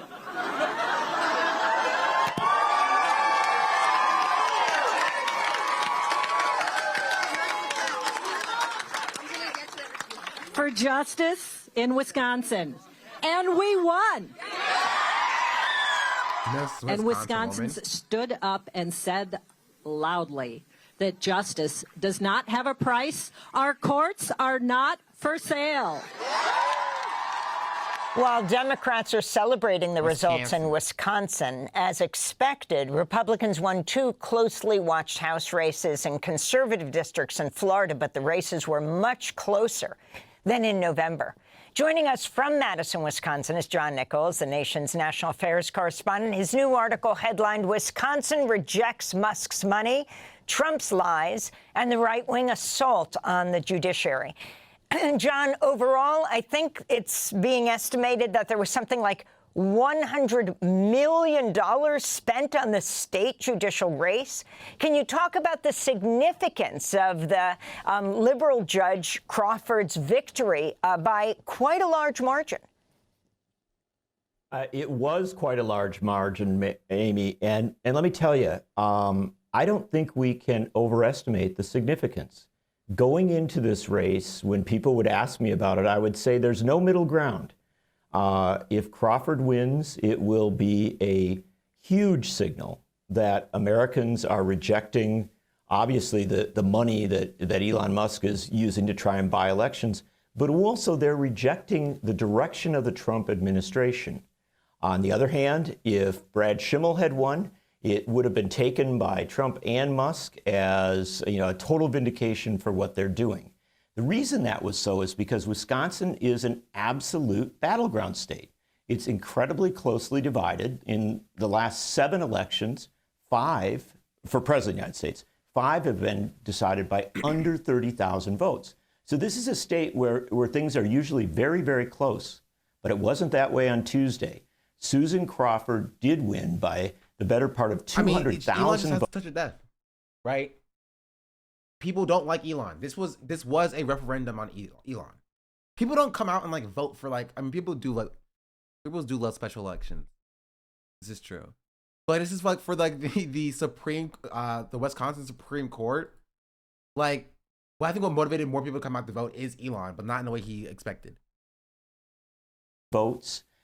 She did win that 55-45 victory. And what's perhaps most significant is she won communities and regions of the state that had voted for Trump just 5 months ago. in a very, very high turnout election. So they don't as I like suggest, freaking Elon. Republicans don't like Elon. Democrats don't like Elon. They don't. He sucks.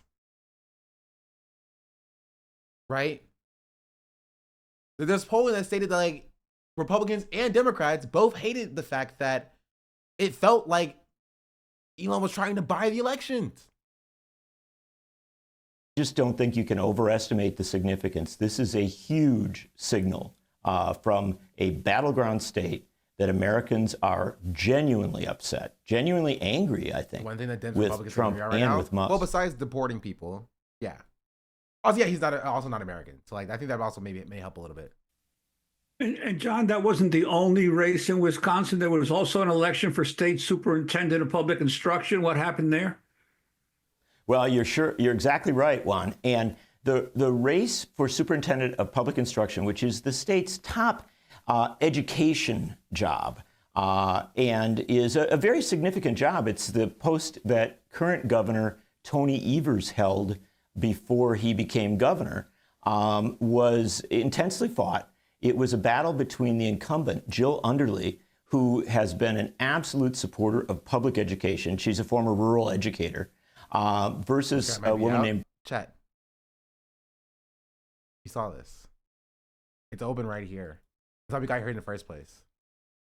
Brittany Kinzer, who was supported by the Republicans and who was supported by advocates for voucher programs that would take money out of public education. Boo. Very clear choice. Kinzer had a lot of resources. She was backed by a lot of the same campaigners that were out there for Brad Schimmel in the Supreme Court race. And Jill Underly won. It wasn't quite as big a victory as the Supreme Court race, but it was roughly a 53-47 victory, a very clear, solid win. So in both statewide races, in the battleground state of Wisconsin, the clearly progressive candidates won. And John, could you comment on the results of the two congressional special elections in Florida? Sure, those are we don't important. care about those. Those, yeah, those are pretty poor. Actually, it wasn't as big of a blowout as you would assume for like freaking Florida. But yeah, not the greatest of all time, not the GOAT.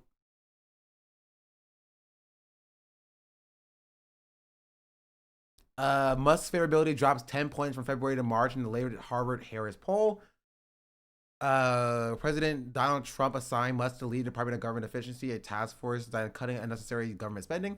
Musk, however, has faced backlash over firing federal workers, Doge workers accused of potentially sensitive payment information on Americans, accessing potentially sensitive payment information on Americans, and concerns about whether or not he may cut some programs. What is he now? Curious. Where's the poll at?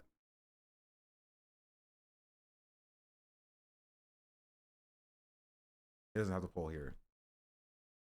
What to know? Musk's favorability is plummeting and growing amid growing Doge backlash, according to a new poll conducted by the Harvard-Harris American Political Studies and Harris X that surveyed 2,746 registered voters from March 26 to 27.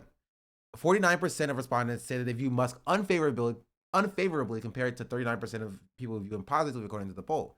This amounts to a minus 10 favorability rating. In February, Americans felt more neutral about Musk. The Harvard-Harris poll conducted the month showed 44% of Americans viewed him favorably and unfavorably. Musk's time at Doge has drawn some business trouble, with one investor calling on Tesla's board of directors to remove him as CEO. Ooh, that would be so funny. Please, please, please have him go back to Tesla and have him be removed as CEO. I think he would cry. And it would be so funny for him to be stuck as the CEO of a platform that he didn't want to buy, Twitter, and be removed of the platform that he really wanted to be, or the company he really wants to be on, as Tesla. Always oust the board member or shut them up, but like, ugh, I hope so. It'd be so funny. As the company's stock has dropped 33% since January. While Musk's personal favorability has dropped, America is still supportive of the cutting the size of the federal government, 68% of supports goal of cutting $1 trillion of government expenditure compared to 32% who oppose doing so. Still, from 42% believe Musk and Doge will be able to achieve that by the end of the year. And remove his co-founder credit to Tesla. Oh, yeah. Remove his co-founder. He ain't found Tesla. But yeah. So that would be funny. On the government expenditures, you could actually you could honestly cut $1 trillion of government expenditures by cutting the, I don't know, $900 billion we spend on the military. Right? And then just there's only $100 billion left to cut. Cut ICE. Boom. Problem solved. Problem solved. Elections, because, you know, special elections in the first weeks of a new president's term will often give us an indication of, you know, kind of where sentiment is going. Now, these were heavily gerrymandered districts. They were designed to elect Republicans. There was no question of that. And the prospect that a Democrat would actually win one of these seats was you know, pretty hopeful on the part of any Democrat who thought that would happen. However, there was a huge shift in both of the Florida districts toward the Democratic candidates, both of whom, by the way, were not, you know, famous people per se or you know, particularly powerful figures. And they were running against very prominent officials in Florida on the Republican side. And yet what we saw is that counties in rural and more urban Florida that had actually been, you know, pretty supportive of Trump, in some cases shifted toward the Democrats. And overall, it was a result that I think Democrats can point to and do a sophisticated analysis. Essentially, what they need to say is this. Look, these weren't districts that we were going to win, but these are districts where you could get a measure of where the sentiment is moving in the United States. And that's what I would say. Remember, we have a lot of congressional districts across the U.S. that Republicans hold, but that are much, much more closely divided. It would be an easier run for the Democrat. So if you see this kind of shift in districts across the country in 2026, there's simply no question that the Democrats would take the House of Representatives. So, again, those were two special elections in Florida for the seats of the embattled National Security Advisor Mike Waltz and for Gates, who was named as Attorney General, nominated by Trump, but then ultimately had to pull out of Congress around various drug and sex scandals. But I wanted to go back to Wisconsin for 1 minute and ask not only the significance for the country. I mean, if you take what Elon Musk said, he said it's for the future of Western civilization, but his candidate was defeated. But what this means, for example, in particular about abortion rights, as the Democrats keep the majority on the Wisconsin State Supreme Court, John. Sure. In Wisconsin, it was a very, very clear choice. Susan Crawford has been a very strong supporter of abortion rights for a long time. She, in addition to being in the past a lawyer for labor unions, she was a lawyer in cases brought by Planned Parenthood. And so there was no question of where she stood on the issue, and she put it front and center in her campaign. On the other hand, Brad Schimmel is a longtime Republican politician who'd been very closely associated with the anti-choice position, and in fact was backed by ardent advocates of a ban on abortion rights. And so the choice couldn't have been clearer. And I think that there are always people who like to tell you that abortion is fading as an issue, that as time passes, you know, perhaps it's not as resonant.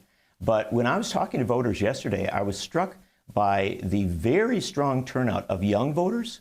I was at a polling place on the University of Wisconsin campus shortly before the polls closed, and there were literally young women running in to cast their vote, trying to make it in time, you know, before the closing of the polls. And in talking to these folks, you found a number of them were putting the issue of abortion rights very high on their list. So I think it continues to be a very resonant issue. To ask you about all this money that Elon Musk is pouring into these political campaigns. I mean, talk about taking Citizens United, the Supreme Court decision, of putting it on steroids. Your sense of the legality of all of. Honestly, imagine if when we had a trifecta under a freaking Obama, or even when we had both chambers of Congress and the presidency, right, under a Joe Biden, and we packed the courts, and then we, removed or revoked Citizens United. That would have been a cool thing we did. Maybe that's just me, though. Of this, of offering $1 million to particular voters. Sure. This Musk spending and the way he did his spending has been incredibly controversial in Wisconsin. The Attorney General did bring an action against him. Other legal groups have been, raising this issue. It didn't get litigated before the election, but I don't think there's any question that there's going to be a continuing examination of how Musk spent his money and of real questions of whether there were violations of Wisconsin election law. But there's something deeper as regards all this one. Even if it was legal, what we need to understand is that we had a situation in Wisconsin where the wealthiest man in the world tried to buy an election. He poured his money in as roughly $25 million, in addition to all these other gimmicks, all these other stunts. And I think that a lot of political analysts would have told you, well, that's going to win because money wins in politics. But that didn't happen in Wisconsin. So when we talk about the significance of this, beyond the legalities, there's a political significance. The message out of Wisconsin is that Musk's money doesn't win. And that message... That's why he's getting kicked out, baby. Ooh. If Obama did more, not like it would have been revolutionary, he was still neoliberal. Well, him doing more would be contrary to him being neoliberal. So if he were to, the reason why he didn't do more is because he's neoliberal, right? So saying that, like, I wish Obama did more or Obama should have done this is not saying that it wouldn't be revolutionary because he's neoliberal. It's him saying, like, he should not have been neoliberal in the first place.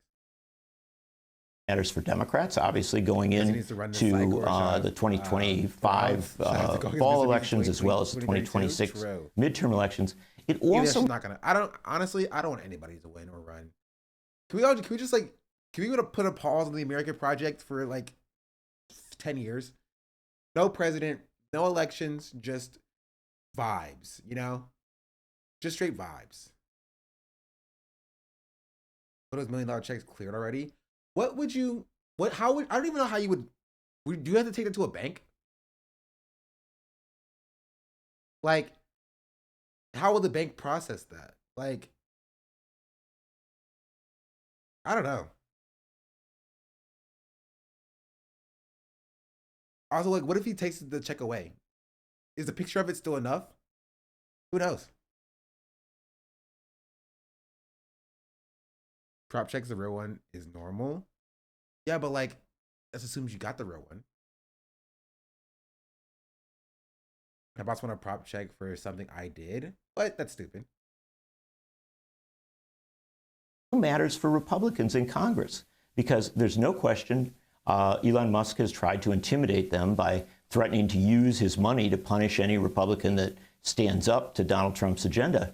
Well, now those Republicans have a counter narrative, another piece of information which says that, yeah, maybe Musk's money could protect you in a primary, but it might not be enough to protect you in a general election. And so we've got a very significant signal out of Wisconsin about money in politics in general and about Elon Musk's money in particular. I mean, it is remarkable that one of Elon Musk's $1 million recipients went to the chairman of the Wisconsin College Republicans, a person who had worked for Ron Johnson to get him elected, and in the fall of 2024 worked as for Turning Point Action, Charlie Kirk's. That's pretty interesting. Somebody who's widely connected, who was at this town hall, was able to win the check. I feel like there should be a federal investigation in that. Group. But I want to turn to Texas for 1 minute as we wrap up. In an interview with the New York Times, Democratic House Minority Leader Hakeem Jeffries accused Republican Texas Governor Greg Abbott of slow-walking a special election to replace Congressmember Sylvester Turner in Houston, who died last month. This is really significant. I mean, it looks like Abbott is not going to call a special election, at least at this point, but will keep it open, this seat, which would most likely go to a Democrat representing Houston, of course, until the November 2026 election. Ooh. We just have 30 seconds.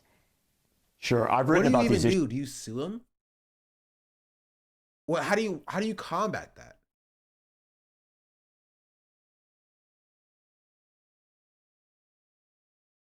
Also, maybe it's for the best because who knows if a Democrat will actually win that seat with the way that the candidates, Isaiah Martin, strongly worded letter, I guess. Issues a lot in the past. Governors playing with special election dates. It is an absolute assault on democracy. We need to understand that congressional seats, House seats, are filled in elections. They aren't appointed. And so when you have a governor of one party saying, we're not going to let people elect a successor to a member who has passed away, that governor is saying that I'm going to leave you, the people of a major American city, unrepresented for the better part of a year and a half. It is absolutely unacceptable, and Texans should be raising an outcry about what Governor Abbott appears to be doing. John Nichols, we thank you for being with us. The nation's national affairs correspondent will link to your various articles at democracynow.org. They weren't random recipients. That's how it was legal. They were pre-selected by people who would look good on the media eye. That was the ruling in Pennsylvania. Oh, that's okay. That's okay. Whatever. Sure. Maybe that's why it didn't win. Because like it wasn't random recipients. Guess they found out it wasn't random. They were just like, bro, F Elon Musk. I want to vote against him just for this. They should outlaw money in politics. You have to. It would have to be a Supreme Court ruling to revoke Citizens United. Because Citizens United is a Supreme Court ruling. It's functionally a part of the Constitution, right? So you have to it would have to go back to the Supreme Court, and the Supreme Court would have to rule against itself, like years prior. Or congressional bill, but come on, let's be serious. let's be serious. Let's be serious now. The Supreme Court is like freaking 6-3, Republican. I know you're joking, but like the Supreme Court is 6-3 Republican, and there's still a better chance for it to become another Supreme Court ruling than it is to go through a congressional bill. Not a single person. Maybe a few people. But like 90% of Congress is going to vote against it. Because they like money in politics. It lines their pockets. There is no shot, absolutely no shot, that Democrats or Republicans are going to sign a congressional bill to actually get money out of politics. It's not happening. It's not happening. It's not. The most you can hope for is a Supreme Court ruling. Which also you should not hold your breath on. We're so cooked as a country. We are omega cooked as a country. But yeah, that's democracy now. I think I covered pretty much everything I wanted to cover today. I'll say, okay, this is what I'll say about this.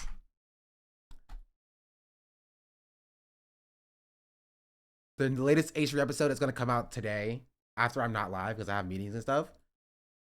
It's called Noah Samson, Retract or Lawyer Up. So that's going to be fun tomorrow. Look forward to this.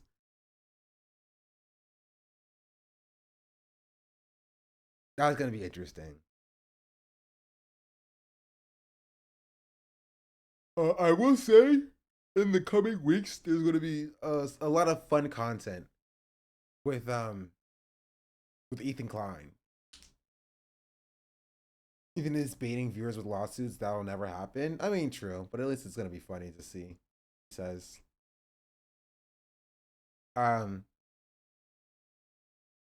His last Noah video did poorly. Maybe you should rethink his strategy. Nah, he put lawyer in the title, so he knows people are going to watch for it.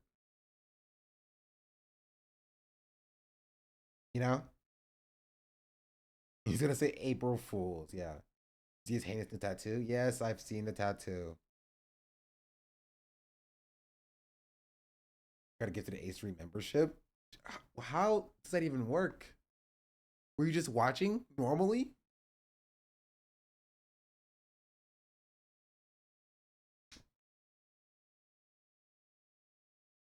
Anyway, I'll say it. And I'll say y'all will know when the thing happens that it's gonna happen about Ethan. And when that happens, I will be done talking about him. So whenever Ethan does his thing, then I'll talk about that. And then that's when I'll be done with him. Yeah. He's not gonna sue nobody though. I don't think so. So mysterious? It's supposed to be mysterious. That's what? You'll know. You'll know. But yeah. On the season finale. It will be the season finale. Actually, that's a good way to describe it. When? I don't know. I don't know. I have insider information.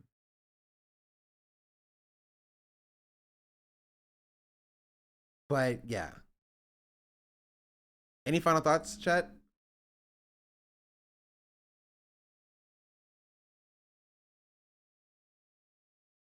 Any final thoughts?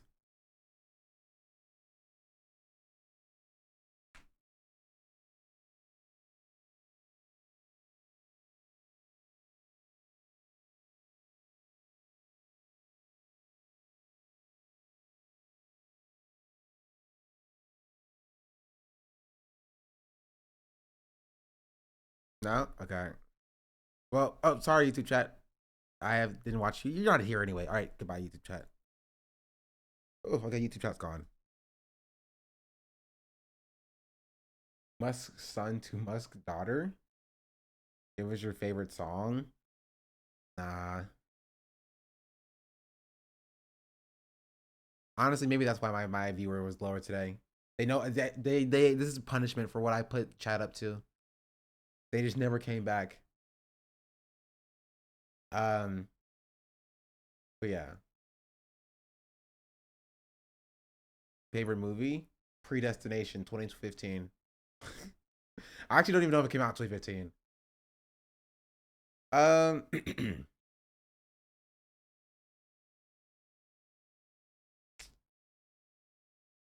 don't know.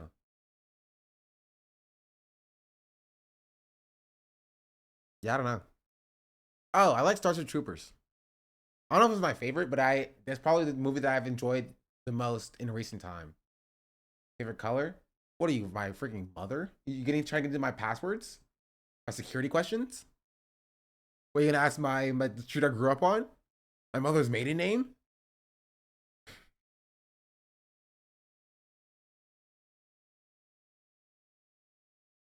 I need food though. What should I eat for lunch, chat? I had Yoshinoya yesterday, and I kind of want Yoshinoya again. It was just good food for it wasn't that expensive either.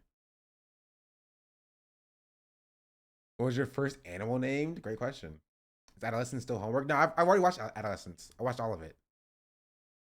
Nigerian food? There is a Nigerian spot that's kind of far from me. It's kind of far, but it is around. I saw it when I was in an Uber. PB&J? I can't eat that. I'm allergic. You know, and stopping you. I'm trying to figure out if I want to. It's a question. Okay, what time is my meeting today?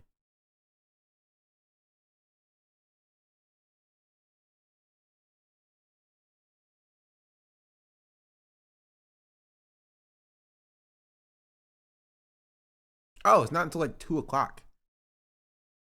Also, I may be live or should be live tomorrow, but from Friday to Monday, I will be offline.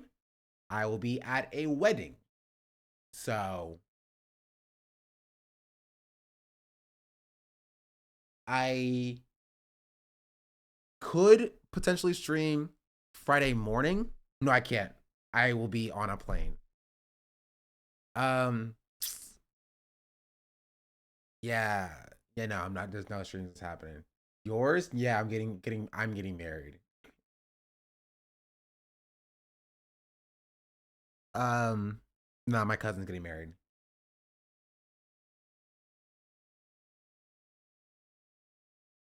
So this is the first wedding I'm going to. It's gonna be in freaking Texas. It's gonna be hot. But yeah, I'll be back on Monday though. So don't forget about me, chat. Don't forget about me. They wear a tux or a suit. Not a tux, definitely not a tux. I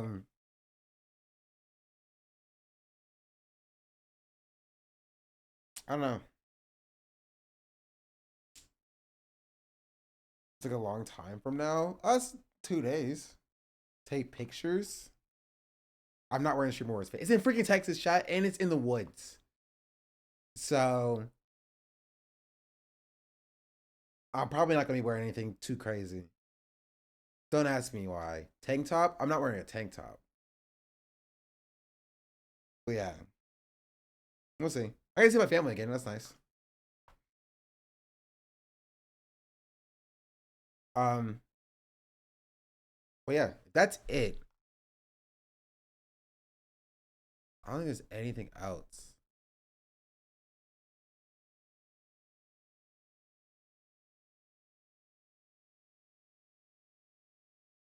I was in YouTube chat. Oh, L. Yeah, that's all.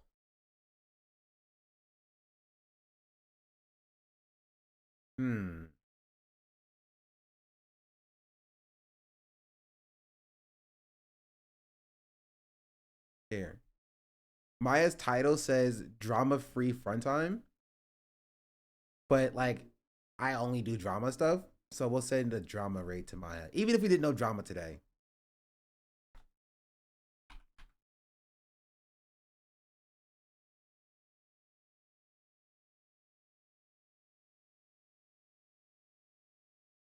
Try to YouTube chat. I mean, and YouTube chat's around.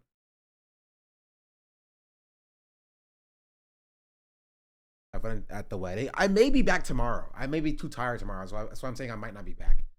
But I'll let you know. I'll be back on Monday at the latest. Do you end stream in 2024? Sure.